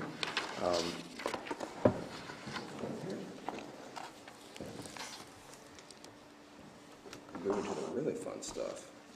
It's an overview of the city council's rules. That's right. So as I said, I'm not going to sit here and just read these rules out to you. They're found under tab 4 of the binder that's in front of you. And y'all might have noticed every council meeting I've got this red binder, kind of like the red telephone that the president can pick up. It contains council's rules. That's the only thing that's in there. I need to reference it during a meeting. Why do we have rules for how council meetings go, right? There's a book, Robert's Rules, we can just refer to that. But really, this is the council's statement. It's your rules. It's how y'all decide y'all want to conduct your business. Some of the things in there are mandated by state law, but for the most part, they're your rules and yours to create and to change around. And they exist to balance your efficiency, transparency, fairness, and also order. Bring order to the chaos, which is a public meeting. So they're designed to empower you. They're not designed to constrain the council, while ensuring that meetings remain predictable, lawful, and accessible. And so the purpose of our discussion today is to make sure that you all have a firm understanding of your rules, you've visited them, and you know when to use them, and how they protect both you as a council and also the public. So, as I said, I'm not going to go through, but I want to talk about a couple of highlight areas. So, meetings and agenda control, right? That's one of the first things that's talked about here. The council sets its regular meeting schedule. Y'all did it on Monday on an annual basis. City staff have asked me to pass along their thanks for a day off in July. And I want to echo that thanks because I'll be out of the country on my 20th wedding anniversary, right around that time. So thank you. The agenda is final. As you know, Kina, we have to have all items into Kina by Wednesday so she can have that initial published version of the agenda out and made public. And then any other additions, any changes that need to be made by that Friday, and then we have the meeting on Monday. The agenda, however, is not final until the beginning of the meeting when y'all adopt that agenda. You'll notice it's the first thing you do when you have your regular business meeting is you adopt the agenda. That is to say, it's important to emphasize this. Once the agenda is approved, you really should not stray outside of it except through proper motions and through proper procedure. The reason why we have an agenda is to inform the public of the matters that the city council is going to be discussing that might be impacting their lives. So if we stray off those matters and start talking about things that impact people's lives and they didn't have notice of it, they're going to feel pretty raw about it. That's the reason why we have that. The agenda follows this fixed order, starting with agenda approval and ending with adjournment, right? So as part of your agenda, you have this thing that's called the consent agenda, right? And I want to tell you, city staff loves to put things on the consent agenda because it means that there's not a need to have a big presentation. But as you know, it's for routine, non-controversial items. As a matter of law, not of practice, just about any matter that does not require a public hearing can be placed on the consent agenda. All sorts of things are eligible to be placed on the consent agenda, but we have put them on the action agenda and talk to y'all about them, or new business, talk to y'all about them because you need additional information before you make those choices. But you could just put on the consent agenda and be voted on. Any one of you, if you see an item on the consent agenda, you can pull it. No justification is required. You don't have to say why you want to pull it. Use assets to be pulled, and it will be pulled. So under your rules, and this is where I've noticed there is a deviation from practice versus what's in your rules. Once pulled, per the rules, the item is supposed to move to the end of the action items agenda. But what I've seen typically is it's being considered, you'll vote on the consent agenda, then you'll hold a separate vote on the item that was pulled, oftentimes without discussion.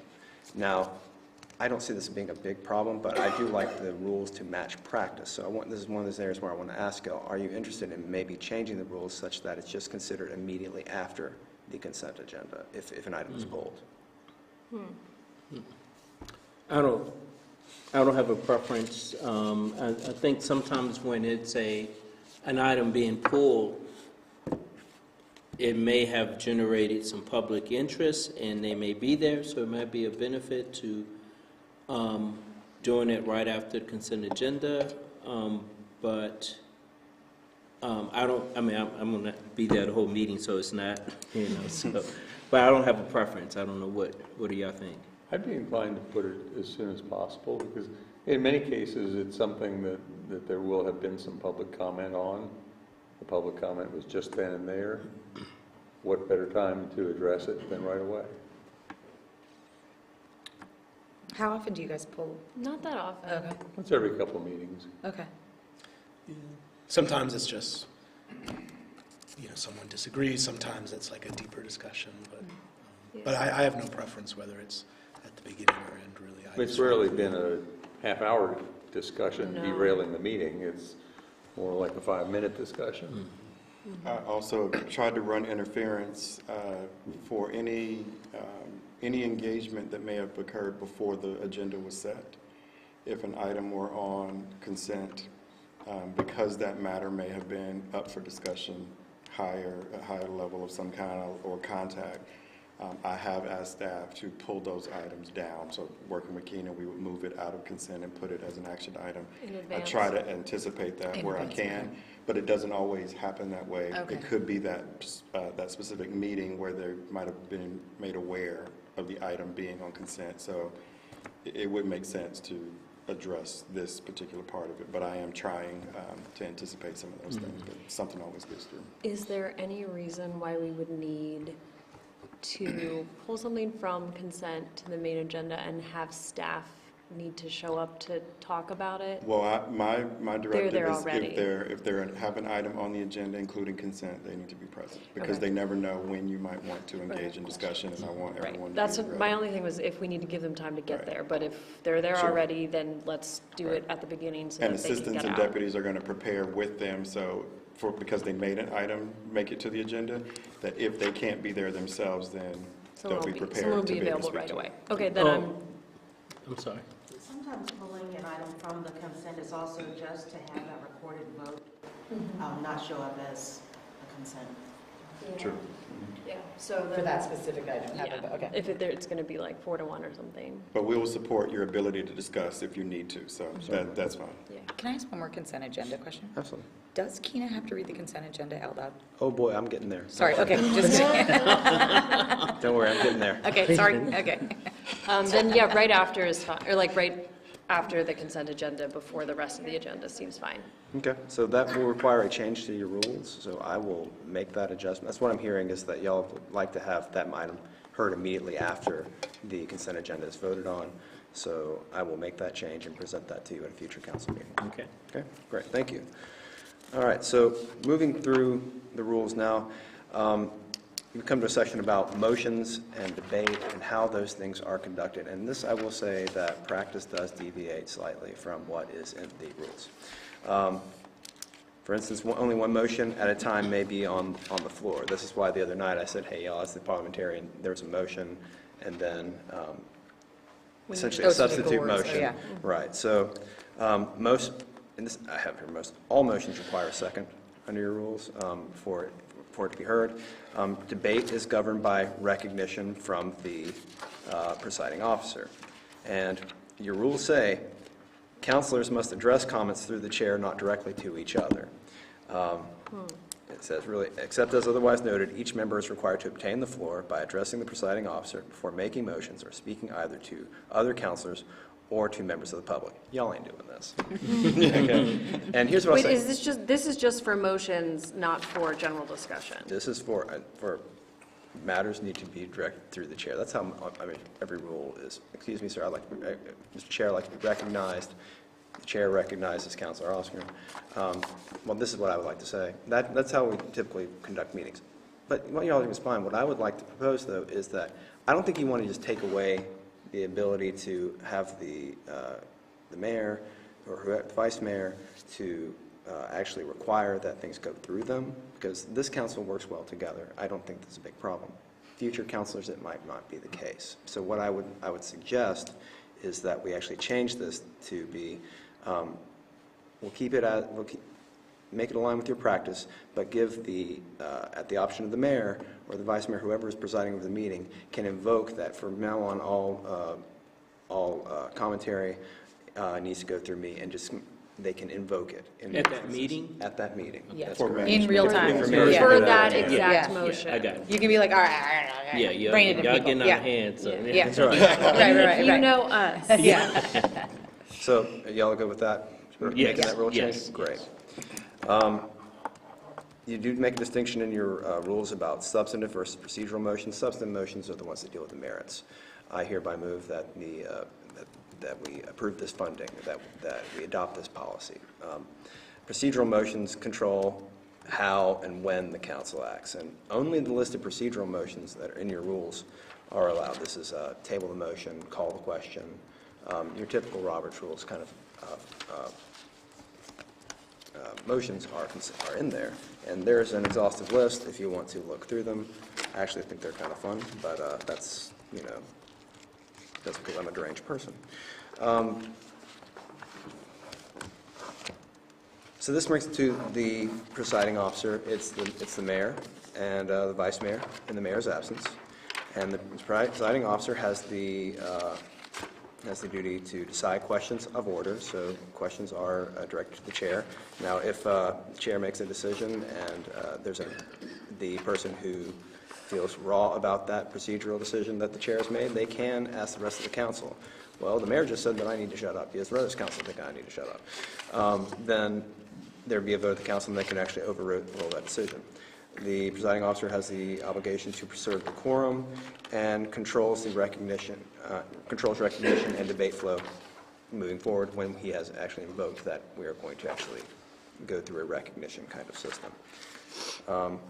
As I said, rulings can be appealed, but they need to be repealed immediately. You can't bring it up the next meeting. Like, I didn't like the way that the mayor handled the way we did debate during that one motion last week. Had time to sleep on it. That's right. Yeah. The presiding officer. I thought of what I really wanted. Oh, it's Exactly. The Esprit d'Escalier. And it's important to remember the presiding officer's authority is strong, but not page are we unchecked. on? Yeah, what page are you on? I'm actually these are my own notes. I'm looking at this is what I'm drawing from your rules here. So to say there is no one single section that I'm referencing here. Okay. Kind of highlighting various things. As I said, the presiding officer's authority is strong, but it's not unchecked. Council always retains ultimate control through appeal or through various motions. Those are your tools to use to influence the meeting. So public participation. So right now, the way you'll have it set up, and I've looked at various ways that public participation, public comment periods are set up across state, and I got to tell you, it's a rainbow, really. It's a lot of various ways of doing it. We give 2 opportunities at regular meetings. Speakers are limited to 3 minutes, and it's expressly said in here that council does not engage in dialogue during community matters. And then I haven't really seen y'all violating this. You might say occasionally a thank you or ask a question if it's relevant, but I don't see it really derailing the meetings. That might, if it ever starts to get to be that, that's what time I might want to invoke, like, nope, this is the rule. There have been times when somebody asks a specific question for which there is a simple answer without having to get into a policy debate, which I would agree that's not the right time to do that. But I also think we ought to, if there is a simple answer, we ought to feel free to answer the question. I'm not saying it being a big issue. I haven't seen it be a big issue. It happens every once in a while. If someone's like, where do I do this? You can be like, oh, the library or whatever. Right. Like But is anyone replying back online? We don't. Oh, so is that allowed? Are you allowed to answer questions in public comment or there's no public comments online at all allowed? No. Oh, Not never with mind. city council. Okay, got it. Not anymore. No, okay. So, of course, there's public comment period. There's also public hearings, and that's governed by separate rules. Speakers limited to 3 minutes with rebuttal rights for applicants, and council discussion and motions occur after the hearing closes. I know we have at least one public hearing coming up probably in the March timeframe. I might do a refresher with you all about public hearing and what's going to be required during that particular one, because as you know, when you're sitting as as a body during a public hearing, it's a little bit of a different animal, and the rules are much more, it's more important that we really do follow those rules, because they're subject to being reviewed by a court later on. And, you know, the thing I want to emphasize about the rules when it comes to community matters is that they protect both public access and also your ability to deliberate efficiently, which is why we have them. Which brings me to decorum and enforcement. Under your rules, the presiding officer may call individuals to order, remove disruptive persons, and clear the chambers if necessary. And there's a whole list of prohibited conduct, but I would want to call out interrupting a speaker who is addressing council, interrupting a council member who is speaking, shouting or talking in a manner that prevents a speaker or a councilor from being heard, or that otherwise hinders the progression of the meeting, and threats of violence. Using profanity or vulgarity. You know, as a practitioner of the curse word dark arts, I know that this is a pretty high standard, actually. It's not, your run-of-the-mill F-bomb probably doesn't qualify for profanity, vulgarity. But it's the great utility of that word. It's highly dependent on how it's used, right? So just something to keep aware of. And also intimidating behavior. Now, this is the part where if this was a movie about a plucky classroom teacher trying to reach a group of kids, I might flip my chair around and just get real with y'all for a second. So this is about as close to a soapbox that I'm going to get. I want to take a minute to talk about decorum, but it's because I feel it's very important and it goes to the heart of representative democracy. I'm not talking about any particular meeting or any particular person, but council meetings are the place where the community brings its strongest feelings sometimes. Passion is expected, disagreement is healthy. The role of these decorum rules is not to suppress that passion, but to make sure it's expressed in a way that is fair to everybody. This is an equity thing. When meetings become contentious, it can be difficult to finish their comments. For council members to hear clearly what's being said, I sometimes struggle up in the gallery, especially when there's a lot of talking going down the chamber. Or for members of the public to feel the process is treating them equally. That's where the decorum matters. So enforcing time limits, preventing interruptions, restoring order, it's hard. It's a hard thing to do. I feel for you in those moments, right? But it's not a rebuke of anyone. If anyway, it's a service to the process that we've all agreed on and to the people who are waiting their turn to speak. In many ways, decorum is about equity. It ensures that no one voice, no matter how loud, is going to dominate the room. So one of the reasons I'm raising like the procedural rules that you have is to make it easier, not harder, to maintain structure when those emotions are running high. You know, having clear, agreed-upon rules allows the proceeding officer to step in without it feeling personal, saying, these are the rules we've agreed upon, and so please observe those rules, and if you can't, you're going to have to leave. So as I said, passion belongs in public meetings, chaos does not. And these rules exist to make sure the public's voice is heard clearly. Now, that's as close as I'm going to get to a soapbox today, so be great. Which brings me to the equally fascinating matter of electronic public participation, which is another thing. And this is actually something, in reviewing the rules, this is something we're supposed to adopt annually. I'm sorry, before you move on to that, Sure. It's something that will help me maybe over the next 2 years, because we have had, you know, at least a couple of really topics where the public has gotten really passionate about it, which was understandable. And so, I'm trying to, when I'm up there, I understand the passion of it and someone speaking either for or against something, and you have the audience, someone, booing or clapping or whatever. We haven't had too many of that, but we've had some. It used to be a lot more common, but, so that is, it's hard right then and there, it's kind of a judgment type of thing. So, but anyway, I guess I'm gonna lean on the counselors and maybe you all, if you feel like it, that balance, if it's, if you could let me know, at least for the next 2 years, next 2 years, so. I would offer that our most contentious meeting in '25 was about the homeless ordinance in September. And we heard a lot. We heard a lot after that meeting.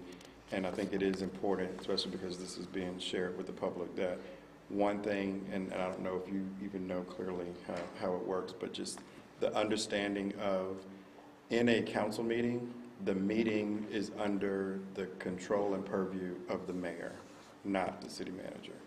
And folks have confused that at times because every other time and every other thing about buildings, access and all that does fall to the city manager. But if decisions were ever to need to be made about removal of someone from the room or what have you, that all comes from that seat.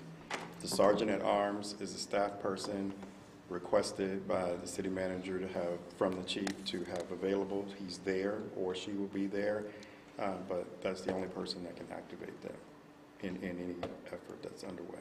And there's a good way to think about it. You are the protector of the person who is speaking.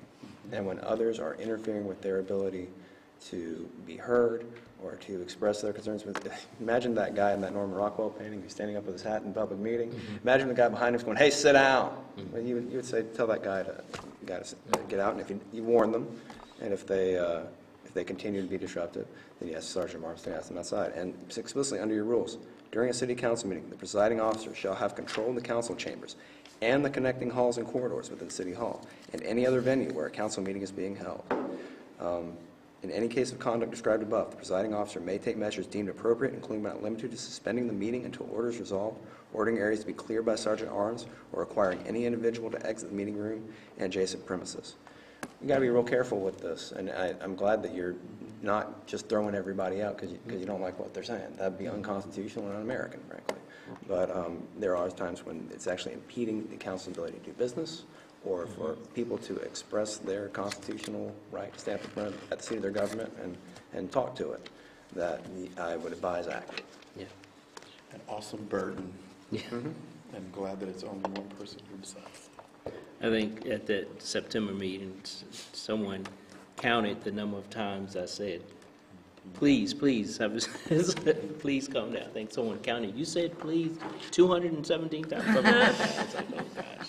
That's Charlottesville engagement. So I'm sorry, go ahead. No, you're fine. So moving on, so occasionally we will have electronic participation by council members. It's important that it's only for certain purposes that that's allowed. Where you've got a medical condition going on, temporary or permanent disabilities, not allowing you to be at the meeting. If you or a family member has a medical condition or something that requires you to be away, and also if you have a personal matter that needs to be dealt with, and that can only be used up to a certain number of times per year. I believe it's 2 meetings or 25% of your total meetings you can be remote. I think, and Kina, that would be Rounded up to the next whole number, next one. I whichever think is that's greater. 6 meetings if we do 25% of 23 meetings in 2026. So it is allowed, but you know, if you can be there, it's the best practice. Although it is kind of fun when you're sitting up there and looking like Oz down on the rest, like everybody else. I do have a question about the number of meetings. I've included, because we know we will have those regular budget meetings, I include those in the total. Oh, okay. So, For the work session? for the number of electronic meetings that councilors can participate in. So it could be even higher. So So that's another 5 or 6 there's- to the denominator. So if, you know, Lloyd gets in any more kicking contests with a curve, then I will likely be missing a meeting in March because I'm going to India. So your rules also include something about the council-manager relationship, and it's good to include this. Some places do this in their charter, some people do it by an ordinance, and you all have adopted this in your rules. It's that council governs the policy direction, not dictating how operations occur. And it does say individual councilors may not direct staff or represent city positions without authorization. If this body wants to deputize 1 or 2 of you to go speak about the city's position and to represent the city and the city's position on something, you can do that, but doing so without authorization would be a violation of your rules. Is that an authorization we could agree to by like an email, or would it have to be something we vote in person at a meeting as an agenda item? The stronger position would be to vote on it in a meeting, because it's way more transparent that way as well. Yeah. But if there's like rapid response time required, Then I would say do the best you can. Yeah. And, you know, the only way to authorize that is via 221s or through an electronic communication, then go with that. These are, as I say, these are your rules, and how y'all want to handle them is up to y'all. You'll also provide that requests for information go through the city manager. One caveat to that, I am your legal counsel, and my office is your legal counsel, and if you want information, or you want to talk about the legal matter, go ahead and pick up the phone. I don't think Sam would have any issue with that. As he has told me he would not have any issue with that. And I also received a good question from someone that I won't name, but let's just say they were a new member of city council. It started with, there was a question, I wonder if that was. And they asked about the fact that I report to the city manager, even though I'm appointed by the city council. I feel it's important to note that in the event of if I even get the sense that there is going to be a conflict between the city manager and this body, that my duty is to the city as represented by the city council. So I would need to I would have to advise Sam, I could not advise him on that sort of thing, or whoever is sitting in that city manager seat, and that I would continue to be the council's counsel. Make sense? Fortunately, Sam and I are like peas and carrots, and I don't ever anticipate this being an issue, right? Keep it that way. Well, I think it's also important to note that not every policy agreement is a disqualifying. No, absolutely not. Absolutely not. This has to do with like whose authority is involved. That's right. That's right. Well, and because of the question, just to kind of speak to how we are activating it, and hopefully it will be as collegial going forward. I've spent time with John specifically and having a conversation about his office is his office. Like, I don't want to interfere with trying to run the city attorney's office. I recognize that council made the decision to have the city attorney report to the city manager. That is for being support to him, a resource to him, a consultant to him, and vice versa. But when it comes to the legal matters, the training that he has specifically that is not of interest to me in gaining, he's the attorney. So I'm going to trust him, I'm going to rely on him, and I'm going to leave the door open for him to have access to you. Like, I would never command that he come to me before he could ever speak to you. And that applies in the other arrangements, because Chris's role as Director of Finance, technically other places, reports directly to you as well. But past council made decision that that position reports to me. The intention is the same, which is why you hear from Chris directly when it comes to the surplus and the other things that are in his name. And I see no reason to make any kind of deviation from that at this point. When I talked with Sam about the job, I said, you know, do you view this as more of a partnership or not, or as more of a direct report? Like I said, I view this as a partnership, which works well for me. So I'm completely happy. And I just we're talking about highly formal rules here and highly formal matters, so I wanted to at least raise it. We'll bring any dispute to you together, I would imagine. Which brings me to just wrapping up the rules discussion here. Your financial controls and your ethics. So your funds are tightly regulated, right? The council funds. City credit cards have very strict prohibitions. And it's important to note this, improper expenditures using city credit cards. I have city credit cards, I have city credit cards. We have to be very conscious of this. Triggers not only professional liability, but personal liability. So the clerk, I believe, can you provide quarterly budget to actual reports about credit cards? I have not done that lately, but I would. It is in the rules. But I don't have one. Do you have one? Do we? No. None of us have one. No. Okay. Well, that might be why, because Might be why. Yeah, we don't have them. Yeah, I can pull something, but I don't know that the information that I pull is what you all are looking for. No, I don't think we've issued cards. There hasn't Cards, been. no, I thought There it hasn't been a was just request a for monthly cards. financial Just the budget. monthly financial budget, okay. So I think that's in there because there's been a Gotcha. practice of issuing a card to council members, but none of the current council have individual cards. Okay. So I guess we can keep it in there because, of course, future In the ones future, might, but until, Ken, I would suggest that until, we reissue. if no one gets one, I don't think it's a need reason to. to do anything. Yeah, but is that everyone? You still come to me for your needs, and I can make sure that you get what you need. Yeah. through our budget. So we might, It's a requirement of anybody with a city credit card, they have to read the policy and sign it again. I don't want to do it. Don't get me going. No, I don't want to do it. yeah, you don't want one, you don't want one. But, Keena, that is something that we should talk about, just maybe make some adjustments to rules to reflect the reality, but leaving leeway for, this in the future. And that, unless y'all have any more specific questions about the rules, that's kind of a big overview of the rules before I move into, some possible changes that I'd like y'all to consider. So any questions about what we've discussed? So it is, and sometimes in a meeting, I'm contacting Keena, and I don't know if this is unofficial, like the number of times people can speak, like it was a gentleman at the last meeting, he ceded his time. And I was like, you've ceded your time. So I just need to know, I want to up there be fair and equitable with our policy. So I'd like to speak at the end, I don't think it was a big issue, but I just don't want to. I think technically the person who ended up speaking during his time could have gone again, or could have raised his hand and then ceded his time back to the first guy. To be able to speak the first time. No? No, I think you did it the right way by allowing the opportunity for others to speak, and then because there was space available. Then let him then speak. You did that right. Again. Okay. And we do have a provision in your rules that allows people to cede their time to somebody else. Now, that said, since we're going to start talking about possible changes, I would note that most other jurisdictions do have, when you have folks showing up as part of an organized group, that they be required to nominate a speaker for the group rather than taking up so many slots on the speakers list. And they typically get more time to speak. In my prior jurisdiction, they got 10 minutes to speak for the group. I've seen other jurisdictions in Virginia, it's typically more like 5 minutes, up from 2 or 3.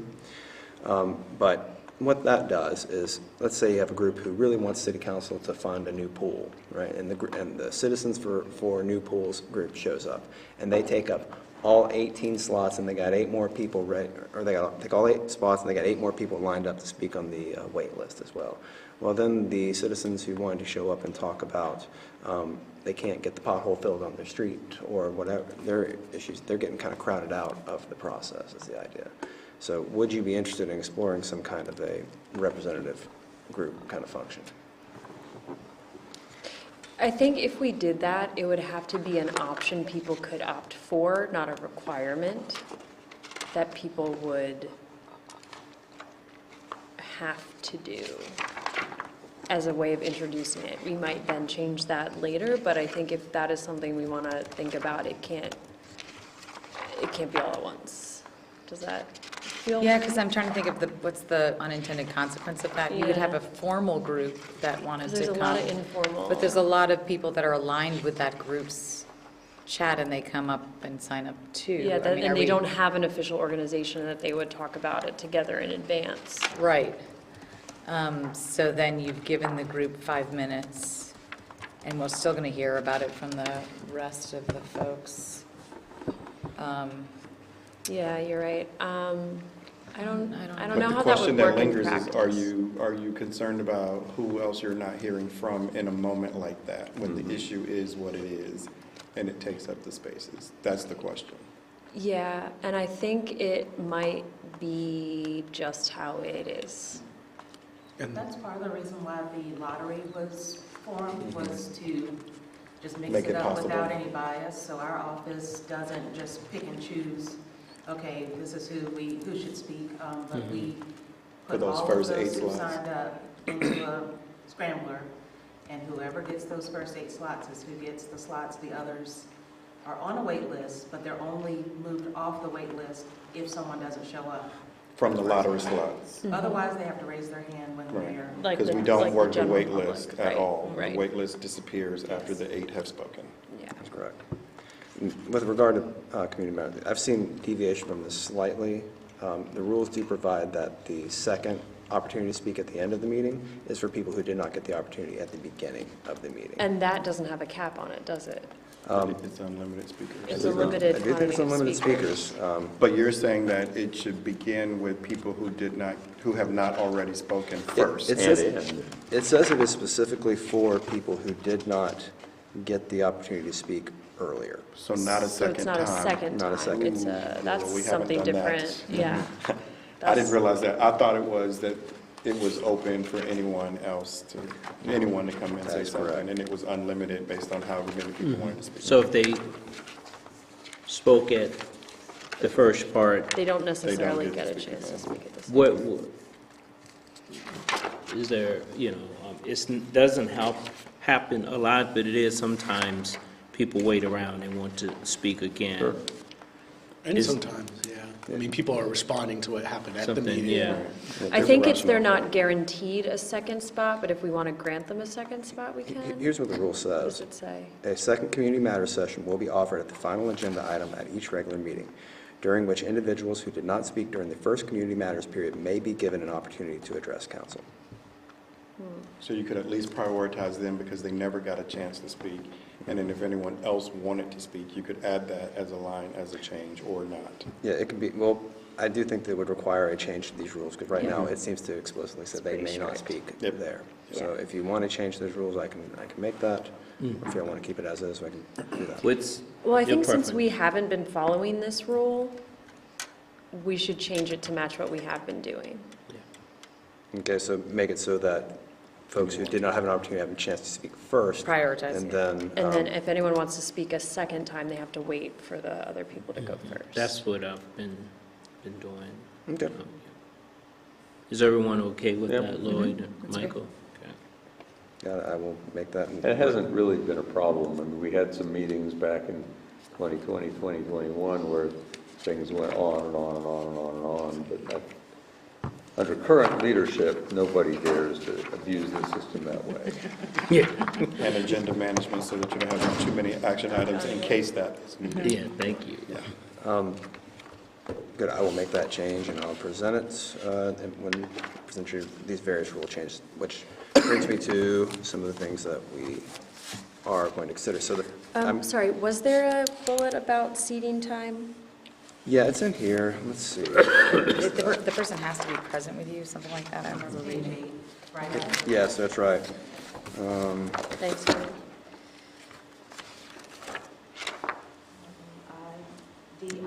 Yes, DI? thank you. Yes, thank you.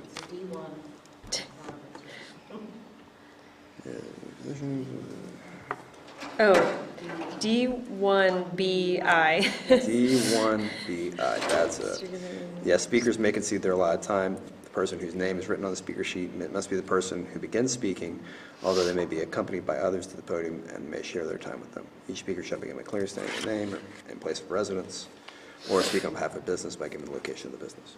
Oh, okay, but that is a little different than we've been doing. We've been Yeah. allowing the person who's doing the speaking say, I'm going to take. Well, that is. I do think that that's- is starting. I If do they think say, I that's- can see my time to X, You have to get they're up and say starting the that. speaking. Oh, okay. That is them starting the speaking. Well, I do think that that's actually two different provisions kind of within the same section. So speakers may concede their allotted time.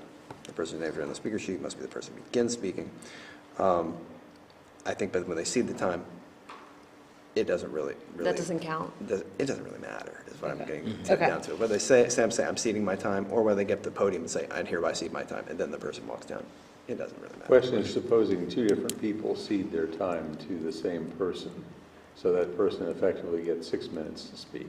We had that situation come up a couple times a few years ago. Well, I'm not sure, Under these rules. these rules it would don't not seem- contemplate that, Right. so I would probably say that That'd be okay. that would be okay. I mean, you're ceding the time. I want this person to have additional time to speak. I had this time, I'm And giving them mine. that is getting to what you talked about earlier, about having an allotted speaker for an organization getting additional Yeah. time. That kind of is in effect that same thing. But if the part of the first 8, it won't be in a row necessarily. It might not be, right. But They have to come back up, yeah. But if some, whether it's in the numbers 9 through 16, or whether it's there at the tail end, what happened, it was during the debate on the zoning ordinance, excuse me, where there was a big question that some folks wanted to raise about infrastructure, whether the infrastructure was capable of sustaining all of the units that were being arguably suggested. And they had a long letter, and person number one says, I cede my time to Joe Blow. Joe Blow gets up, we cut him off after 3 minutes. Next person gets up. I too concede my time to Joe Blow, and Joe Blow then goes on and reads the next 3 minutes of the letter. And this went like 3 or 4 times. The person spent about 10 minutes reading this very lengthy letter. The question is that something that we care about one way or the other? Is it something that we say, oh my goodness, they're gaming the system, we can't allow that? I think it's important to note that you always have the option to modify your rules. By motion, you can modify your rule in the moment. So, I vote that we actually modify the rules to allow the speakers additional time, or allow people to cede their time. However you want to do in the meeting, whatever, you do have that ability. Yes, motion, second, and a vote. That will accomplish that. So if there is a particular situation that comes up with regard to needing additional time, or you see something like that where people just keep ceding their time to this one person, you might go ahead and grant that person additional time, so that even those people don't have to cede their time to the person, they can also speak. But it's up to y'all. What I'm telling you is you have flexibility around these things. That doesn't bother me too much. Yep, that's a great question, Lloyd. I hadn't thought about that. So moving on to some of the suggested changes. I'm going to give you the easy one first, and Jen already brought it up. You know, I like Keena a lot, and I worry about her voice running out sometimes. I think, good God, somebody get that lady a glass of water. There is no requirement in Virginia law, Robert's Rules of Order, the movement of the spheres, that requires that the consent agenda be read aloud. If you want to adjust that particular practice or do away with that particular practice, this was something I suggested maybe my first week here, after my first meeting, and Keena said, well, let's wait until the retreat and talk to the council about it. I understand that there might be accessibility concerns around that. Maybe that's a good thing for that, but our agenda is accessible. It should be. If it's not, I believe that we've actually gotten it accessible, so it's readable through screen readers, and there are various ways to access it. And if there's still concerns about it, I would say that we even add a provision to that boilerplate that's at the beginning of the agenda that says if you have issues with or need revisions of this read to you, let city staff know, and we will make sure that somebody can actually read this to you. But rather than having to spend this time reading out the consent agenda, in every jurisdiction I've ever worked in, and I've done, I did an informal poll at the LGA convention this year. Who, y'all read your consent agenda? They all said, God, no. Typically is have all council members have an opportunity to review the agenda. Do I have a motion in a second to adopt the agenda? So moved, seconded, vote, you're done, without the need to do that. It might be 5 minutes of your life from getting it back, but over 23 meetings, that's Yeah, I'm trying to, I think it's up on the, is it up on the screen? Yeah, it's posted as it goes. Yeah, so. Yeah, on the screen. On I've seen- screen. Yeah, Yeah. that's right. Yeah, but if anyone's like watching, listening from home, I guess they could, if they're visually impaired, then they would have They would have a screen reader.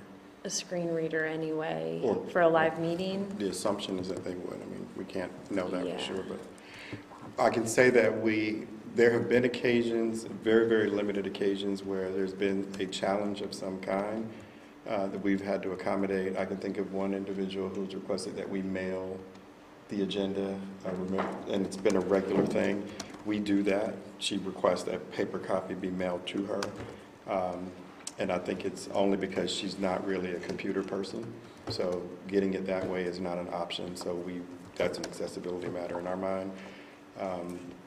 I don't think there's been any other instance that I've called. I've asked specifically on where we might have heard, because our assistants are the switchboard for the city. if there were a challenge that were to arise, we would address it. And I think what I could do is bring it back for John to point that out for further action if something were to come up, if you were to make this change as well. Well, so it's not, nothing about it is written in here, it's just a practice that we It's just happen to do. practice. So we wouldn't need to make any changes. Right. Because the assumption would be that No you written wouldn't read it changes. because it doesn't say to read it.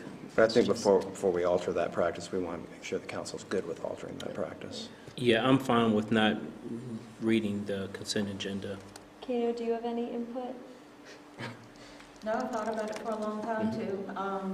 But in my former locality, we just read a statement, or the mayor would read a statement just saying, we'll dispense with the reading of the consent agenda.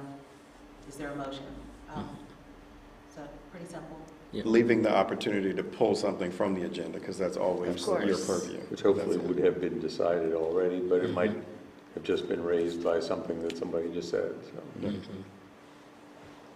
so.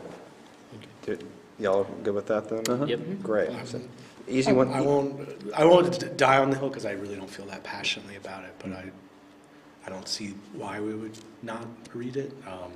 But because I think a lot of people watch at home, and a lot of what we do is their education through there, and it just seems like a small accessibility thing there. But I'm not going to die Yeah, on that hill. I'm kind of inclined to agree. If you're listening to everyone else, if the rest of the meeting can be listened to with like closed eyes and just absorbed, that way it would feel kind of strange to have this, which is a relatively brief interlude, And it's not read aloud. It's a small amount of information, it's efficiency, but, we've, I think, added more. A lot more is now on the consent agenda that would have been like a presentation in the past in terms of like community awareness of like what we're doing, getting back to that point about like, communicating our wins. Yeah. I But think- reading it is not, the most Yeah, important. the amount of time it takes is probably less, like, accumulated over the years, less than we've spent discussing it right now. So I think it has kind of unless Tina objects, it's a small amount of effort for kind of a possibly ease of access payoff. Could be worth it. So for me, again, I'm gonna be there, so it's not a timing thing for me. So I'm hearing that we may want to consider having it read. Lloyd, what you want to? I care about this much either way. Doesn't matter to me. So, I would lean, we can continue reading it. I would support that. Fair enough. It's your meeting. Would you like to have that captured in the rules? 'Cause No. Just want to keep it as No. I practice. think keep it as is. Yeah. Okay. Yeah. One quick question, though, just thinking about it, because I'm the manager of the agenda for you. Have you felt in any way that there have been items that appeared on consent that you would have preferred that they not be? Is there any indication you can give me in that regard? I will continue doing what I'm doing with the teams, but I'm just curious as to, is there anything? I would say yes, but I recognize it's a tough, it's a real balance between efficiency versus, I think a lot of what, the meetings are, about us making decisions, and that's the most important thing. But a lot of it is that's a place where community is educated on an issue, as well as that's a place where media will pick a story up. So I think it's important as an avenue to communicate our wins. So I can think of like big positive initiatives that have happened around like climate efficiency or, the Rivanna, where just a 5-minute update would like communicate to the public, oh, we're doing this. Yeah. And when it's on the consent agenda, I don't think the public They don't get that. they just don't pay attention to things we do. But I recognize, there's a balance of Sure. efficiency, and you don't want staff to be. And perhaps we could do something like where it stays on the consent agenda, but you send a note in advance, like, hey, can we highlight this? And then during city manager report or something, we can say, hey, we just want to point out that on the consent agenda, these 3 things happened, which are big wins, and we're excited about them. And then it's not the whole procedure and vote and presentation from staff and all of those additional measures, but we still get the highlight, the sort of thing.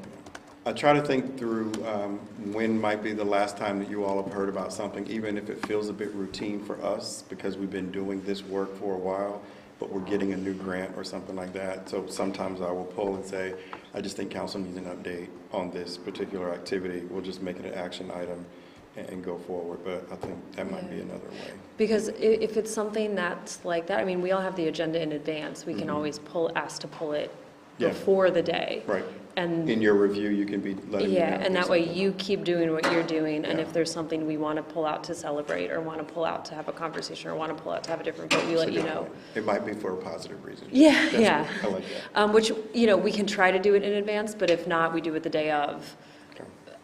Does that help? Does Yeah, I that think it works. satisfy your current, Mhm. keep going, but your request to? Yeah, I was just curious if there was Cheer for stuff. any sensibilities towards, I wish we would pull this certain type of thing off consent and put it as an action item. That's all. I don't have any rules to add to that, Okay. but. Yeah, I think for the most part, your judgment has been fine. And if some issues, we'll just ask for it to be, that particular one to be Which pulled. we can do in advance Okay. or day of. Yeah, the consent agenda is just a tool, it's an efficiency tool, right? And if it's working for you, then great. If it's not, then we can make changes on it. It's not either at that meeting or in advance. Because it only takes one request to pull it off consent. Right, correct. So we've got, all those days to think about. So this kind of brings me to the second matter I've got logged here, and that's matters requiring first versus second readings. And I was, this is not because I think anything's acted improperly, and it's because the first and second reading structure is more complex than it needs to be, and it's easy to misunderstand. It contains category by category rules. Some ordinances require 2 readings unless waived by a supermajority. Some resolutions may be adopted immediately. Some fiscal items must wait regardless of circumstances. This is all very legally sound, but difficult to explain and occasionally confusing.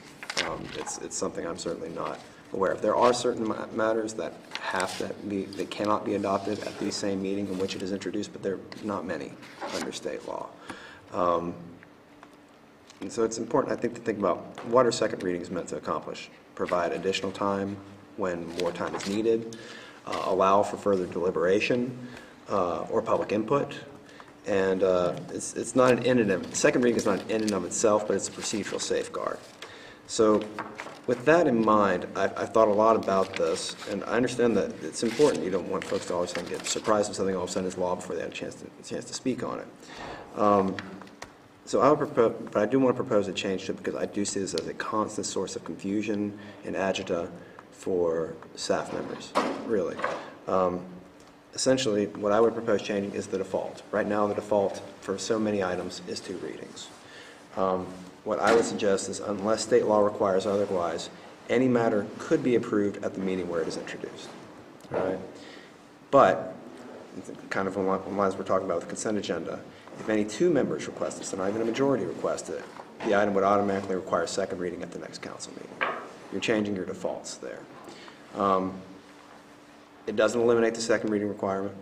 It shifts the control of it to, a minority council. It replaces the supermajority waiver that we have for a limited number of items and replaces it with a minority protection that 2 members of council can say, I would like this to be a second reading.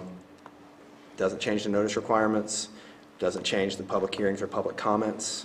Item remains fully discussed in public, and it allows y'all to control the pacing rather than having rigid code categories.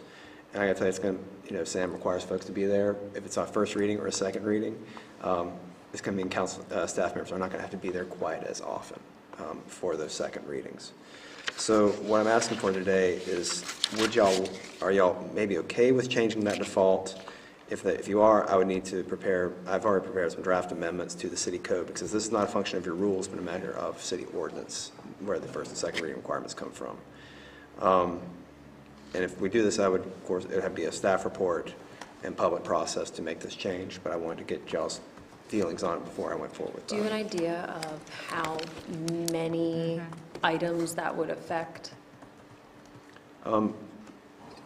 do I have a quantitative number for you? Yeah, No, I or don't. like, or a percentage? We can think about the number of items that show up on the agenda as second reading, 2 of 2 readings, right? As a lot of it's, you know, accepting grant funding, certain appropriations that y'all are making.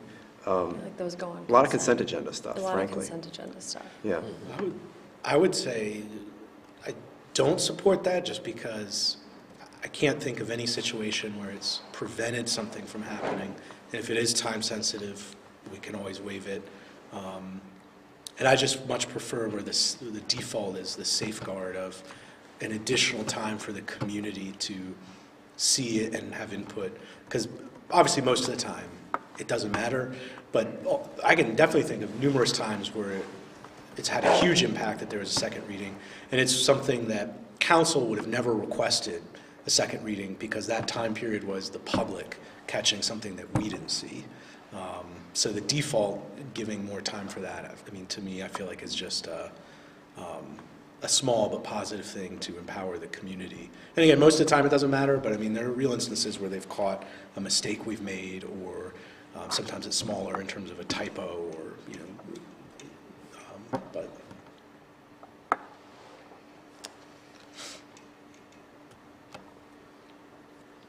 I've been in favor of the supermajority one readings quite frequently, mostly for getting Anthony his block grants. So do you have some more examples of when it's been super useful to have the second one?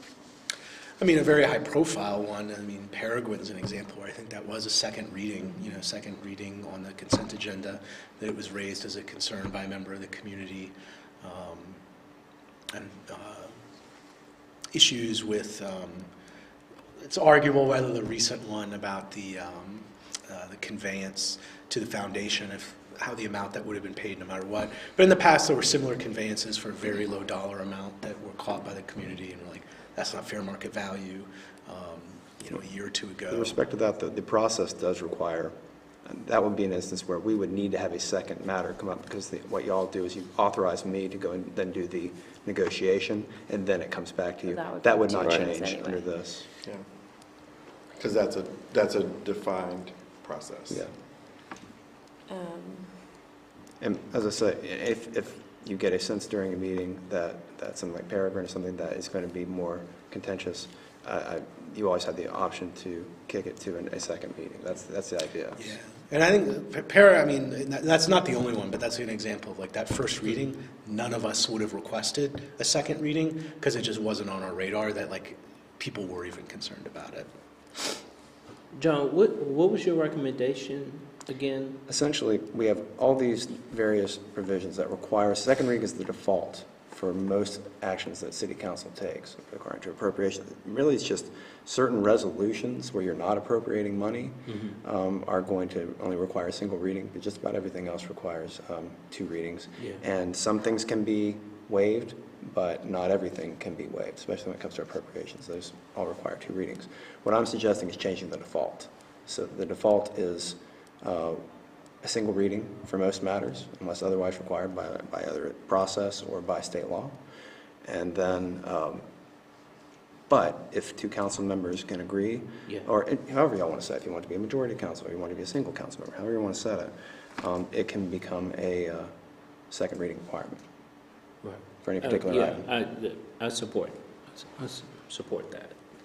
I think what we're looking for is clarity for staff, first part of this, because we've confused ourselves. That's being honest. We now have staff who put an item on the agenda and they're not sure what they're supposed to put in parentheses, 1 of 2 readings or nothing, because it's 1 reading only. So we need to get clarity on that as a process matter. And as much as I want to have the back of my folks and say that we can try to avoid them having to come back for a second meeting, I don't want that to be a driving force. If you want a second reading, we'll be prepared to deal with that. But where we can lighten it, I guess, is why there's an option to potentially consider that. Is there a, for the staff who have to put whether or not it's 1 or 2 readings and aren't sure, are there some things that where instead of a blanket rule, there's just like a way to clarify It will. without changing them? However you decide on this right now is going to clear it up. We're just going to have to make sure we talk So you about said it. there are some things that are, like, by process or by state code have to be 2 readings? They're very, very few. but Very yes. few of those, okay. And those are easy to set. Yeah, It's really, when you, for instance, Holiday Drive, Yeah. because we were appropriating y'all are appropriating very much money, that triggers a provision. If 1% of your budget is going to be appropriated, that requires a public hearing, and it needs to be, that's 2. So any public hearing, no, not any public hearing. You can do it oh, at a single meeting. one that big. I'm willing to keep it as is, but I think if so, I'm gonna be asking for the supermajority more frequently than I've been doing it. Well, note, the supermajority only applies to a narrow subset of all overall things you do. Really, it's just general ordinances. Oh, Any appropriations, still would be that's not in there 2 for that. readings, Yeah. okay. But if we went with the new default, it would take 2 to add a second reading to anything. Yes, 2 council members to it. So it's not as narrow as the general ordinance for F5. Yeah. So the risk is if we don't notice that paragraph, per second, was on there, and we do everything as a first reading, the public can still come and express the mistake, the disappointment, et cetera, but it's only had 1 reading, it's done. What happens then? But there's no bringing it back, there's no, That'd be highly There's dependent no on the reason. matter, whether it's something you could unwind. yeah. Typically, once the staff has authority to go take an action or to pay money or to receive money or to appropriate money, they're doing it. They're doing it, Once they it's get the done. authority to do so. Yeah. Yeah. And the theory is, if it gives more time for someone to notice what's on the agenda if there's a second reading, but if people know it's only going to be 1 agenda, maybe they're paying closer attention, but maybe they're out of town. So,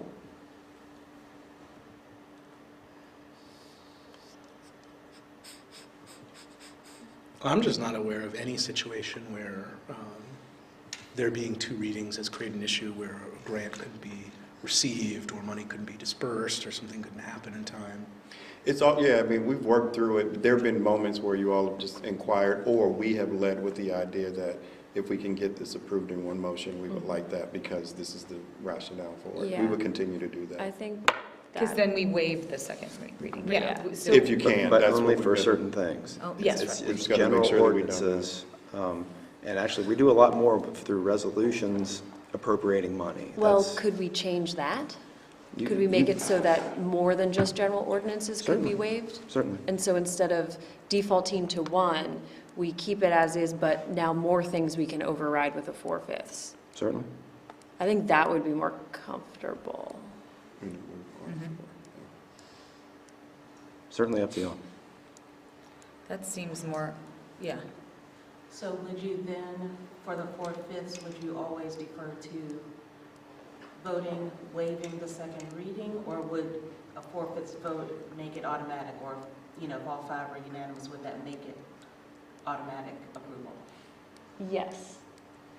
I think it would be waiving the second reading, right? But in waiving the second reading, Would isn't make that approving it? That's approving it. That's proving it.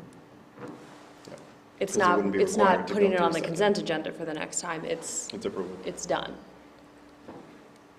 So let me do a run of show, because I get to play the new Yep. kid.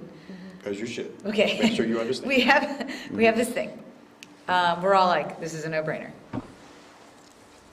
I make a motion to waive the second reading of this thing. You second it. We vote.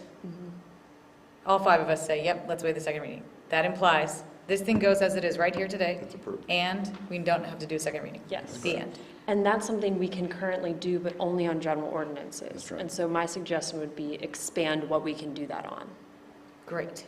Let's expand what we can do that on. so that a default is still 2 readings for the things, except for what it's not supposed to be. And then if we want to 4/5 waive second, we can.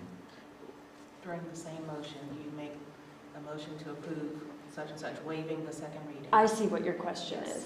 Yes, so it would be, there's not two motions that are needed, one to waive the second reading and one to approve. It would be It's a a whole simplified motion. action. It's one single to- action. By voting 4/5 to Can you do approve that? this, we waive the second reading. Yes, we can figure that out. Yeah. I would maybe ask for one addendum to that. Is it possible to waive second reading for all matters that can appear on the consent agenda?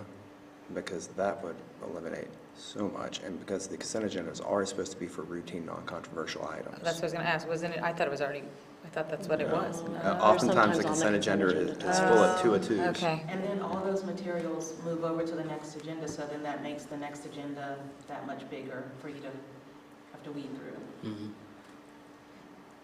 Wait, what? All of the materials that are read for a first reading transfer over to the next agenda for the So your second packet's like reading. 300 pages. So the packets are larger because of Right. those second Whereas if the readings. consent agenda was just, if it's going on the consent agenda, it's a one shot, which means your list is shorter to read and our packet is smaller because it doesn't have a repeat. Performance, right. Yeah. I just don't see how that's an issue. I mean, again, Peregrine was on the consent agenda, so it's, I mean, it's the same issue of just, I would just, I think it's always best to defer to the community having greater ability for input, and I've never had an issue with the fact that something is on an agenda a second time, like I'm aware of that and click on another item. So, There's a couple of different. can I things on get a the table. motion? Because I'm thinking of, so can you, John, just explain what you have proposed and what? But what do you think you heard? So, yeah, let me try and capture maybe what we've got going on here. So I proposed initially making the default a single reading with the option for two council members to make it into a second, any item requires second reading. That was the issue on the table. I heard a proposal to actually expand the items that require a supermajority to waive the second reading. So right now, it's just general ordinances. It would then go to appropriations above.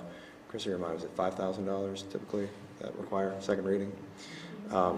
We would expand to that, but also certain matters involving taxes and other matters as well could require, are eligible to be waived by a 4/5 vote, right?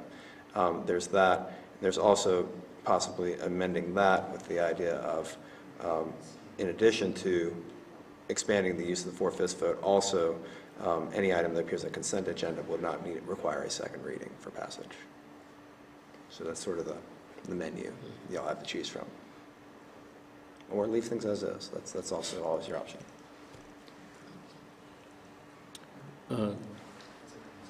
So I'm just going to kind of go around and get people's thoughts so we can move on from this. Is kind of starting to feel like a meeting.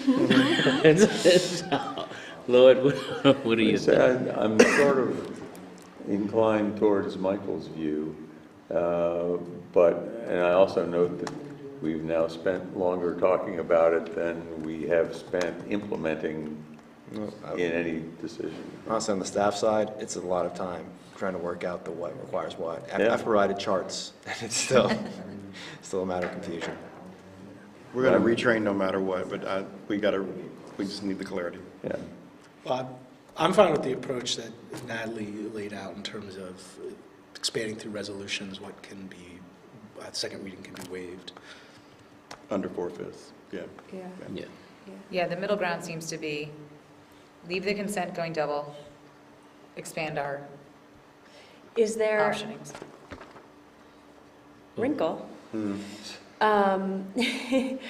Is there, would we have the option of looking at the consent agenda and saying, these three things, let's waive the second reading for them on the consent agenda so that they don't have to appear the next time? Would that need to be part of adopting the agenda? Or would that have to, like we say, okay, No, items they 4, can 5, do and that. They can 6, pull it. we're approving the consent agenda but waiving the second reading on items 4, 5, and 6? We could do it that way. I think it might be a little confusing in the moment, but I think we can do it that way. I also feel like if we were to, part of the reason why I proposed saying anything that's on the consent agenda is not, does not require a second reading is because y'all eligible to pull anything that you want to have considered. So a way to maybe handle that, and we just move this up in the meeting. So let's say there's a matter that y'all want to have considered separately, or that you do not want to be just automatically wait for a second reading. You would pull from the consent agenda, vote on it separately there, and then it would, unless you waived it, Default to a second reading. it would default to second reading. Yeah. We've spent too much time on this. Yeah, I'm sorry. But I feel like the core problem is we wouldn't do that because we'll miss something the public would see that we didn't. Yeah. Okay, let's just stick with expanding 4/5. Okay. Far enough? Do we have a 4/5 vote on that? Yes. It looks like it. Thank y'all. I'm fine either way. And I wouldn't raise this stuff if it wasn't of, I really feel like, importance to city staff to talk through. And Which we're going to talk about this in the extended lead team meeting next month, There you just go. kind of as our retraining moment. No, because it is important to consider staff capacity in all of this as well. It is. So we'll have to do a good job of paying attention to the agenda items on the consent moving forward. A little more attention, I should say. Okay, so the final matter I'm going to raise is for something possible change is, since I've gotten here, I've been combing our code as much as time allows to see what needs to be updated, and what I'm looking for is surprises, places where in the code where I'm surprised, say. And I'm not without, because just where it's different from where I've done it before, doesn't mean it's wrong, doesn't mean that it's just different. And where I see things that are like that, I will flag them. And one of those that I have flagged is the way that we handle settlement authority here. So most of our matters, litigation, negligence claims, bus hits a parked car, whatever happens, we put it in Versa, it's handled as a claim, and it gets paid out through Versa. But there are categories of things that are paid from our risk management fund. And oftentimes, those will involve employment claims. Those are going to fall outside of Versa, but also some other things related to land use, whatnot. Right now, in my prior jurisdiction, the city attorney had $25,000 worth of settlement authority, and that went up to, and then the city manager had $50,000 worth of settlement authority. Anything beyond that required city council approval to settle any case. Can you say that again? City attorney had $25,000 of authority. The city manager had $50,000 of authority, and anything beyond that required council approval in order to pay out, settle a claim. Virginia, what I'm seeing in looking around the various jurisdictions throughout the state, a lot of time the city manager doesn't have a settlement authority. It'll be just with the city attorney. I don't think that's the best practice, however. And here, I have $5,000 worth of settlement authority. The finance director can be authorized by me to pay out $5,000, and up to $15,000, if Sam and I both concur, we can pay out a claim, and that's it. When was the last time those numbers were raised? Pretty recently, actually, Really? just in the last few years. And I think there's some historical reasons for that, and I think it has to do with wanting to maybe, I don't know, Sam can maybe speak to it a little bit better than I can, or maybe not. But I think maybe there's some prior trust issues with previous city managers and the councils, and maybe there's less willingness to extend that authority. And what I would propose is giving some additional authority, because it allows us to move quickly, to make decisions without having to bring to y'all, and also sometimes to not make matters that are personnel related public unnecessarily. And sometimes that can be a bar to settlements, because somebody who would be inclined to settle, if it's going to all of a sudden be put up in a public meeting or a matter of public debate, they might not be inclined to settle. It wouldn't be a closed session item? It would be a closed session, and we still have to vote on these things in public, and I don't, I think that you have more exposure to things becoming more public around a confidential settlement if it is discussed in a public meeting, or if it's the subject of a matter on an agenda. The 25 and 50K that you mentioned earlier, those numbers come from other jurisdictions? That's from my previous jurisdiction. That's what we did. I've seen, I was looking today, I think Roanoke has $20,000 for their city attorney. I think Newport News, I saw $25,000. So yeah, that was my question, is like, are they comparable budgets to ours? I think they're kind of jurisdictions.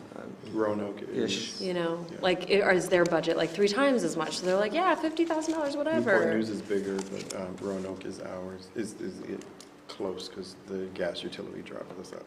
Mhm. And how often are we likely going to need to use this? You know, men playing God laughs. It could be not be used for a year, and then it could be used 10 times in a year, just depending on the nature of what. That's my other question, is that cumulative total or per incident total? Per incident. It'd be a payment out of the risk fund. And what I would suggest, and Sam actually raised this when in our discussions about this, was that no matter what we do, it needs to be paired with a rigorous reporting requirement to the city council. So that would be something that we could just do in a closed session. Tell you that we have paid out the settlement, it could be subject matter based, if we settled something around a certain subject matter that y'all care about, or a dollar threshold, we can report that out to y'all. And reporting that out to y'all does not mean that it needs Doesn't to need be, a public you gotta go vote. back into open session and vote on it. So. Yeah, I will be supportive of the 2550. Okay. Michael, what are your thoughts? I mean, I'm open to increasing it. I mean, I just don't know what other Virginia comparables are. I would certainly agree reporting to city council would be important, to just have a sense of That it's happening. Yeah. right, Mhm. what's kind of going on organizationally. And I think that's probably, I mean, I would think it would be a very low threshold for reporting. I don't think y'all want to hear about every time that we have somebody dings a car, but I do think there are matters that you are going to want to know about. And I do agree that the threshold is relatively low. But an awkward frequency could still justify the same thing. If we were having multiple staff car accidents. Right. Then you might want to be aware of Yeah. that, so you can say What's something to me going about, on? now tell me how you're working on fixing this, Yeah. type thing. Yeah. Jen, what are your? I'm okay with this. Yeah, the 2550 sounds fine. Natalie, you okay with it? I'm okay with the idea of raising it. Yeah, I don't know what the right number is. I also don't know if I need to get a full report on that. You okay Don't with stress. 2550? It won't be it's Yeah, not a I heavy think lift. that sounds probably reasonable. Lloyd? 2550 is still within the range of what's going to be done through General District Court. I think there's some precedent for realizing that that's not the big issue. I'm okay with that. Yep. Okay. Great, then I will prepare that and I'll bring it back to y'all for, Are that you will go- need to be an ordinance change as well. And are you going to include reporting Yes. recommendations? And I want to credit do that, something Sam has said from the beginning. No matter what change we make, we make sure that we are reporting that, and that's a requirement that it be reported to the council. Yeah. And would you have the combo power of 75, or is that different? If that's something I want to grant, I mean, that'd be up to y'all, but. Presumably not. Yeah.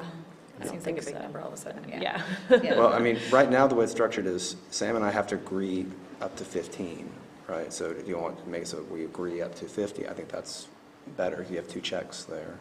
Okay. All right, so I think I have direction. I'll work on that. And y'all have done a yeoman's work in a very short amount of time, so I appreciate it.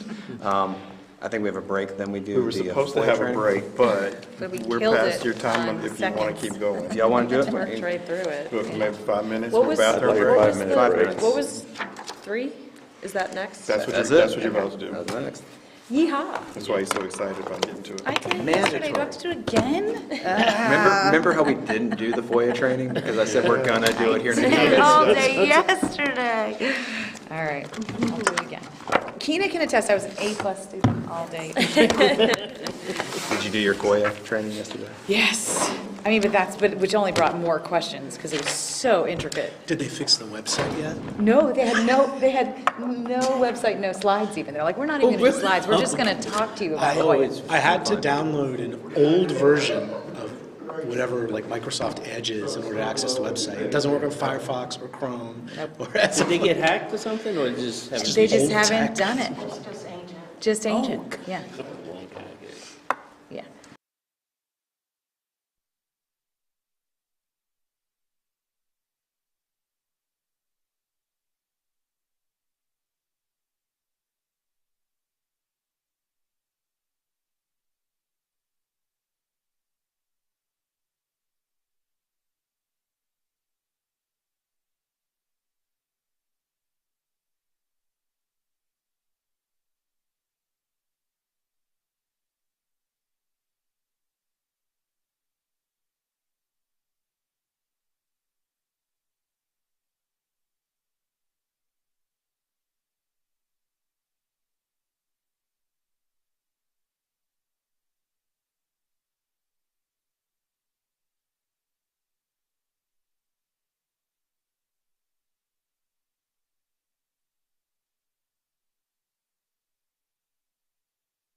All right.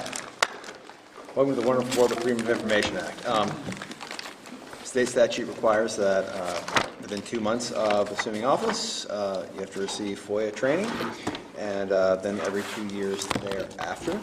Now, I included some under tab 2 in your binders there. There's a copy of the Conflict of Interest Act and some information about conflict of interest, but your COIA training is separate, and you have to do that through that state module that I'm sure y'all have already had a lot of fun with.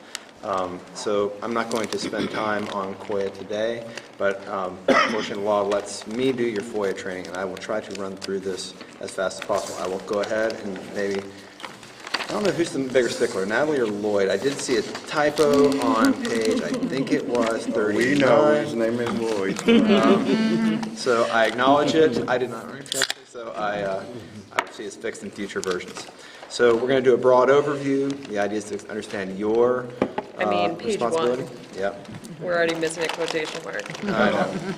Where? Oh, yeah. The idea is to understand the process for handling FOIA requests and avoid potential problems and liability. So, there's federal FOIA, there's Virginia FOIA.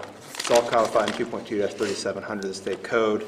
2 primary parts, and 2 things to think about: records and meetings. It governs the access and disclosure of public records and access to your public meetings.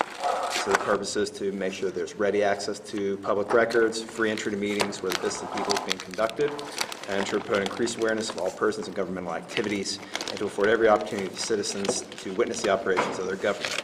General rules that every meeting should be open to the public, and that public records should be available for inspection. Not just city council members, it's also all your commissions, all your boards.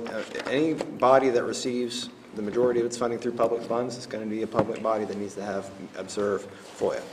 And why does it matter? It's the law, it's important for democracy, and it promotes goodwill and confidence in our city government. And also, you and the city can be penalized if so.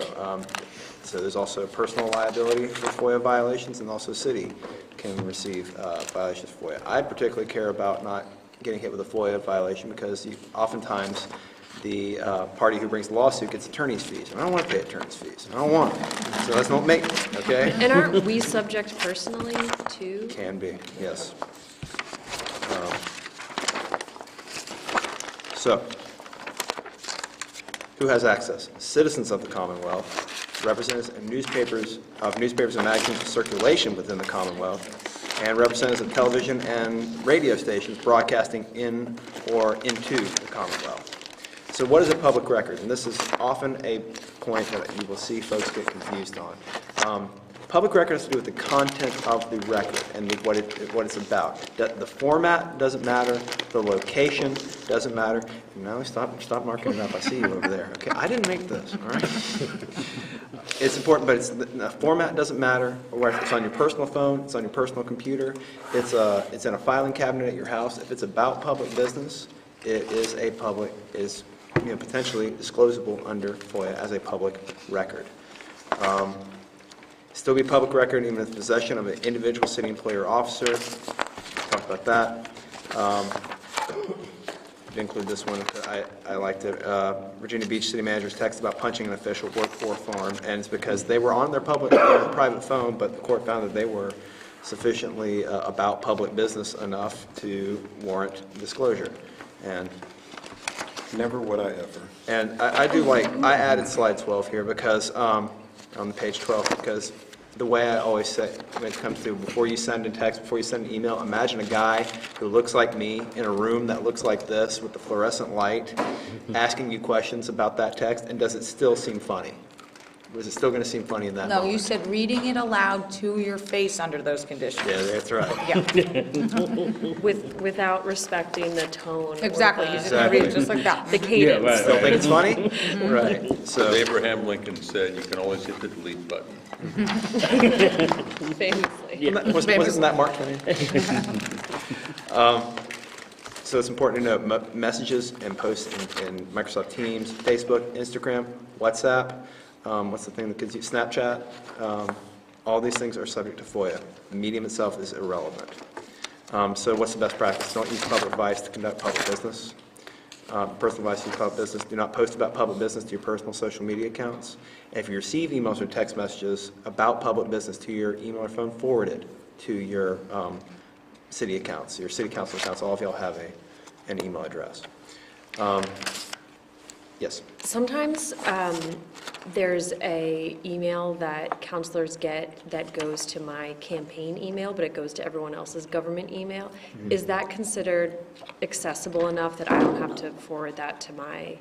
You don't ever have to forward anything. This is Yeah. just a best practice. So that way, when Monica goes and searches for communications on a certain topic, it's going to show up. It's going to show up. It's Yeah. just going to show that it went to a different email for me. I don't think it's going to cause anybody a lot of consternation. Great. It's on a case-by-case basis. This is often a point of contention. I've seen lawsuits about this. Are draft or preliminary versions also considered public records? And the answer is yes. A draft is a public record. The difference is we don't have to retain it, right? It doesn't fall under the retention laws typically. So if it's a draft and you don't want to ever have it read, then the thing to do is it's perfectly legally allowable to do so, as long as you're not running afoul of any of the retention requirements under state law. As long as you're not deleting it after you've been asked for it. Yes, that's the, when you've got that letter saying please preserve, you better keep it no matter what. Exactly. That's not FOIA, but that's the court coming after you. So what counts as a request for records? This is, we're not supposed to we can, but we're not really, it doesn't have the legal significance to direct somebody to our FOIA officer or through a certificate, a particular format, or go put it into the FOIA portal. If somebody says, I want these records to you verbally or in writing, it is a request under FOIA and it triggers the requirements. They don't have to mention FOIA. If they're asking for records, hey, I want to see all the plans about this area, or I want to see all of the financial records about this particular matter, that's going to count as a FOIA request. It can be made to any public official, to one of you individually, to the board as a body. They can call up my office or any city employee even. A public body may direct requester to a form, but it may not insist that its form be used before it begins to work on a FOIA request. The request is what triggers the requirement. Can we require them to provide their name and legal address? Yes. It's because Virginia FOIA is a little bit unique in that it only applies to only citizens of the Commonwealth, and those other entities that I mentioned actually have a right under FOIA. So if necessary, we can ask that they provide their name and their address so we can confirm they are in fact a citizen of the Commonwealth. So just quickly, most of the requests now, IT does their filter, and you or someone may ask us if we have any other documents or information or whatever pertaining to whatever it is. Is that? Yes. Correct. But then we can't ask them why they're FOIAing. I learned that yesterday. No. Right. And then if they are out of state, they get a longer time to turn it around. Yes. Great, see, A+. So how long do we have to reply? Typically, it's 5 working days of receipt of the request. We need to provide it. It starts to run the day after the request is received. And failure to respond to request for records shall be deemed a denial of the request and constitute a violation of FOIA. So when we respond, and Monica in my office does a fantastic job with this, we have OpenGov software that we use for this. Within 5 public days, the public body must provide the records or give one of the following 4 responses.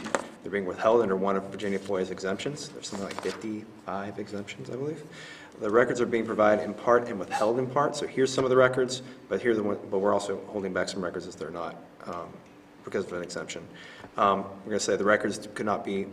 Typically, we would say we don't have any records responsive to your request, or they could not be found. And, or it's not practically possible to locate or produce the records within 5 business days, and the public body will respond within 7 additional business days. If a request still requires additional time beyond the 7 days, we have to go to court and get an order. And I haven't had to do that since we got here. I can't say we will never have to do that because the request is, unusually large or whatnot, but we do aim to have everything done within that time frame. When is the response to me be in writing? If any part of the answer is we're not giving it to you, the response must be in writing, identify with particular subject matter that we're withholding, and cite the specific provision of the code that we're saying exempts the records from being provided. If the answer is we cannot find it or it does not exist, the response must be in writing. And if we know that another public body has the records, it must provide contact information for the other public body. This happens a lot. We get folks saying, I want this thing. We do a little bit of looking, and it turns out that what they really need is help by the county or the airport authority or some other governmental entity. And if the answer is we need more time, then we have to tell them, I have to tell them that in writing.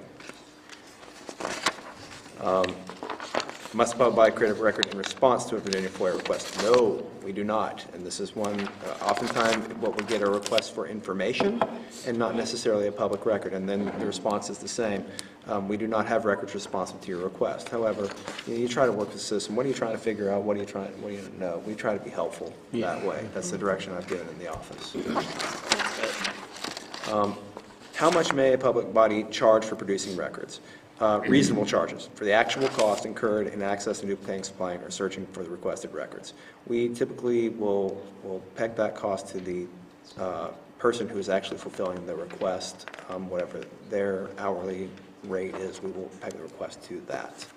But we don't factor in expenses such as overhead or the benefits that are paid to employees. If we're going to charge for copies, which is less relevant in today's electronic era, is typically the actual cost of duplication. That's all we can charge. And we have to provide estimates before we supply the requested records. They can request that we give them an estimate before we do that. When we determine that's likely going to cost more than $200, we can request a deposit prior to them proceeding with the request. Can exceed the amount of the advance determination, and we have to credit toward the final cost of supplying the records. And oftentimes we'll ask for the deposit, and then that actually tolls the time to fulfill the request. So while they decide whether they want to move forward or not with the request. So is that something that Monica coordinates now? Yes. It doesn't come up much, but it does come up sometimes. How often are we getting FOIA requests?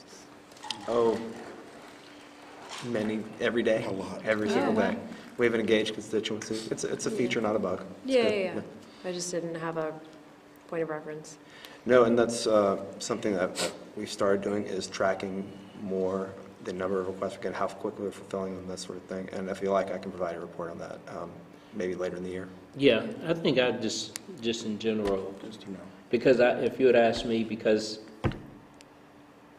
I don't, get them personally. And I don't think we really reported before. Right, I would say, I don't guess we get too many, Yeah, because but I've had to look at my email a couple of times, Yeah, or yeah. forward things a handful of times, but. just curious. quite a bit. No, that's a few good. times a year might not hurt. That's a good point. So I'll put that together for a future, maybe part of the manager's report Just sometime. because we're interested, not for, Absolutely. I think, any broader cause. So before responding to a new request for records, if somebody has put in a request before, we fulfilled it, and they owe money on it, before they put in a new request, we can ask that they pay that prior request. I don't know if that's happened before, but it is something we're allowed to do. We have. Yes. There you go. I really should just be like, public body must provide electronic records in any medium identified by the requester if the medium is used in the public body in the request in the regular course of business. I have a funny story about this from my prior jurisdiction. Once had somebody who wanted a whole bunch of information, and I said, well, to give that to you, we're going to need to put that on some hard drives, like some 5 terabyte hard drives, because they have a lot of videos. And the person then immediately, he said, so if you want to provide us with those hard drives, we're glad to provide you. Then he immediately requested 5 hard drives that we provide to him in that format, to which I had a lot of fun saying no. If the public body has the capability, it includes the option of posting the records online or sending to an email address. This is something we started recently doing. It's a policy change that I put in place. Whenever we fulfill a request, unless a department has some reason why they don't want this being put up on the site, it is now being posted to the site so anybody can see the fulfilled requests that we've put in. Because oftentimes what we're seeing is people have the same question. And so this is rather, and it's perfectly valid when somebody asks for records to say, here's where you can access them online. And direct them to that. And we don't charge the subsequent There's request. no fees. Because they don't even have to request. That's right. We can just say right there. So what should you do if a citizen asks you directly for a record? You're obligated to produce the records. The compliance clock starts ticking when they ask you for the records. So what you should do is you should notify Monica in my office, contact me if you can't get up with her. Contact our office. We'll start working on the fulfillment side of that, and we'll direct you on what to do and what needs to be provided. Okay? What information can be held? Well, actually, there's approximately 150 record production exemptions in Virginia FOIA. Most of them don't apply to city government. It's a lot of things like state commissions, various aspects of state government have very specific exemptions. Now, here's the thing. I don't like the side exemption. I'm a little bit of a transparency nut when it comes to FOIA, because here's the thing. Judges never side with the city when it comes to these things, for the most part. The press is very actively involved in FOIA requests and wants to see greater transparency. And there's a great presumption in the law that records are open, and unless an exemption applies, and the exemptions all have to apply very narrowly.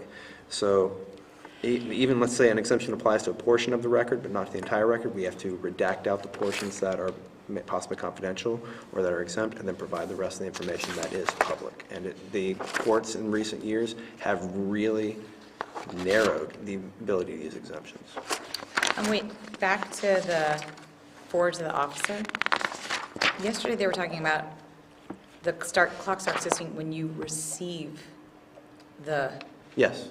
So not when the requester asked you for them, it's when you receive it.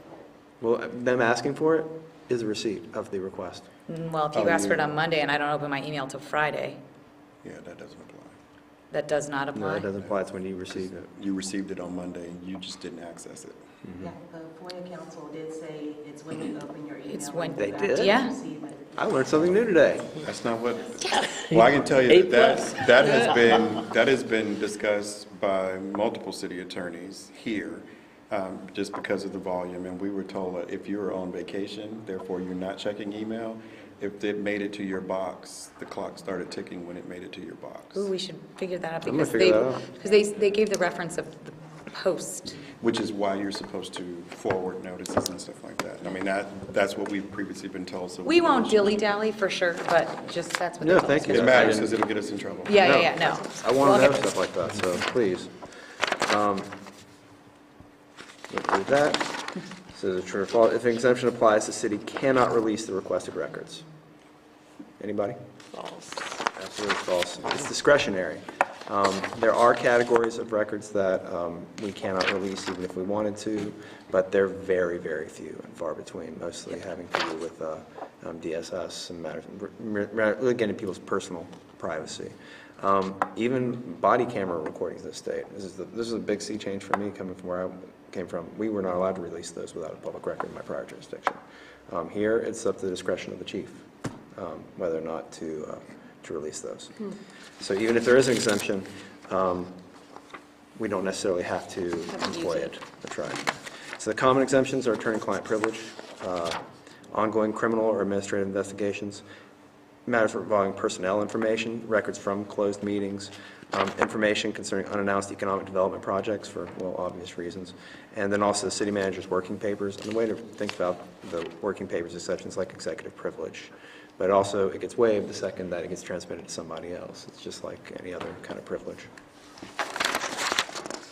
So the best practice is don't share communications or forward communications from my office, except unless it's very clearly routine or administrative. And really, say a little. So one of the cases I worked on back in the day when I was in private practice was Lehman Brothers bankruptcy. And I got assigned to look through the emails of the head of Lehman Brothers, the CEO of Lehman Brothers. This is the best assignment in the office because he only sent 15 emails. And all of them said, guess what? Call me. Call me. Yeah. So it's, if you don't want something to be subject to FOIA, a phone call, it's going to be very hard to FOIA that. Is there a definition of city manager work paper? There is. It's documents and advice provided to the city manager by subordinates. That's in broad terms. The CCing of others is a critical component because you lose that privilege when you CC. So if I just send you an email about the proposed budget, that's considered a work paper? Could be. Work paper? Could be. Because it's in progress, yeah. Oh. So now, to Sam's credit, he doesn't use it. There have been instances where I said, Sam, you can use the working papers exception, and he said, nope, go ahead and put it out. So but it is still available as a tool in certain cases. So talking about enforcement. So it's through the courts. Any person can sue to enforce their FOIA rights. A single instance of denial of the rights and privileges conferred by FOIA is enough to show a violation and be awarded remedies. So we block somebody's access to a single email to which they are entitled, we can be liable on that for violating FOIA. They're heard on an expedited basis. I mean, most court cases, the complaint gets filed after discovery, maybe 2 years later, you get to actually get into court about something. 7 days, via writ of mandamus, you're going to be hearing your FOIA case. And unlike another kind of case, the public body, not the citizen alleging the violation, has the burden of proof to show the violation did not occur. The burden is on us. Penalties can be assessed against the public body or against individual employees or officers in their personal capacities, like you're saying, Natalie. Individual employer or officer willfully and knowingly violates FOIA, the court shall impose a fine of $500 to $2,000 for the first offense, or $2,500 for subsequent offenses. Officers may also be fined $100 for each individual record they alter or destroy in order to avoid FOIA obligations. So if you delete a tranche of 10,000 emails, that's 10,000 instances of $100 each potentially. So this is meant to scare you. Yeah, blood from a stone. If the citizen wins the case, the court can order the public body to pay the attorney's fees and court costs, which as previously mentioned, I don't ever want to do. Talked about, so recap, 5 business days to respond, no need to create a new record, verbal requests count, exemptions are applied narrowly, and potential personal liability, and of course. So I won't get so if someone says I want A, B, and C, and I'm like, it might be after a meeting or something. Mm-hmm. And so I can't say, can you send me an email on that? You can. You can say, can you send me an email, but the obligation still attaches the minute they ask you, right? So then you would need to say, give me your details so I can send a note to the FOIA officer. And you can say, I need to have your name and address in order to confirm they are in fact a Virginia resident. But, If they decide not to provide that, that cancels the request, right? That is correct. It's something we can require prior to initiating a request. So that's the records portion, right? In record time, that's the records portion. But of course, FOIA is twofold. It applies to public records and it applies to public meetings. So again, we just had a big old discussion about your rules for public meetings, and maybe this will be a little bit of a refresher. All meetings of public bodies are open and accessible, with certain limited exceptions. Public body must receive adequate notice of meetings. They have to be open. The meeting materials have to be open to public inspection, and minutes must be taken and preserved. And coincidentally, because I'm providing you this folder at a public meeting right now, I gave a copy to Keena before we ever got started. So in case anybody wants to inspect it, it has to be available for inspection by the public. So it is available. So what's a public body? County, cities, towns, obviously a public body, but your school board, your planning commission, all your advisory bodies that you create. Any committee, subcommittee, or other entity created to perform delegated functions of the public body or to advise it, those are all fair game for holding public meetings. That includes, tourism council, any other entities like that. So a meeting is where 3 or more public officials are assembled, or a quorum, and the total number of public body membership is less than 3, and public business is transacted or discussed. And I know that should be a K there for Noah's Ark. So really 2 by 2s, right? This is why the meetings that we have a 2 by 2 by 1 meeting is not a public meeting. It's just because quorum of the board is not present. So there are times where you might have more than 2 of you gathered, though, and it is not a public meeting. So generally, when employees of the city are getting together, that's not a public meeting. It's just the elected boards and those bodies. The gathering or attendance of 2 or more public body members in any place or function where no part of the purpose of such gathering or attendance is the discussion or transacting of public business. Such gathering or attendance was not called or prearranged with any purpose of discussing or transacting any business of the public body. Social gathering or the cocktail party exemption. And also, there might be times where the entire council goes to some other function, say a public forum that somebody's putting on, a panel discussion, a appearance by a candidate when some national figures coming through town. You can all be there, but you're not transacting public business during that. And so that would not constitute a public meeting for purposes of this. Yes, ma'am. So last year, during the election, there was a candidate forum, and so there were 2 sitting councilors, and I was in the audience. And I was like, oh gosh, public policy is being discussed. There's 3 of us in the room, even though we're not voting on anything. So I left the room, just in an abundance of caution. But you weren't taking part in the I was discussion. not taking part in the discussion. You didn't have to leave. Okay. Yeah, that would fall into this exception right here. Okay. Do I remember that one of the provisions of, this question of whether a social group has become a public meeting is whether there turns out to be a discussion of something that's actually on the council's agenda, or is it immediately in front of council?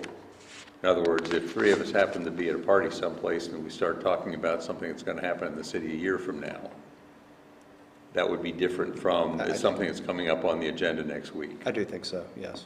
Oh, they told us yesterday, current or future council discussions. Oh. Well, it's got to be something that's reasonably anticipated and likely. If you're Okay. talking about, maybe they're going to, maybe we'll have a moon base someday. I mean, it doesn't, it's too They're far out. basically like, don't ride in the car together, all 3 of you. That was their. Yeah, and that's their job, but I've got to give y'all some practical advice as I well, do. okay? Good. So may a public body conduct a conference call or other electronic method? Maybe. So there are times when we can conduct an entirely virtual meeting. They're very few and far between. Has to do, and it's mostly under statewide emergencies and things like that where we're going to be able to conduct meetings. But I would say there are jurisdictions in the state that have made decisions during virtual meetings and then later had those decisions overturned because they were made in a virtual meeting, like their entire zoning code. Something we have some experience with. Right, so it was actually when we were scrambling this past summer, one of the examples I went to, what'd you guys do? Unfortunately, it was kind of easy for them to hold another meeting and do it, but fortunately, absent a emergency, we shouldn't have any need to do that. What counts as public business? The matters of which the governmental body has supervision, control, jurisdiction, or advisory power. Business is on a public body's agenda or is likely to come before the public body in the foreseeable future.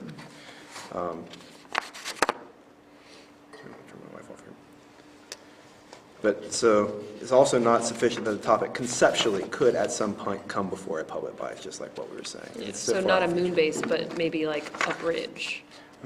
Yes, or like, what we really need is a bridge right here. The closer you get to actionable action by the city council, the more risk you run of falling John, one of the questions that has come up from time to time, and I don't really understand what I have been told, was that if, for example, I send an email to the other councilors about some topic that we then discuss sort of back and forth in a reply all kind of a setting. Sure. Have we now constituted a public meeting? So the answer is it's highly dependent on the context and the situation. So whenever the communications are going fast and furious back and forth, I'd say within a few minutes, then it starts to seem like it has the simultaneity of a public meeting. And there is Feels like a conference call. Feels like a conference call, starts to feel like a meeting. But if we're talking about somebody emails, I've talked to you about this before, and Michael actually pointed out to me that, it's not as strict as you're making it out to be.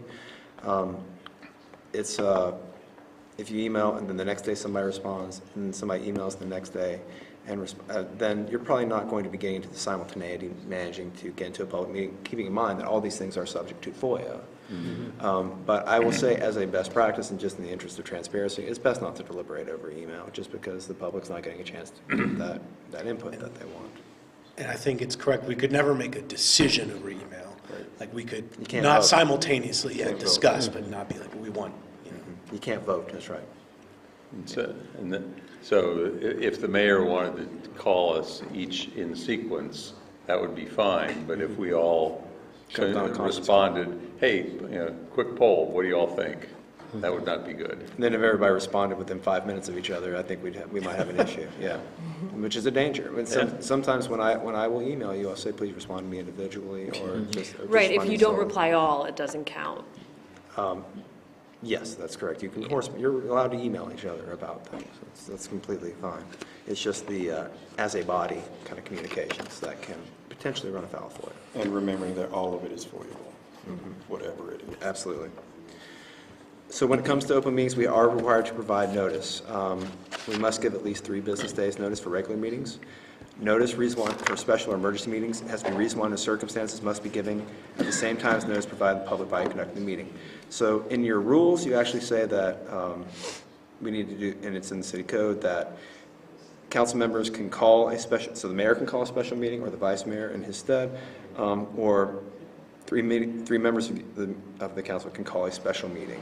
They have to give at least 5 hours notice to the other members of the meeting, and that notice needs to be provided to the public at the same time. There's actually a provision in our city code that I think actually runs afoul of state law regarding notice about special meetings. It's not a problem. We haven't violated anything because we provide notice for any kind of meetings that we're having, but it's something I'm going to be bringing forward to suggest a change on it. Basically says that sometimes for special meetings, no notice is required. Oh.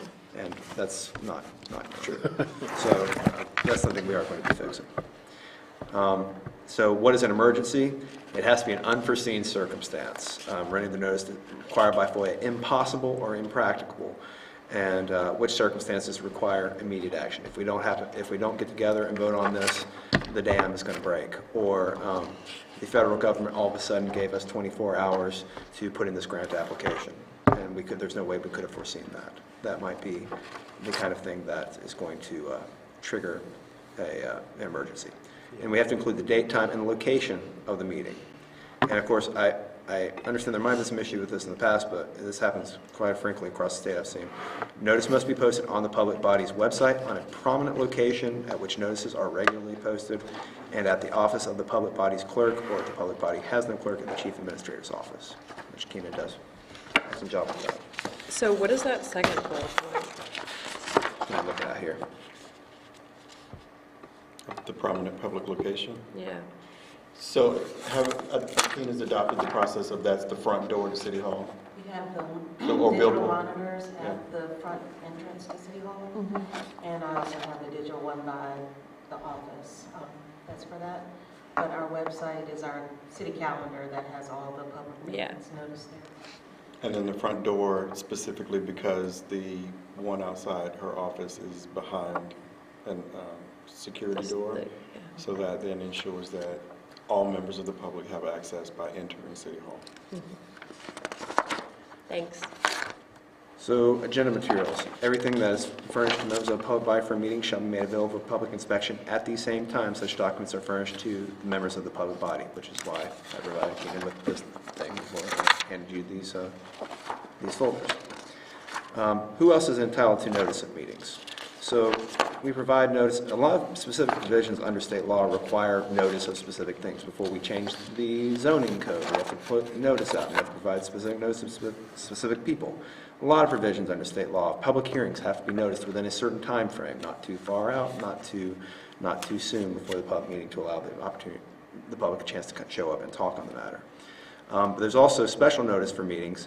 Any person who annually files a request for notification of the public body is entitled to receive direct notification of all meetings of that public body. If the person requesting does not object, we can do that electronically, but like Sam says, we have some folks who need it mailed to them, and they can ask for that. The request for notice has to include their name, address, zip code, all these various things. Not too important. May the public or media record the meeting? Absolutely, yes. Any person can photograph, film. You are allowed to set, don't film here, film there, right? Which typically the press sets up in the back of the council chambers and films from the same place. It's not an issue. But if somebody was constantly getting up right in the dais in your face, we could say you need to go back to the place you need where you can film from. Getting close to the rocket field. So minutes. Minutes shall be taken at all open meetings. Must be in writing, including date, time, and location. Record of attendance of members. The record of any votes cast. Summary discussion and motions entered during closed meeting and certification exiting closed meetings. I write that up before every council meeting where we're going to have a closed meeting, and that's why Natalie, you got the fun job of reading that entire thing out. So we can hold closed meetings only for certain narrow purposes, and this is something I want to be real clear about, where it's something we're never going to abuse, because it does happen. I think more routinely than people would care to admit, that people go into closed session for reasons that are not, strictly speaking, allowed under state law. So first of all, to go into closed session, we have to have that affirmative recorded vote in open meeting. We have to identify the subject of the closed meeting, the purpose of the closed meeting, and the applicable FOIA exemption. And the motions that I provide, y'all do that. So there are 55 closed meeting exemptions. That's the number in FOIA. General reference to FOIA, just saying that we're going into meeting for a reason that's allowed by FOIA is not specific. I've actually gotten to where I will cite the specific matter for which we're going into FOIA, into closed session to discuss. So if it's a particular piece of litigation, I'm going to cite the case. If it's a particular matter that we're going to consult about, I'm going to give a general description as much as I can to preserve confidentiality. And that's why on Monday, when we're doing our closed session interviews, we still have to go to the dais, say, we're going into closed session. That's exactly right. And we have to come back out. And close the closed session. Yes, and that's in here a little bit later, but closed sessions, you cannot enter a closed session except for an open session. In a closed meeting, a public body must limit discussion only those matters specifically exempted. It's got, so if I say we're going to go into a closed session to discuss a piece of litigation, we can't then also talk about some personnel matter that was not cited, or some economic development matter that was cited. We cannot take formal action, such as a vote to adopt an ordinance while in a closed meeting. But you can give the straw vote, right? And you'll say, well, how are you going to vote on this thing? But you can't make a binding decision, just like you can't over electronic means. It only become official and legally binding when the public reconvenes in an open meeting, reasonably identifies the substance of the decision, and takes a recorded vote on the item agreed to, discussed in the closed meeting. That's also, you're required to do that certification when you come out that no other topics were discussed. And if we don't do that certification, or if the certification is not in accordance with FOIA, then we can be fined $1,000 under the statute. So what are the common reasons why we go into closed session? For personnel matters, that's the big one. The award of a public contract, including interviewing bidders and discussing the terms of the contract. Unannounced economic development projects, for legal advice and consultation. There's two pieces of that. One is for specific matters where litigation has been filed or is reasonably anticipated, and also just general legal matters that doesn't have to do with litigation. That's a separate exemption. And the purchase of real property or the sale of real property. We're going to talk about pricing and how we're going to do it. We can do that in closed session. Next slide, as you can see, you can't have a closed session without having an open meeting first. The closed meeting motion must be made in an open meeting. And guess what? That's the end. Nice. Yes. So unless y'all have any further questions, that's it. That's me. I was taking notes. I have 36 questions. Go right ahead. I'm here all day. I'm not. Did I say that out loud? Thank y'all. Thank you. I'm glad you didn't have to stand for that. Yeah. Me too. Yes. Grateful. You should have made him stand. Sam likes watching this one. You can tell And you're hospitality. We don't have to do that before. No, that's, you're going to do the separate training. Turned out one of my clients died. All right, so I'm going to make a few closing comments, but before we do that, I just wanted to give you a chance just to, was there anything that kind of sticks out from your head from earlier today even that you might want to touch on just before we move on? I know you're ready to go, but No, it was one thing that came up, and I, sometimes I put Keena in difficult positions, that I get speakers to come and speak. Like at the last council meeting, I had someone from the President Council to, I usually tell them 3 to 5 minutes to speak on things, and that's not something that's typical. I think I've done it 2 or 3 times since I've been mayor, and so she, Keena brought up a good point that it's not a typical procedure, and But she said it was fine for the mayor to have that discretion, but could be something we could mention at this meeting. Did I get it right, Keena? Is that? I think so. If you want to put that as part of your procedures, we have been just trying to separate that person, have them speak during community matters because that's the time for public speakers. But not counting. But not counting, not taking away a space from the other registered speakers. And if we all have someone, we can suggest it to the mayor and get approval. And whether that's going to be a thing, because Yeah. we could fill up every meeting with a Yeah, speaker on something. And it maybe even should go, I don't know if it should be a city manager thing, but in developing the agenda, because typically we have a whole agenda of things that speakers come, talk about, but this was something that you wouldn't have a vote on, there wasn't anything to vote on, the mayor just heard about some programs and thought it'd be good for the public to know about them. So if in that case, it would be more of finalizing the identification of that person before publishing. Because I sign off on the agenda so that Keena can publish it, so that then it would be a known action that's going to happen. She can work that into the final aspect of it. I don't see this as being something that, at least with me, happens a lot, but It could just be practice for now, and then maybe it comes up later as a future procedure. Yeah. Okay. Anything else that you could think of? I'm going to tell you what's next from what we did this morning, because I'm sure you're probably thinking, so what comes of that? And I'll tell you that in a second. Is there anything lingering, anything that we didn't touch on that you might have wanted to touch on? That's I know you have a lot going on. I'll save it. Okay, all right, we'll manage that through you now. Yeah. You let us know. Yeah. All right, so the what's next component of this for me is the work that you did this morning with Josh. He will follow up with me, and then we will engage our comms team, as he kept referencing, to finalize what that looks like, and then we will put that back in front of you and make sure that you get a chance to look at it and say, yep, that still captures our intent, because there will be word choices, word changes and adjustments to the actual wording for what you agreed to there.